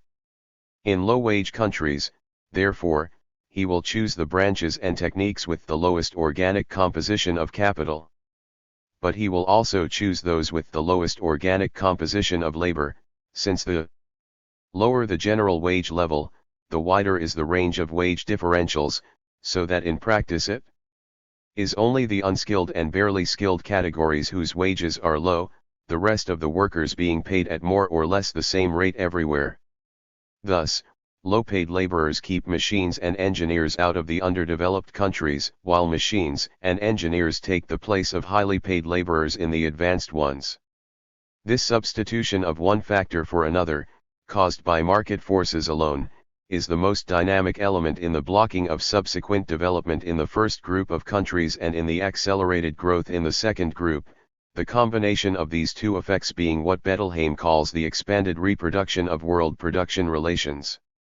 This does not mean that we must underestimate other factors in the direct or semi-direct blocking of development, ch as the old colonial system, or the obstruction of development in certain areas that can be effected, under conditions of monopoly capitalism, by interest groups already established in these areas. When in the 18th century Britain forbade by legislation the establishment of some industry or other in her North American colonies, or when she prevented India from imposing any customs dues on Manchester textile goods while herself imposing high tariffs against Indian textiles coming into Britain, these were acts of state that blocked the development of North America and India regardless of the workings of free trade and competition. One may suppose that Société Générale de Belgique would similarly not have viewed with favor the establishment of a copper refinery in Katanga, since cotton en cap is refined in Belgium in the works at Hoboken belonging to this SA group. And one may also suppose that it possessed certain means, before the Congo became independent, and even afterward as well, whereby could exert pressure to thwart any project of that kind. One thing is certain, however, despite this kind of obstruction, everything that was really profitable from the standpoint of pure capitalist rationality and the search for profit succeeded in getting through. The classy example is textile production. If there was one thing that clashed head with the interests of the first capital invested in Africa and elsewhere, was the local manufacture of textiles. Since textile products alone made 30 to 40% of all the goods imported into these colonies, the establishment of textile mills, with the introduction of protective tariffs that would automatically entail, must literally take away the livelihood of great trading companies like the CFAO, the SCOA, the Compagnie du Niger, the SEDEC, and so on, whose chief activity was importing and exporting. And yet textile production was established in these areas. How did this happen? By taking advantage of the occasional weaknesses and the interstices of the system. For monopoly capitalism is not as omnipotent or monolithic as is generally believed. Who enabled it to happen? Sometimes other groups of monopolists who were not already involved in the area, sometimes, and especially, outsiders, well-to-do settlers, individual capitalists who had no ties with big financial capital, Jews from Rhodes. And Greeks in the former Belgian Congo, Pakistanis in Uganda, Kenya, and Tanzania. Why did it happen? Quite simply, because it was profitable. Not only is the textile industry an industry with a low organic composition both of capital and of labor, so that a low-cost price can be achieved thanks to low wages, but also in these poor countries, just because they are poor, the entire consumption of textiles amounts essentially to 2 or 3 basic items, even the smallest market for which is enough to maintain an enterprise that specializes in them. Nor was only textile production involved. A whole series of other light industries enjoying more or less the same advantages followed in the same way. Something that economists have said too little about is that there really was a wave of industrialization in the Third World between 1920 and 1960, with quite remarkable annual growth rates, ranging from 6 to 10% for gross industrial production and from 5 to 8% for net industrial production, percentages that were higher than those prevailing in the advanced countries, themselves higher than had ever been known before. Once the list of these branches was exhausted, however, saturation set in, and since 1950 we have seen a net slowing down that has brought to the fore again that famous blocking of development that is characteristic of capitalism in the peripheral countries. 20. Why has this blocking happened? Why have the industries producing textiles, footwear, and food not been followed by those that produce the machinery they need, and the steel required to make this machinery? Why has not a copper refinery been set up in Katanga? Quite simply, because wages and so the standard of living of the population of these countries being low, these consumer goods industries have not developed extensively enough to provide adequate outlets for a local heavy industry, and also because this heavy industry would entail such high organic compositions both of capital and of labor that the low wages of the local laborers would not compensate, by keeping down the cost of production of the product, for the extra costs of the fixed capital resulting from installation expenses which are higher in these countries, and the extra cost resulting from the high overseas salaries payable to the foreign technicians who would be needed. In the last analysis, and apart from some direct interference of a political or, in general, extra economic kind, which may considerably aggravate the tensions, what determines the blocking of development in the Third World, at bottom and in the long run, is the absence there of opportunities for new investment, the lack of profitable projects. Some international organizations explicitly complain about this when they often encounter difficulty in investing even the small amount of capital at their disposal, which they would like to invest, if only to justify their existence, and despite their subordination to imperialism. Market forces thus seem adequate to explain the blocking, and this is perhaps why the great metropolitan countries have in recent times allowed these forces to take over from the direct government of the former colonies, now surrendered. It would, of course, be possible to blame imperialism and neocolonialism for not stepping outside the rules of the free enterprise game and ensuring, by state action, regardless of and in contradiction to capitalist profit-seeking, a planned, locally centered process of development of the various countries of the Third World. That would mean, however, criticizing not imperialism but capitalism itself, and it would be absurd to blame imperialism for not having lavished all sorts of benefits on its victims. We live under the capitalist mode of production, and this is the logic of that system, When a group of countries increases its national wage level, it gains and causes the rest of the world to lose in two ways: by buying their products cheaper while selling their own dearer, and by mechanizing, so as to suck in capital from the other countries and make it hard for them to mechanize and train their workers for more highly skilled work. 21. WHF is it that European capital in the United States and Australia, and Unit States capital in Canada, have benefited these countries by developing their economies, whereas in the Third World they have played a harmful toll by forming enclaves. An enclave merely means a foreign investment that refuses to participate in the country's process of expanded production. In less learned terms, it is an investment that restricts itself the self-financing of the branch in which it is installed, and then, once its expansion has been accomplished, repatriates the whole of its profits. The Société Générale de Belgique installed the Union Minière in the Congo and Canadian Petrofina in Canada. The former exploits copper oneness, the latter oil wells. When the investment has reached its maximum potential, Canadian Petrofina uses its profits to establish a refinery.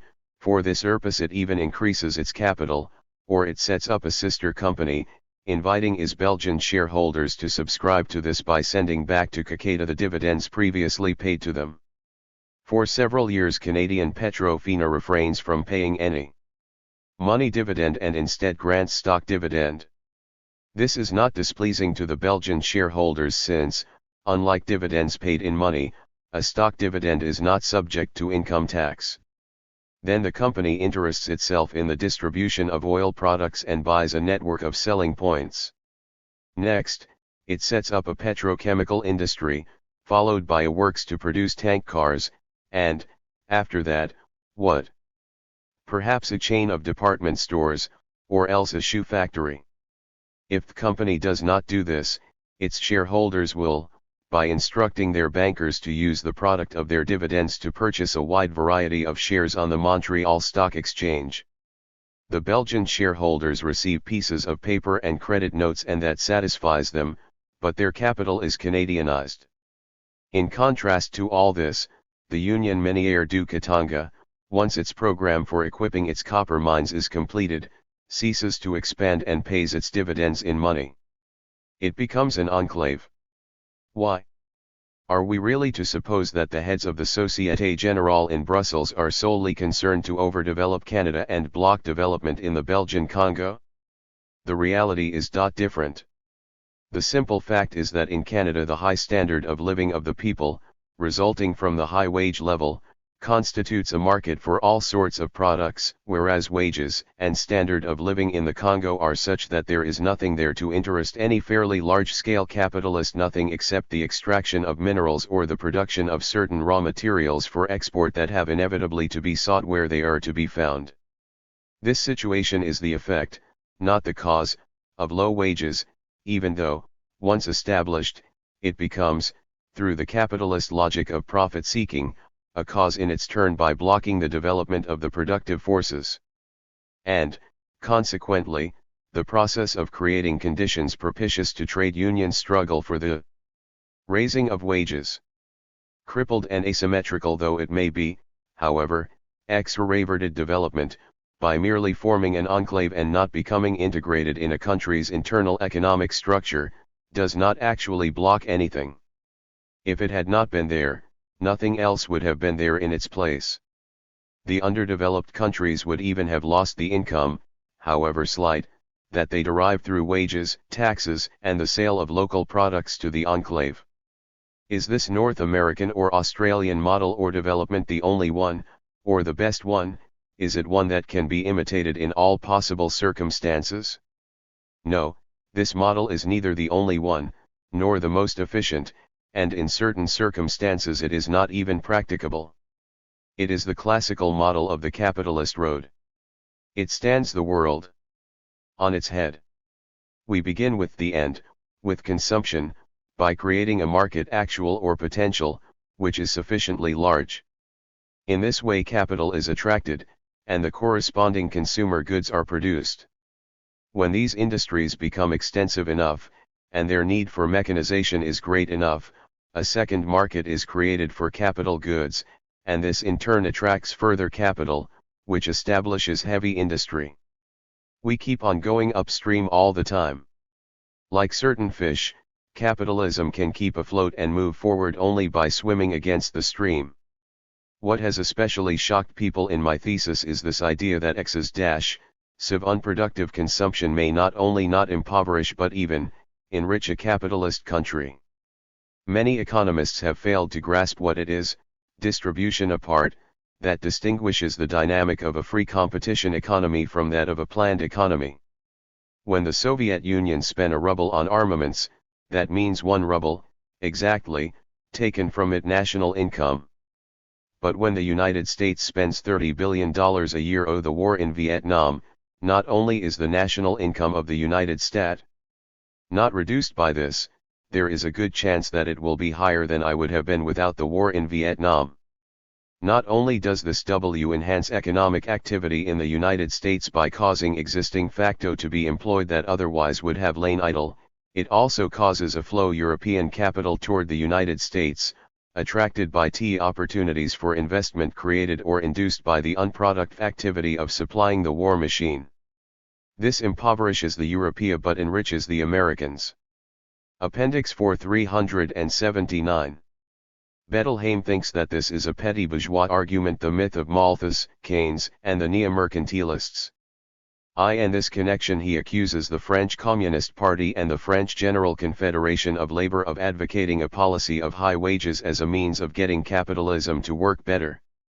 He is right, of course, that it is not the business of a workers' party or a trade union to act as technical consultants to capitalism and try to improve the system instead of overthrowing it. But while this is one thing, it is quite another to take note of the existence of several sorts of capitalism, some of which do work better than others, a capitalism with periodical severe crises, and a capitalism that has gone for over 30 years now without any major crisis, a capitalism with 15 million unemployed, and a capitalism with full or near full employment, a capitalism with a national income per head of $100, and a capitalism where it stands at 30 or 40 times as much. These are not Keynes's or anybody else's myths, but actual facts of the real world. To take them into account, when studying the system or when planning an action to overthrow it, is not to show oneself petty bourgeois or reformist in attitude, it is the proper business of the scientist and of the politician, even if they are the most orthodox of Marxists and the soundest of revolutionaries. This model is not the only one. The socialist road is its symmetrical opposite. We begin by reducing ultimate consumption in order to release a surplus that can be found only inside the country, and we start straight away to set up the works to produce capital goods, which in turn will produce consumer goods, so as, at last, at the end of the process, to raise the standard of living and enable us to enjoy the fruits of this prolonged effort. It is a sure and harmonious road and, all other things being equal, it is the one that makes possible the highest growth rates. For no influx of capital from abroad can equal the full and rational mobilization of internal resources without imbalance or wastage. The capitalist road, on the other hand, finds its driving force in the very constraints of imbalance, in a sort of leapfrog movement. It proved successful in North America, under exceptional historical circumstances, in which British capital, derived from the direct plundering of India, could find no profitable investment in a Britain where wages were still low and the home market limited, and flowed across the Atlantic to the New World, where wages were very high and the market a promising one. This road could still prove successful in certain cases in Rhodesia, for instance, and perhaps in some other places, but it could fail lamentably elsewhere. 380. Especially if it were not started off automatically on the basis of an historically given standard of living, and if it resulted from a voluntarist decision and an artificial increase in wages, an assumption that, moreover, is in itself unrealistic. Actually, as far as the underdeveloped countries of today are concerned, with the exception of the white African countries, this road seems to have become impossible in practice. It is certain that, in the absence of public aid or special privileges, Private capitalists are now uninterested in pursuing a problematical enlargement of the market in the underdeveloped countries, resulting from an increase of a few pennies in the wages paid there, when they have available to them a huge market, the steady expansion of which is nourished by a particularly effective trade union struggle. Bettelheim's paradox. Are the wage earners in the advanced countries exploited more than those in the underdeveloped ones? The argument of Charles Bettelheim, and of those who find this paradox fascinating, runs more or less like this. By exploitation we mean the appropriation of surplus value. Since surplus value is the difference between the time worked by the worker and the labor time needed to produce the goods he consumes, the degree of exploitation is simply the rate of surplus value, that is, the ratio between total labor time and necessary labor time. Now, total labor time is the same everywhere, regardless of whether the country in question is advanced or not. The 8-hour day is the only achievement of human progress that is practically universal. Therefore, if there is any difference in degree of exploitation, this can only consist in a difference in the necessary time. But the necessary time is longer in the underdeveloped countries than in the advanced ones, and this not only in order to produce a unit of some particular article of working class consumption, but even to produce the entire range of such goods, although the amount consumed by a worker in the advanced countries is substantially greater than that consumed by a worker in the poor ones. Let us reduce all the working class consumer goods, on both sides, to a single item, example flour. The American worker would then consume 20 kilos of flour a day, while the worker in an African country consumed only 1 kilo. Under the conditions of low productivity prevailing in the African country, however, more time is needed to produce 1 kilo of flour than is needed in the United States to produce plus 20 kilos. Consequently, the rate of surplus value is lower and the worker in the underdeveloped country is less exploited than his equivalent in the United States. Before starting to refute this argument, let us examine the consequences that follow from it. 1. The necessary time is longer in the underdeveloped countries. Granted. But then in the conditions described there is no reason why it should not be even longer than the total labor time, SUMS, as we have seen, which, they say, could have furnished an authoritative argument in support of my view too. In this preface, after analyzing at length the exchange between peasants and craftsmen, from the breakup of the primitive commune, through the entire Middle Ages down to the rise of capitalism, Engels concludes, in ALWOD, the Marxian law of value hold. Generally, as fr as econo 1:1 IC laws AEI valid at all, for the whole period of simple commodity production, that is, up to the time when the latter suffers a modification through the appear of A and B respectively. As, on the other hand, we cannot find these values without knowing what this proportion is, we have here an additional unknown, 5A plus 10BR equals -90A plus Bob, which can be determined only at the same time as prices. 15. The foregoing illustrates the point that if we want to solve the problem of quantifying commodities while basing ourselves exclusively on the conditions of production, the only magnitude we are obliged to rely upon is wages, as the first deduction that is made from the social product, profit being merely a residue. If we lack this magnitude, if wages are not given, if they do not constitute an independent variable, then the problem of defining value on an objectivist basis is insoluble, and no abstract equilibrium price can be found. In this case all that is left to us is the marginalist solution, which gives us the momentary concrete equilibrium price on the market. If we bring the additional unknown, the rate of profit R, into our formula, we have three unknowns A, B, and R and two independent equations. 16. It is thus impossible to give absolute values to A and B. If, however, we confine ourselves to determining the rate of exchange between the two commodities, i.e., the ratio A/B, we can consider one of them as equal to unity, example B equals 1, and then we have two unknowns, A and R, and two equations. From this we obtain, R 1/10 A/B equals 1/2, or AB/2. These ratios are the only ones possible, and we have been able to fix them on the basis of the physical data of production, without reference to circuitation. Actually, these equations constitute a price of production formula unencumbered by the ambiguity of transformation. Everything is clear. The value added or net product of society is equal to 10A plus 20B, and workers and capitalists share this 50-50. It is clear, too, that the share taken by one of the parties cannot increase without diminishing the share of the other. This shows us that the class antagonism cannot be eliminated and takes us beyond the realm of political economy. We also see in these equations that this rate of surplus value, combined with the ratios between the variable capital and the total capital invested, that is, two extra economic data, one social and institutional and the other technical, govern the rate of profit, and thereby the equilibrium prices of commodities. Whether reproduction is simple or expanded depends on the way the capitalists spend their share.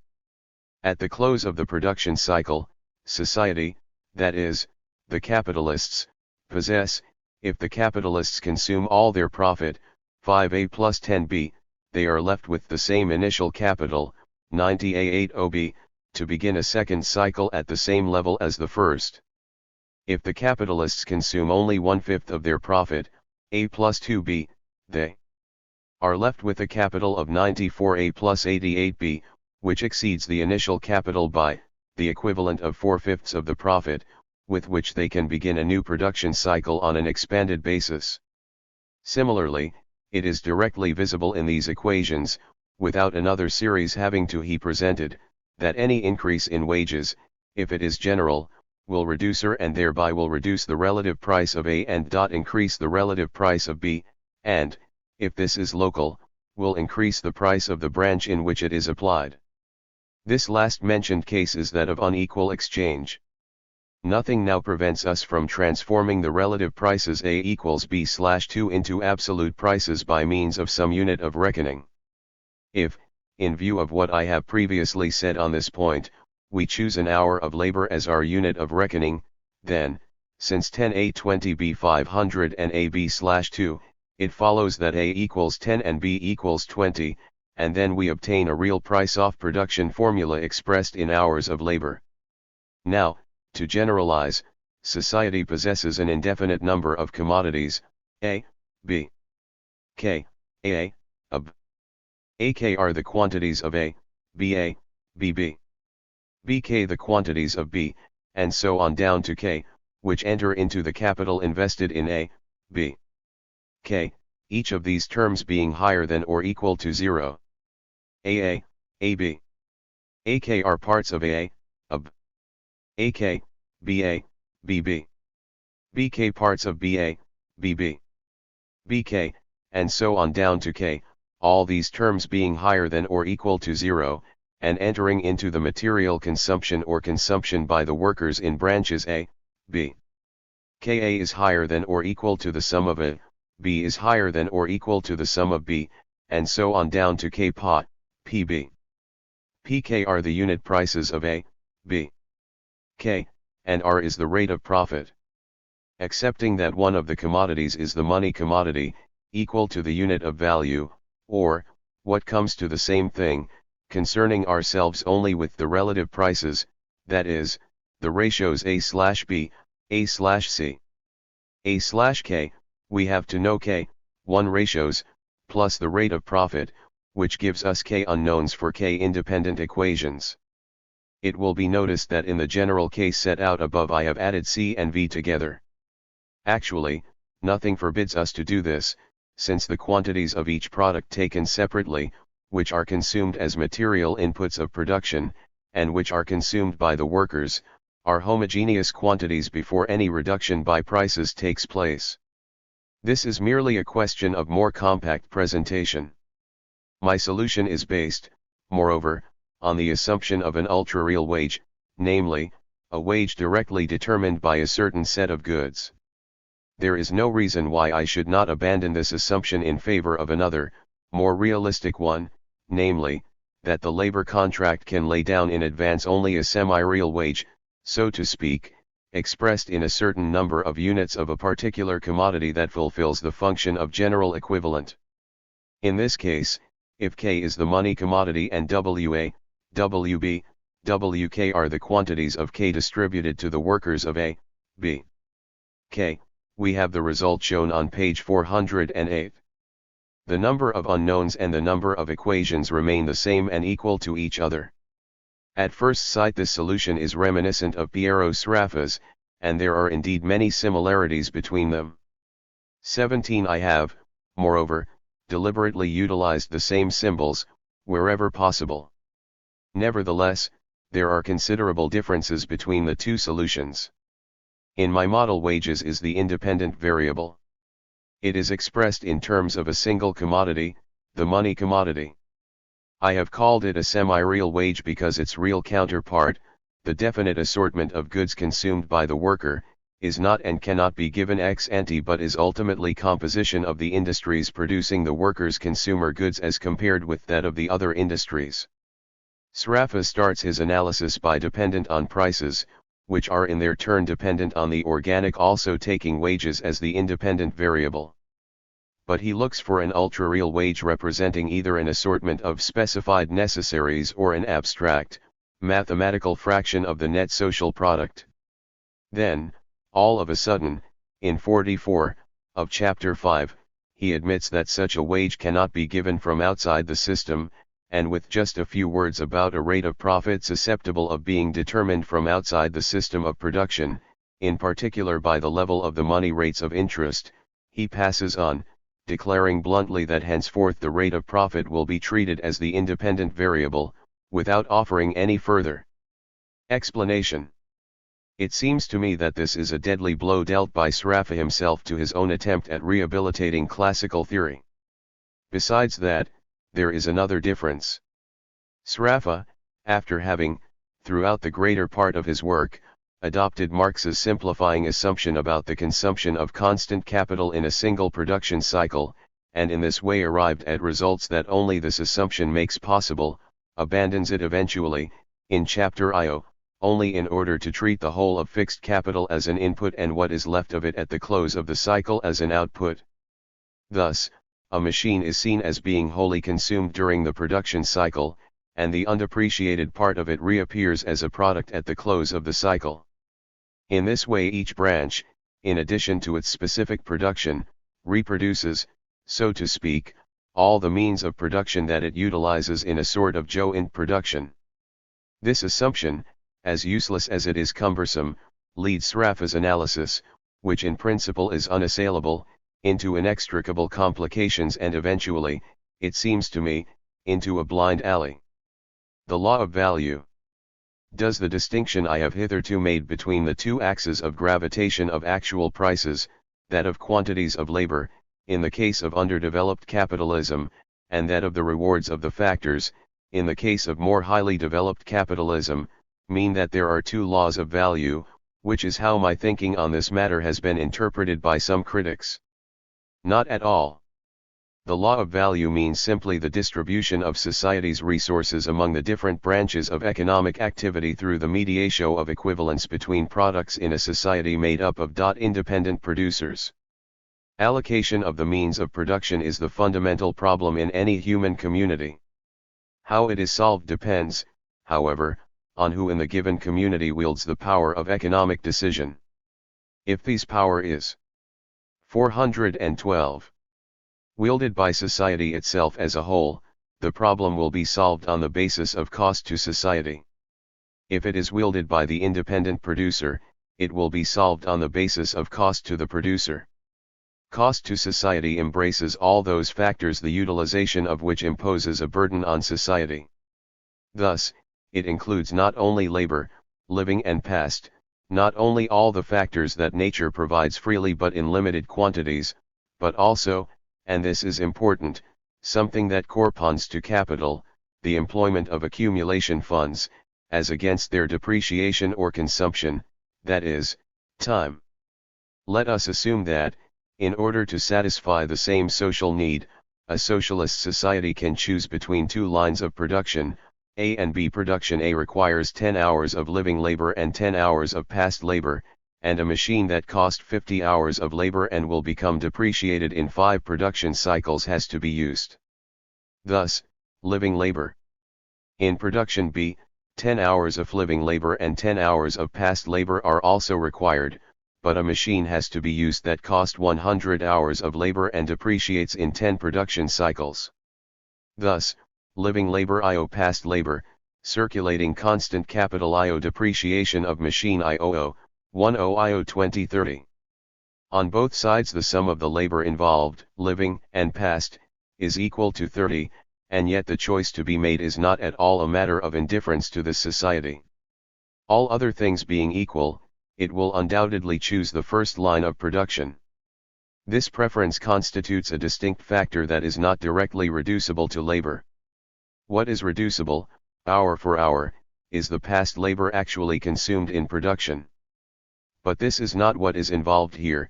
What we have here is the immobilization of past labor for a certain period of time, the duration of its embodiment in new production. 18. The better to understand the specific nature of this factor, let us make a comparison over a period of 10 production cycles, at the end of which the whole of the past labor embodied in the fixed capital has, in both cases, been completely consumed. Over the period as a whole, the totals of living and past labor actually expended are the same, and nothing has been left. Nevertheless, here, too, production A costs society less than production B, solely because in the latter the fixed equipment, costing 100 hours of labor, must be available at the beginning of the period, whereas in the former only half of it has to be available at the beginning, and the other half not until halfway through the period. This is the same factor that underlies profit in the capitalist mode of production. The fact that it appears in two opposite modes of production proves that it is independent of social production relations. What is, however, a simple social relation, specifically peculiar to the capitalist mode of production, is the appropriation of this factor by a certain social group, the owners of the means of production. It is not, though, this ownership that per se gives rise to profit, for which it is the necessary but not the sufficient condition. Somebody owns a machine. This fact does not yet in itself confer upon him the right to any profit. If the owner of the machine sells it, he receives in return its value and no extra profit. Moreover, the value of the machine passes just as it is into the value of the product, without either increasing or decreasing.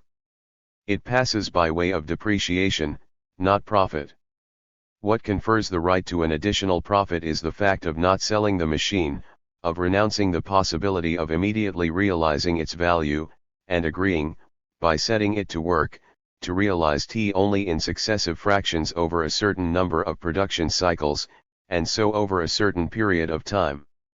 19. The objection may perhaps be made that in my example the social cost of the two productions, A and B, is equal, being 300 on each side, for the total amount of past and living labor expended in production in a period of 10 years, and that the fact that society prefers production A to production B because of the time factor does not detract in the least from the determining of social cost, and thereby of value, by the labor factor alone.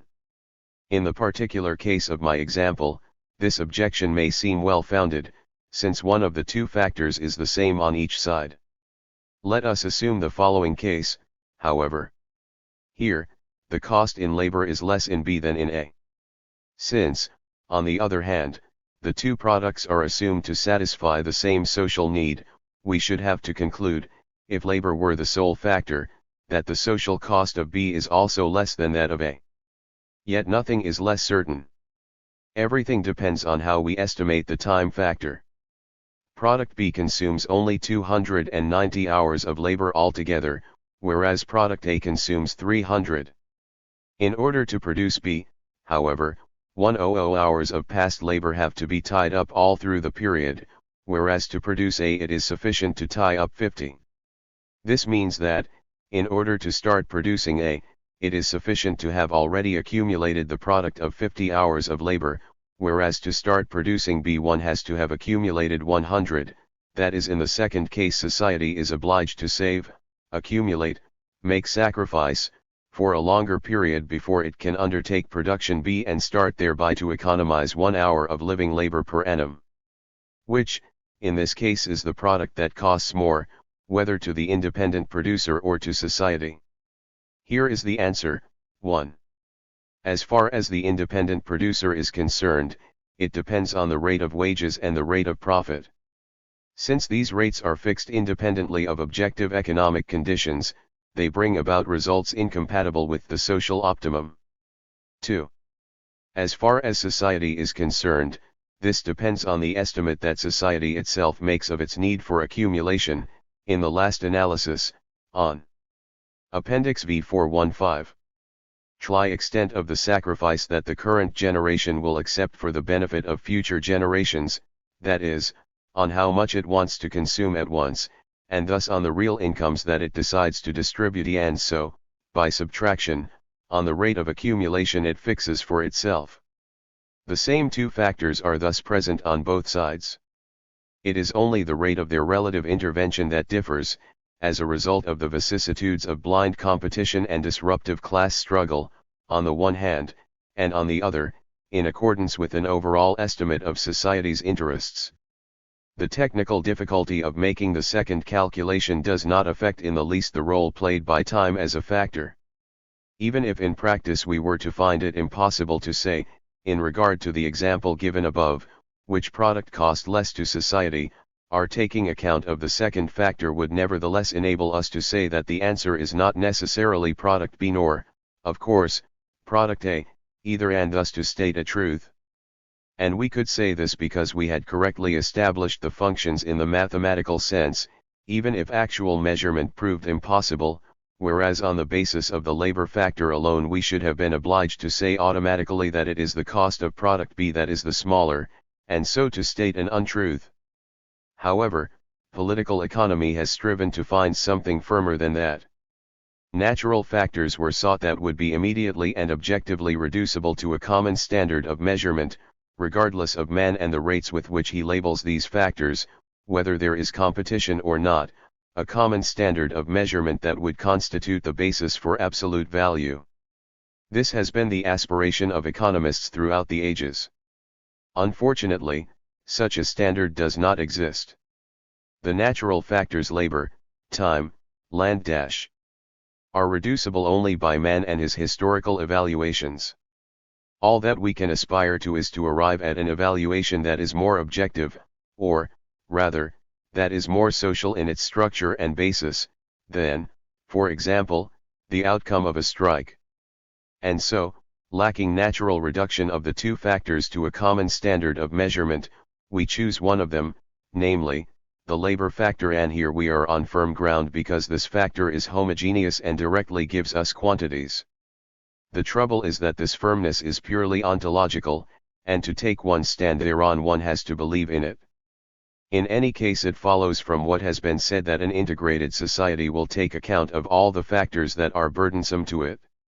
If, however, economic decisions are taken by independent producers, these will reckon only with the factors that are burdensome to them, that is, those that are accompanied by a claim on the part of their owner to a share of the social product.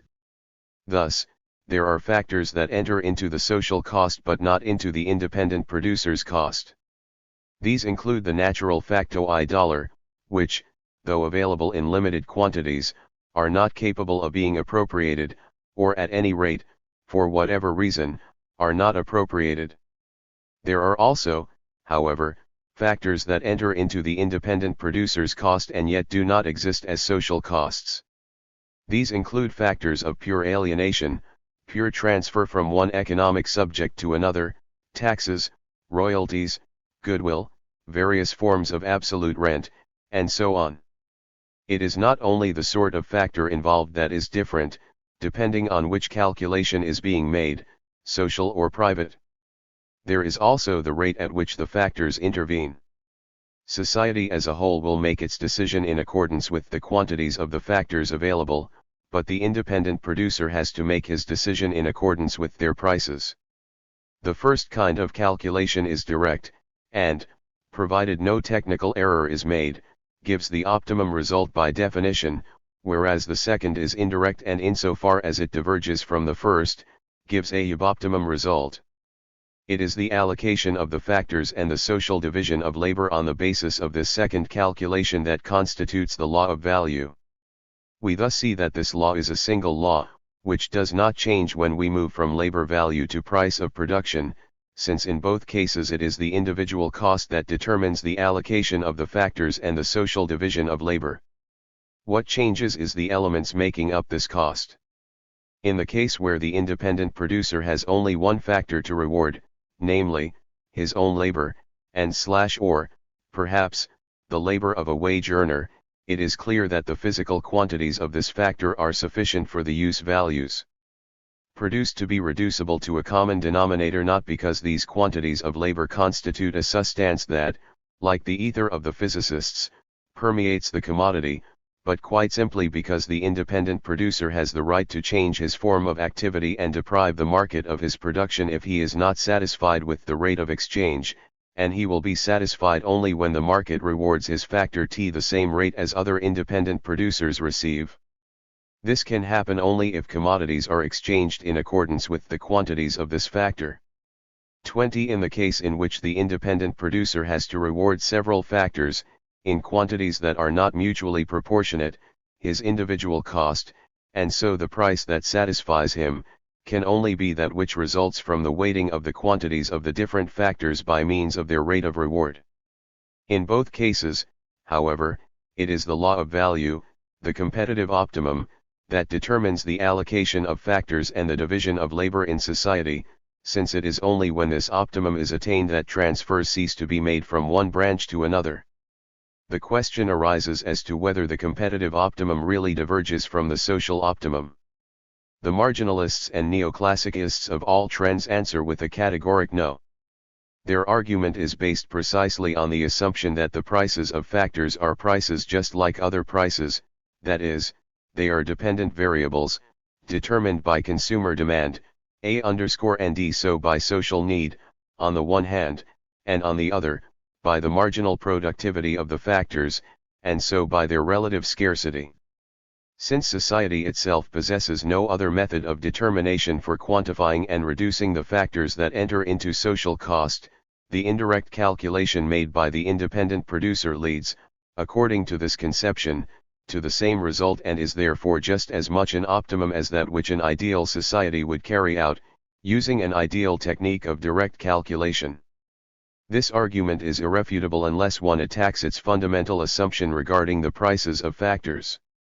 However, as soon as this is rejected and it is acknowledged that the rate at which one of the factors is rewarded, namely, the principal factor, labor power, is an independent variable, something given for each country at each period, as Marx puts it, an extra economic datum, whether this be purely biological, as the old classical writers thought, or moral and historical, as Marx thought, then the marginalist argument collapses, for there is no theoretical reason why a wage that is predetermined in this way should be compatible with the optimum combination of momentary consumer demand with the quantities of the factors available at the same moment. In mathematical terms, with the predetermination of wages we have one more equation as compared with the number of unknowns, or one unknown less as compared with the number of equations, and the marginalist's problem becomes insoluble. 21. For my critics, however, wages are not an independent variable, but depend on the productivity of labor, itself determined by the law of the uneven development of capitalism. The value of labor power and the productivity of labor. To set up the productivity of labor as the determining element in the value of labor power, and so of wages, is an idea that is diametrically opposed to the Marxist, or even to any objectivist, conception of value. The productivity of labor is merely the use value of labor power, its utility, and its marginal productivity is merely its marginal utility. It is quite normal for the marginalists to see this utility as what determines the price of labor. For Marxism, however, wages are not the price of labor but the price of labor power, and the value of labor power is determined, like that of any other commodity, not by the conditions of its consumption but by those of its production. Now, the productivity of labor relates to the consumption of labor power, and not to its production.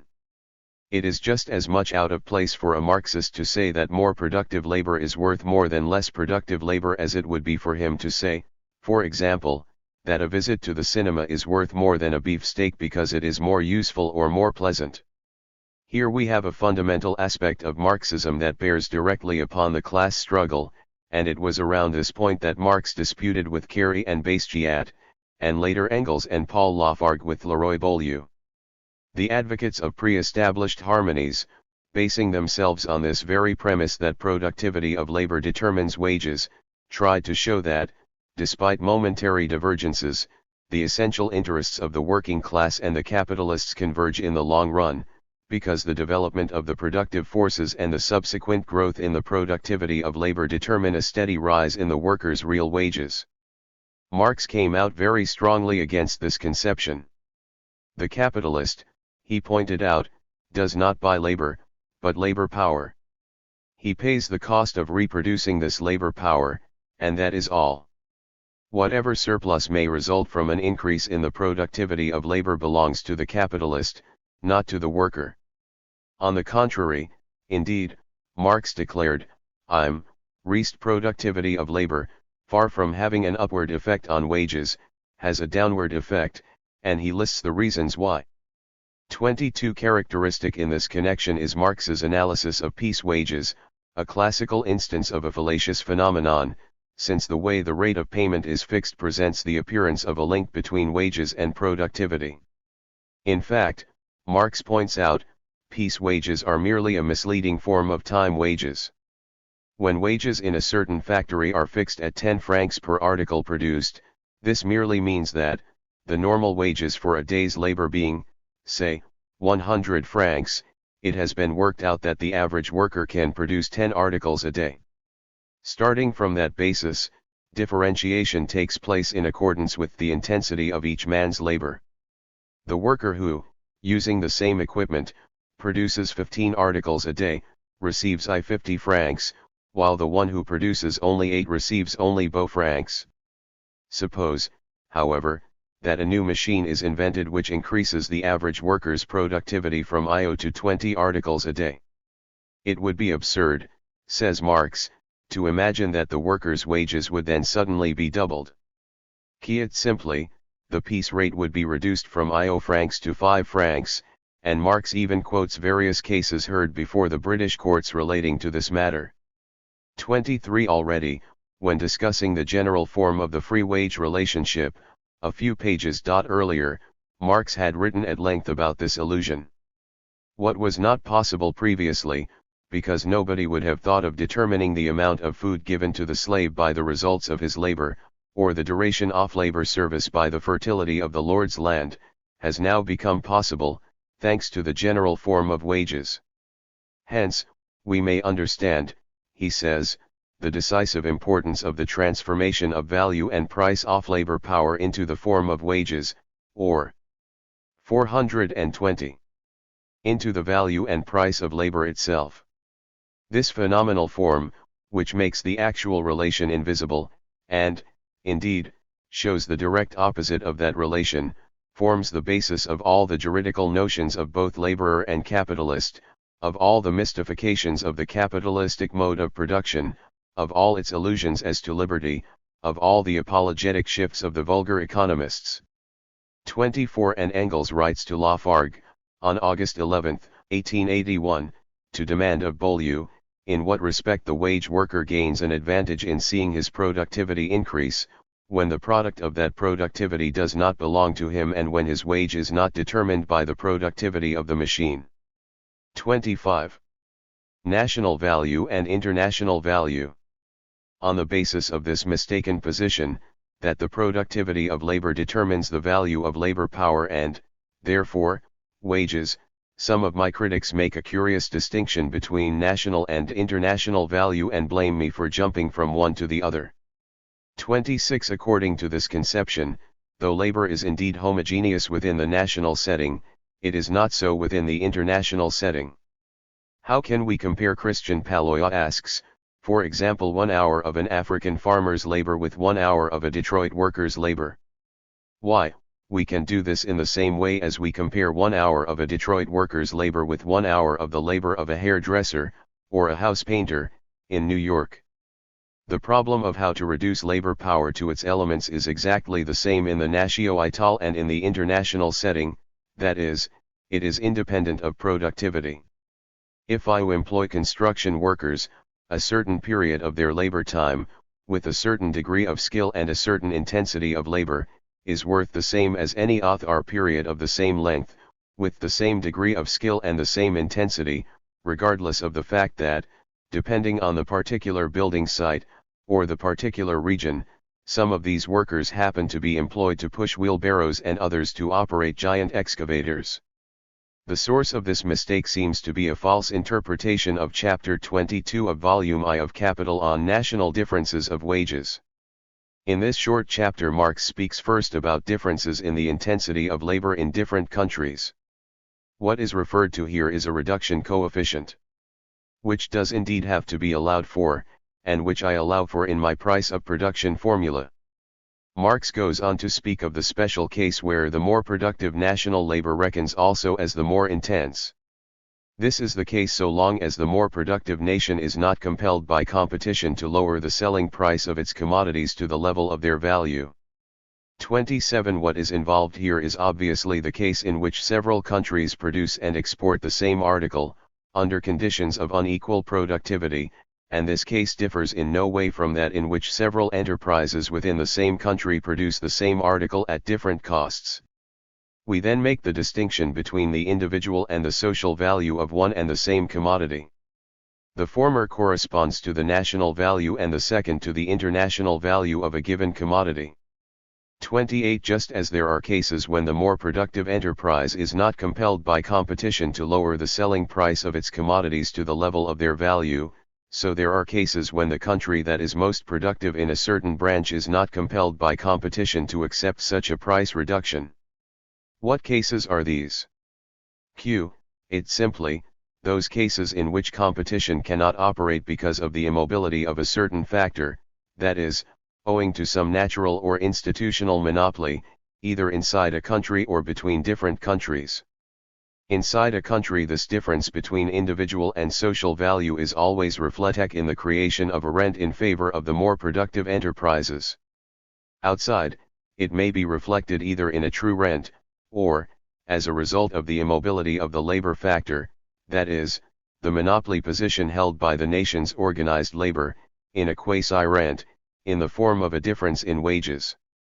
This special case of the production and export of one and the same article by several countries does not affect in any way my proposition regarding unequal exchange, which relates to exchange relations between two groups of countries: the advanced countries, on the one hand, and the underdeveloped ones, on the other, each of which specializes in different branches. As between different branches of production the productivity of labor cannot be compared, and talk about the difference between national value and international value is meaningless. 29. 422. Back to Ricardo. But, my critics object, there are always articles that are produced in both groups of countries at the same time, with different levels of productivity. These common articles can serve, therefore, as the intermediate link for a general comparison between the productivity of labor in the different nations. So there are indeed such commodities, and it is this common standard of measurement that provides the basis for Ricardo's theory of comparative costs. Do we really want to go back to this theory, despite the absence of its fundamental presupposition, the immobility of capital? Very well, then. Let us see what follows as regards the unequal level of the productivity of Lahore between different countries. In Ricardo's example, one of the two countries is more productive than the other in every way, since in all the branches considered its cost in quantity of labor is less, even though to unequal degrees, than that of the other country. But Ricardo's example is unrealistic, not because he chooses Portugal as the more productive country, that makes no difference, but because he assumes this country to be more productive in both articles at once. In reality, not only are differences in productivity unequal, but one country is more productive in some branches and yet less productive in others. 31 While England produces a unit of cloth in 10 hours of labor, Portugal spends perhaps 40 hours to achieve the same result. No doubt.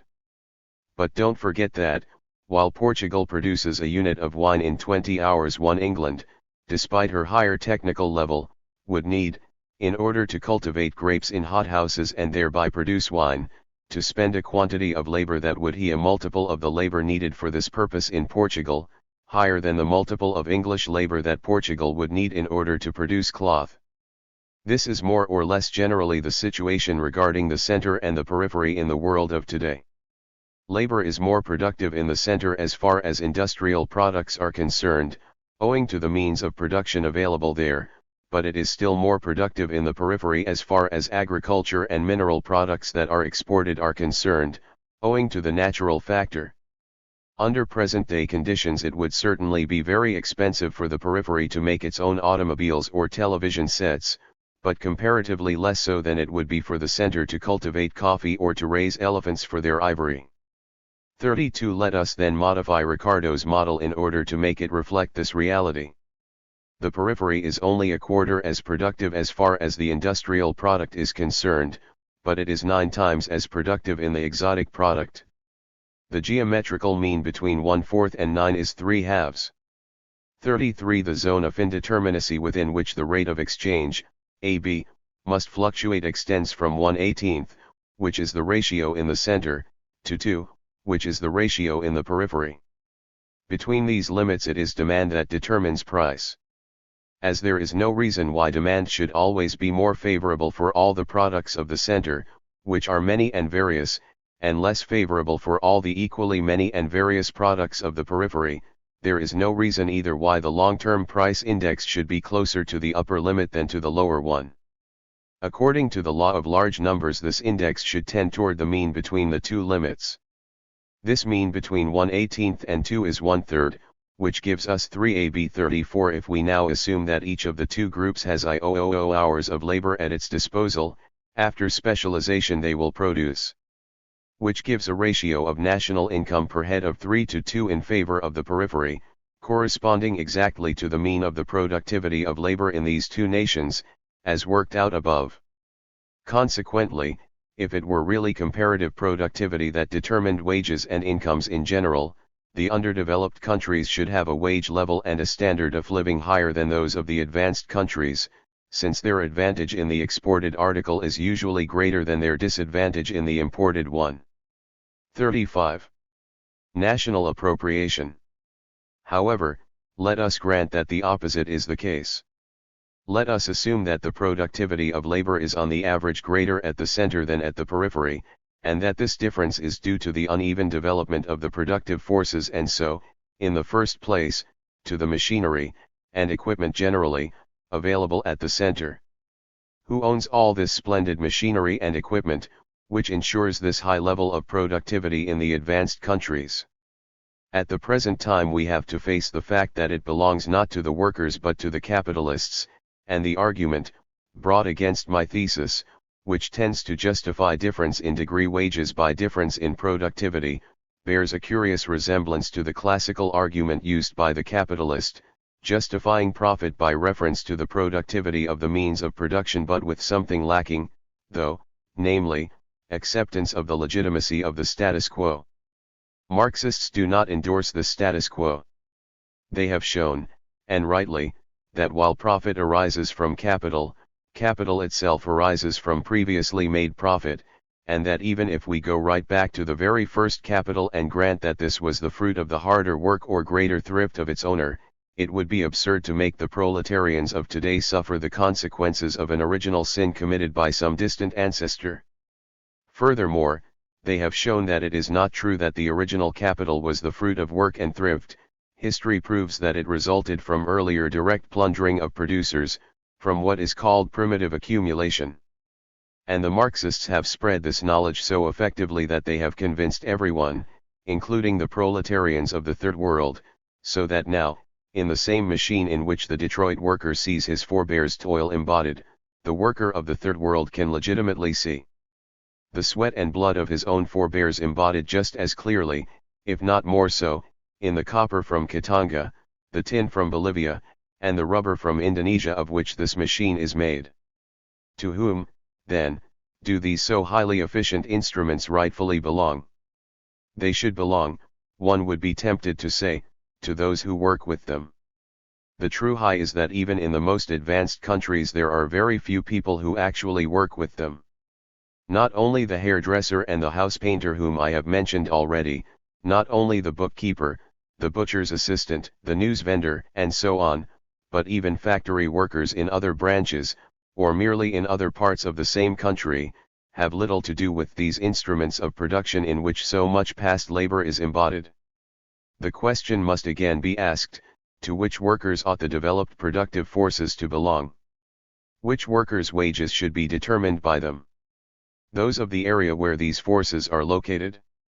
Those of the branch of production or the enterprise that possesses them? No, my critics do not go so far as that. It would be too ridiculous to propose paying a metal worker in Detroit 40 or 50 times as much as a shoemaker in some Midwestern township, on the grounds that the former works with a giant power press whereas the latter uses only a little sewing machine for joining pieces of leather. My critics are also aware that Ivory Coasts and Congos are to be found not in Africa alone. There are such places inside even the most advanced countries, in North America no less than in France.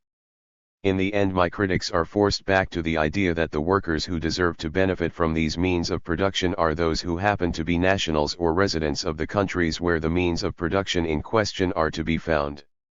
This is a strange conclusion indeed to a line of criticism that, seeking to take a revolutionary Marxist stand, shook with indignation at the alleged tendency of my work to undermine the international solidarity of the proletariat. At the 5th Congress of the Communist International, Manuelski, speaking on the national and colonial question said, bourgeois theory has adapted the conception of private property to the modern state. According to the theory of bourgeois state law, all wealth and natural resources are the property of that nation which lives where they are found. The formation of the Soviet Union has brought forward a new theory, in which the question of borders is of secondary importance.